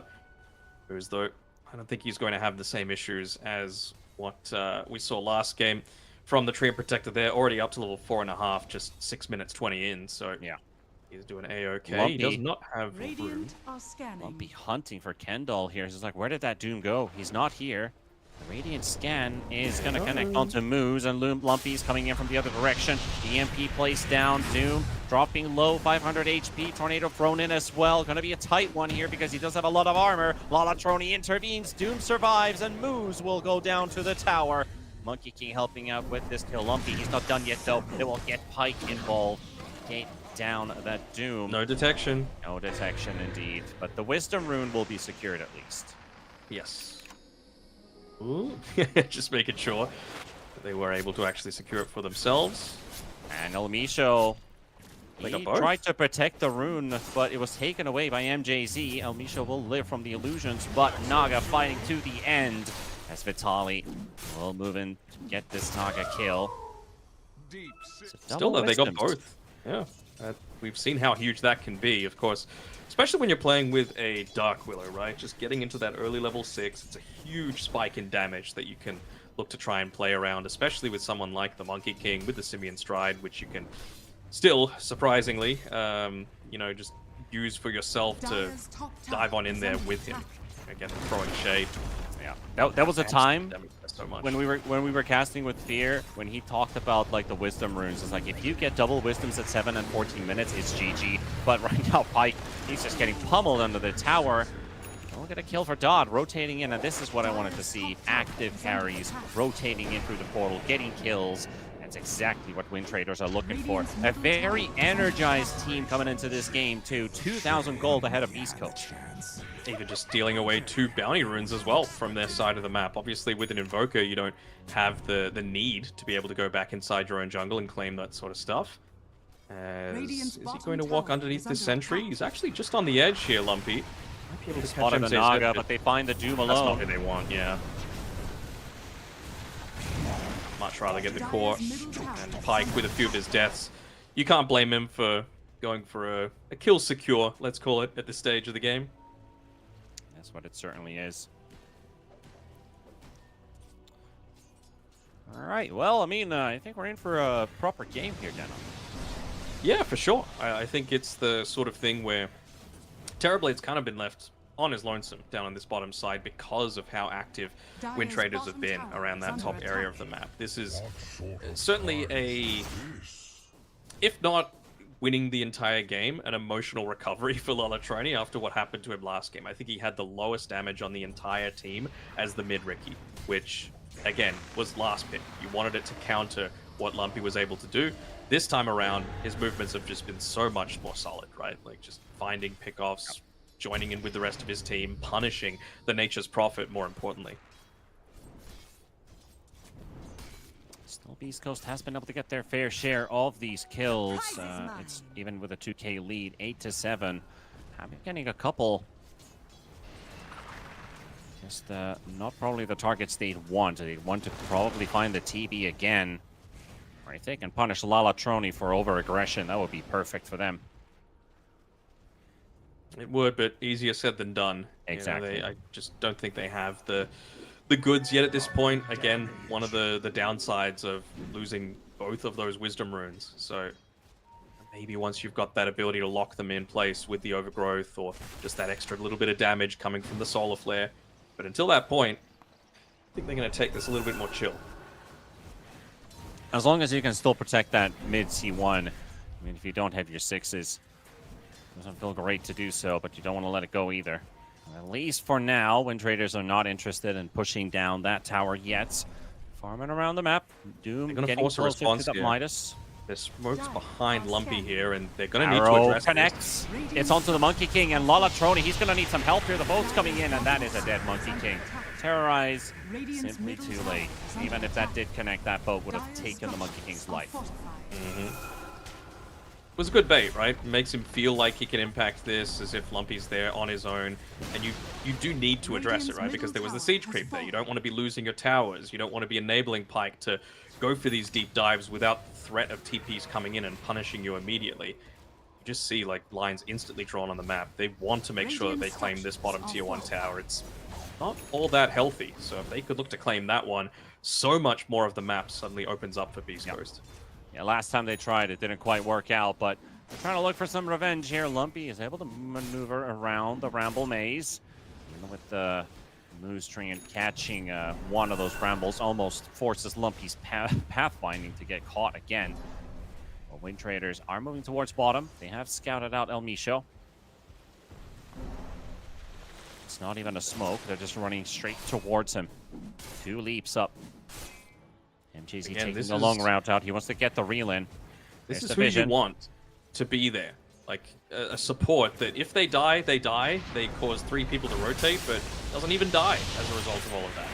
Nope, and they get the rotate in. X-Mark with the mirror image already used. MJZ's defenseless, but Lalatroni's trying to use aggression as a tool. Gets the Jingu up, though. But a disarmed Monkey King only just gets the Lumpy, but he gets Invis just in time. Pyke does get the Sprout to connect onto Kendall. Vitali coming in with low HP from the side. Beautiful ulti from Moose. Catches 3 heroes. The Blood Grenade catches 2 as well. El Micho is the one who gets duped up, but he's already just used El Micho. everything. So he doesn't even mind being duped at this point. Kendall dies to Pyke. Oh, if I'm El Micho, I'm tipping the Doom right there. It's like, you doomed me? The guy that's at 3/4 HP? That has done basically everything already this fight? Okay. Means my cores have a free fight suddenly. Yeah, look at the damage done as well. That was one team running away and the other instilling fear in their hearts. Vitali's damage output pretty high there as well. He did get multiple spell connections. And of course with the... Okay, I was about to say High Tide Kunkka, but he's actually Rock Blossom. Felt like he might have gotten a couple extra Tidebringer connections in there to get that ability refreshed. Blade Mail as well. I mean, they do have a decent amount of unavoidable damage. Lumpy is between 2 fires right now, but with that haste rune, he feels comfortable enough to make a move like that. Has he got Orchid coming out? No, Witchblade coming on the courier for him right now. Nature's Prophet has the Maelstrom finished up as well. And MJZ and Dot, they got to get out of here. There's 4 heroes coming their way. And if it's just a Naga Siren, they'll be happy that at least the TB gets out. Radiant's He's just bottom tower picking the is tower, under saying, attack. hey, let's backdoor this. What's the Dire's downside? bottom tower is They're under not going to be able to attack. respond to us, and if they do, we've still got enough boys here that Radiant's we're going to be able to bottom punish tower them. has So fallen. what was a 2k net worth lead for WINTRADERs is quickly swung 3k in the favor of Beast Coast, opening up a few of those items, and now it's becoming a little bit more scary because you're starting... Well, I mean, I feel like it was... How long ago? 4 minutes ago that I was like, man, El Micho's only level 5. He's level 9 now. So, you know, just being part of all of these, not dying through all of the separate team fights, he is becoming a pretty legit damage dealer. Yeah, soaking dooms. Gonna vibe. Lalatroni, though. They weren't able to catch Lumpy because he had the haste rune, but Pyke and Vitali, they'll catch a Monkey King if he only gets out 3 hands. Gets the jump out. He's got a TP away. Vitali. Oh, that's a very close torrent, but not close enough. Even pop the Solar Flare to have enough damage to kill him, but just inside of that Wukong's all the extra armor was enough to keep him alive, so... it was a good idea by El Micho. Of course, at this stage of the game, he is the one creating all of your tempo, so if you can take away this Monkey King, it feels so valuable. That 15 armor is no joke. And that Wukong's command. Since he lives, he finishes the Maelstrom. They're going in again. Got the Doom up again. And a Blink Dagger. Flare's on. They want Lumpy. There we go. There we got the connection. Lumpy will be caught. Moose won't be able to save him there. He will drop the overgrowth to buy some time. Vitali is coming in, but the song comes out from MJZ. Trying Trying to get Kendall out. Lumpy lives. The Doom's not going to do enough damage. The Sprout connects Oh, onto he had the a Doom, so backpack. even with the song, won't be able to run out. X mark boat, Sunstrike. Nice Breaks play. out. Kendall out of there. No one dies. Yeah, no one ties at all. How many ults is that? Like Dire's 3, turret 4, 5? has been killed. Crazy amount.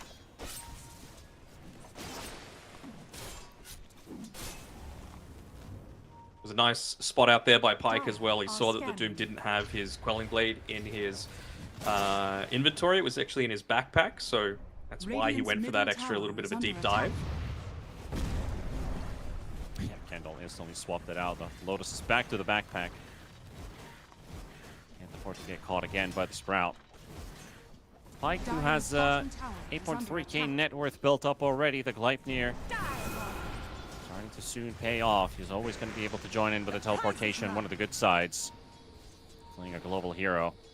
Meanwhile, Dodd, Manta recipes waiting, but still needs to buy the item. Radiant's top tower is under Just watching attack. MJZ on this bottom side of the map. He's like sending illusion creeps in so like one by one, kind of feeding him to him, but just making sure that he's got something available to use deluge onto the creep wave, while keeping his hero really close by, but out of the range of danger. So Yeah. very clever way to be able to do things. As Olatroni, he's going to join in onto him. They needed to take another tower for themselves. I think that's the big game changer potentially for Radiant's middle tower is under WINTRADERs, attack. and maybe the Manta style is going to enable them to do that when they're not as worried about overgrowth. Just El Misho might just die solo here to Genic. That Bedlam used, though, on the double leap. El Misho gets out. Otherwise, that could have been Doom traded for the Mirana. A solo kill for the Willow would have been worth quite a lot of money for the hero last in net Radiant's worth. middle tower is Support under or attack. core. Still worth a good chunk of money. now the Arcane Rune, which some people say thank you very much for. Dire's bottom You just see the tower is value of, under okay, attack. 2 points in the living armor. Like, it's doing a lot to be able to just keep this bottom tier 1 tower alive. You know, without Yeah. the Treant Protector, this is probably dead by this point, just because of all the attention that they've been putting on the mid lane. Even just illusions pushing creep waves into the tower would have opened up this map a little bit further. So holding onto this one makes a few of those movements a little bit more obvious. You know, and you know you're wanting to protect that 20, 21 minute area around your Wisdom Rune as well. So just having an additional tower to be able to play around with feels so nice. You also got a pretty huge benefit from one of the items that Dodd has listed up on this Terrorblade, which is the Butterfly. It is such a huge damage item for this hero. And with the right lineup, in this case, the draft is very complementary to this TV being able to dish out damage in team fights. If you don't get anything out of it, there's still a ton of magical Beast Coast Hab, which could just kill the TV, and it gets nothing out of that Butterfly. But as mentioned, the draft is good to play around an item like that for him to have. I mean, Nature's Prophet can easily go in MKB as well, so it's not the worst. No one's built an Orchid up until this point. I was thinking maybe the Invoker might look to consider it, but it seems like Lumpy's keen to be a bit of a right-clicker in his own right? He's going for the Hurricane Pike. And when I talk about like the Parasma Nature's Prophet, sometimes you do see a Bloodthorn also listed up, because that is a huge attack speed buffer for a hero Yep. that already has Gleipnir. Radiant are scanning. One of the highest attack speed items in the game, 100. Is the highest, actually. Oh, Moonshard, okay. That doesn't count. That doesn't count, yeah. It's a consumable, not an item. Should there be more consumables in the game, by the way? Is under attack. Sure. I mean, more options is always a good thing, in my eyes. Don't want to overwork the frog, but, you know, you love seeing how people are able to make things work. You know, like, Yeah. I think Revenant's Brooch, I want to see it buffed, because I just think it's a cool item to be able to potentially change the stage of a game where, you know, the BKBs are really low, and then suddenly you can just shred people. Dire's middle tower There's a is under cool one. attack. I kind of want to bring back the Scanning. Warcraft level of being able to buy stat tomes. For being able to buy the Aegis. What about that? Not the Aegis Olatroni? necessarily. I think that might be a bit next level. Olatroni, though, he's died here before in the same spot. Well, sorry, he hasn't died here yet. Now he will. He escaped the last Dire's time. middle Get tower my is words under back. attack.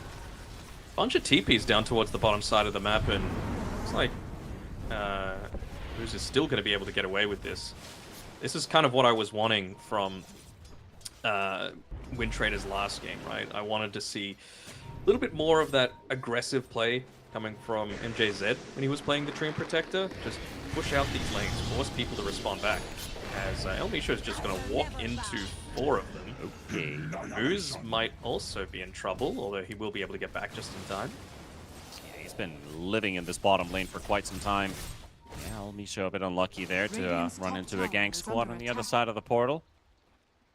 I wonder if they're just worried about them going for Roshan, because there's a lot of rotations coming down towards this bottom side of the map. We've also still got the Wisdom Rune up now, so, you know, if Mirana's able to claim that, that's level 12, that's a whole lot of extra damage coming from the Solar Flare. And I think they did see these moves coming in as well, because there is a ward at the secret shop. So they've definitely seen Beast Coast start to move around this area. Potentially even start to take Roshan for themselves. Pyke was about to TP into the pit. Very equivalent items from both of these teams, right? We've got Crimson Guard on both sides. We've got, I believe, a mech on both sides as well. No, never mind. Mirana's got the drums instead. But it's a lot of damage, and it's a lot of damage reduction coming from whether it be spells or just boat rum and all that sort of stuff as well.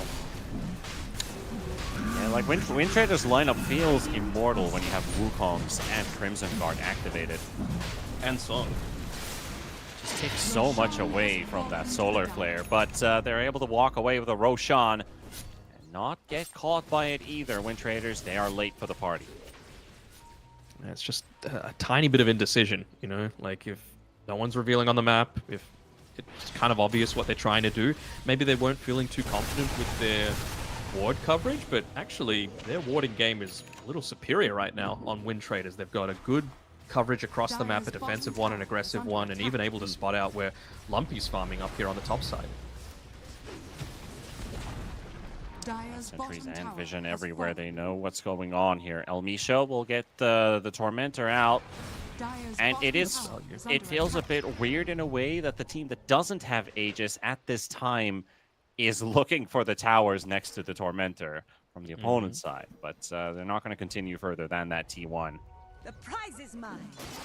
Yeah, it does feel a little, to be honest, aimless coming through from WINTRADERs. It feels like they know they need to do something, but not where. 1 versus 2 for now, but the rest of the squad's arriving. But Lalatroni is gone. MJC's song is not enough for Kendall to come in for the Blink Doom. And he'll just TP away. And that was, if only X-Mark wasn't pulled out, that might have even connected. I mean, he didn't mech in time. That's the other thing. You had that on the Naga Siren. Maybe that little bit of burst of healing would have been enough to keep him alive. Off the Song of the Siren healing. What's up with these Naga 5s today? Not fully utilizing their kit. Smart arrow. Here's Kendall. Thinking about the Terrorize if they were going to straight up dive the Doom. I wonder if they feel like they can get this tier 3 tower before the Monkey King is up. And yeah, they will. Solar Crest is buffed up on Pyke. He's just hammering away on that range tracks. 4 minutes. First structural damage already dealt to WINTRADERs. No response is coming in. They don't have a way to just jump Pyke. Looking at this Observer Ward. It's going to spot out Lalatroni if he goes a little bit too Dot is going full ham. He's just charging straight towards Pyke, but he gets caught with the Gleipnir.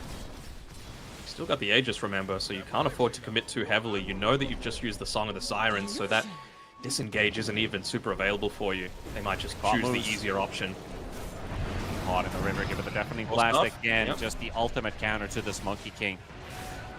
Yeah, I was talking about... he does jump something, but he hits something else. It's not the target he wanted, and he's going to get comboed up in the river. Kendall down. Pyke gets away. He went for the War Stomp blink in, but that was not the target.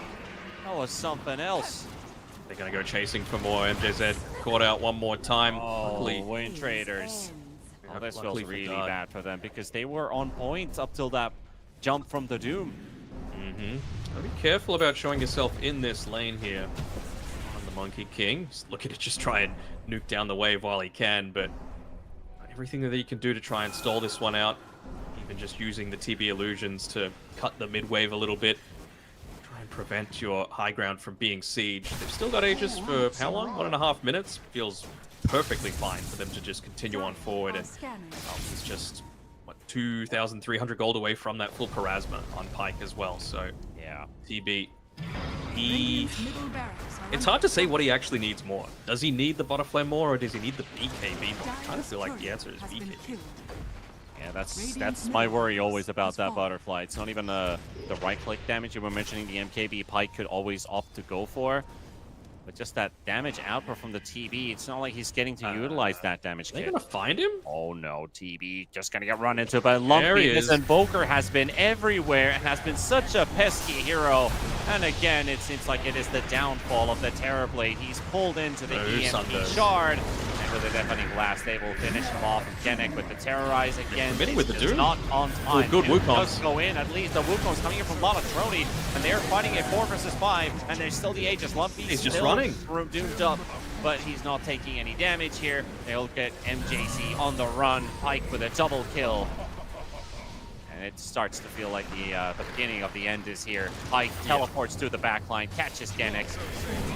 Triple kill for him. Communication just fell apart in that fight. Like it felt like there was no need for Doom once the TB's already dead. Like, he is your damage. It was actually a pretty decent Wukong's command. Speaking of the Monkey King, he's probably going to get picked off here. Oh, the style points? No need. I think that just might have broken the camel's back because, well, Beast Coast, well, straight for the tier 4s. Why not? Why not? There's nothing left on the opposing side. There's a song. That's it. Maybe a Metamorph. Force at the cliff. They're just going to get the glyph, get a tier 2 tower down bottom for free. They know this is an area that Dard's been favoring for a lot of his farm. You see the BKB instantly queued up by both Monkey King and the Terrorblade. AD for Lumpy gets even better. He's going to join with the group soon. They're done with the T2 tower. Boker's going to show up with a real powerhouse. He spots these TB illusions on the way, trying to cut the midway, but they've got creeps in bottom. They've got treants in bottom. Oof, whole team around. Song to interrupt. They're trying to run away. Vitali. The trees are in the way, though. You don't want to go on to the Conquer. At the Metamorph, they're fully committed. Now, Dot does have that BKB, but does he get to use it? The Wukongs is only zoning them out for now. Lalatroni trying to commit again from the front line, getting stunned up. The arrow caught him, and he's gone. MJZ down, Chemdoll is gone as well, and Dot is left pretty much alone, and that should be the final moment of this game. WINTRADERs, I think they're pretty much done for. They do take down Pike, though, but there's still too many heroes to worry about, especially that 0 deaths Invoker. Yeah, it was close though, right? Like, you just see the power of the Terrorblade, but he's the one leading the charge alongside, you know, the rest of the team, alongside the Nagasaran especially.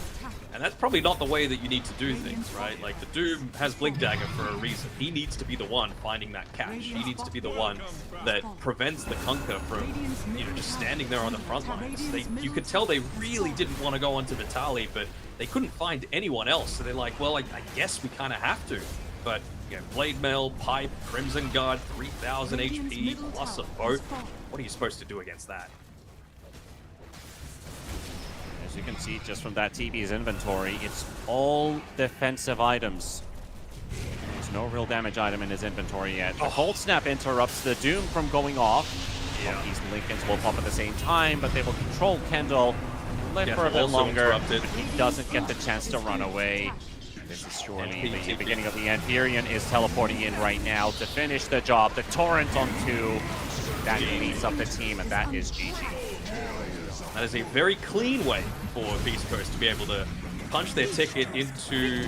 This gives them a double chance, right? Like, now they've got one chance to be able to qualify through the upper bracket, and even if they lose, they go down to the lower bracket final, because there are 2 slots within the SA DreamLeague Season 24. So I'd say well worth, based on their performances, you know, being in this upper bracket final. You would imagine probably the favorites are Heroic to be joining them. They're facing up against Legacy at this exact same point in time. We were thinking this might have been, you know, Beast Coast versus Team Waska, but yeah, a little bit of a surprise letting the Shadow Fiend through, but we saw the respect from Beast Coast not letting them have their absolute comfort. making sure it was first banned in both of these drafts, and it was pretty clinical. Sub 30 minutes for both of them. It absolutely was. It was a pleasure watching how well Beast Coast looked in this particular series. Woken up from that first series they had, a bit shaky here and there, but this one was much more clean. Execution-wise, drafting-wise, they really looked like the professional team here in this series. I mean, WINTRADERs, they're going to have to do the lower bracket run. There's a chance they might still run into potentially Beast Coast or one of the other teams in the lower bracket again for that second qualification spot if they can make it through. But it's going to be a long run, even if you do lose this series in the semis, because it doesn't really push you that far in the lower bracket side of things. So they'll be continuing their games tomorrow in that sense. As that has been also said, that series between Heroic and Legacy is still ongoing, but East Coast will face the victor of that series that you can watch at ESL Dota 2 Sanj. That is the sister channel here for SA. That will be for there as tomorrow. But for me and Danog, we've done our 3 series for today. We'll be back tomorrow at the same time once again. We're going to be covering some lower brackets this time, and I believe we might actually have Team Waska versus Dibujitos, DFB as our series, if I'm reading our schedule correctly. So I'm happy to see Waska, but what about Dibujitos? What do you think about that matchup? We'll see how it goes. You know, there's a reason they came through the second open qualifier bracket. There's a reason behind the name as well. It's just a bunch of guys playing some Dota, having a good time. So who knows? We saw a bit of a surprise in the upper bracket today with Waska being bumped down to the lower bracket. Who knows? Maybe it could be another surprise on the cards, and the team that's been making grand finals, that's been qualifying for tournaments, could be out back-to-back in straight sets. So we will have to wait and see. Like you said, we're done for today. ESL_Dota 2 Sanj still has a series going. We will see you again tomorrow. So it's been a pleasure, T, and we will see you guys then. It's been a pleasure, Danog. But hey, we'll see you guys. Take care of yourselves. Good night, and bye-bye.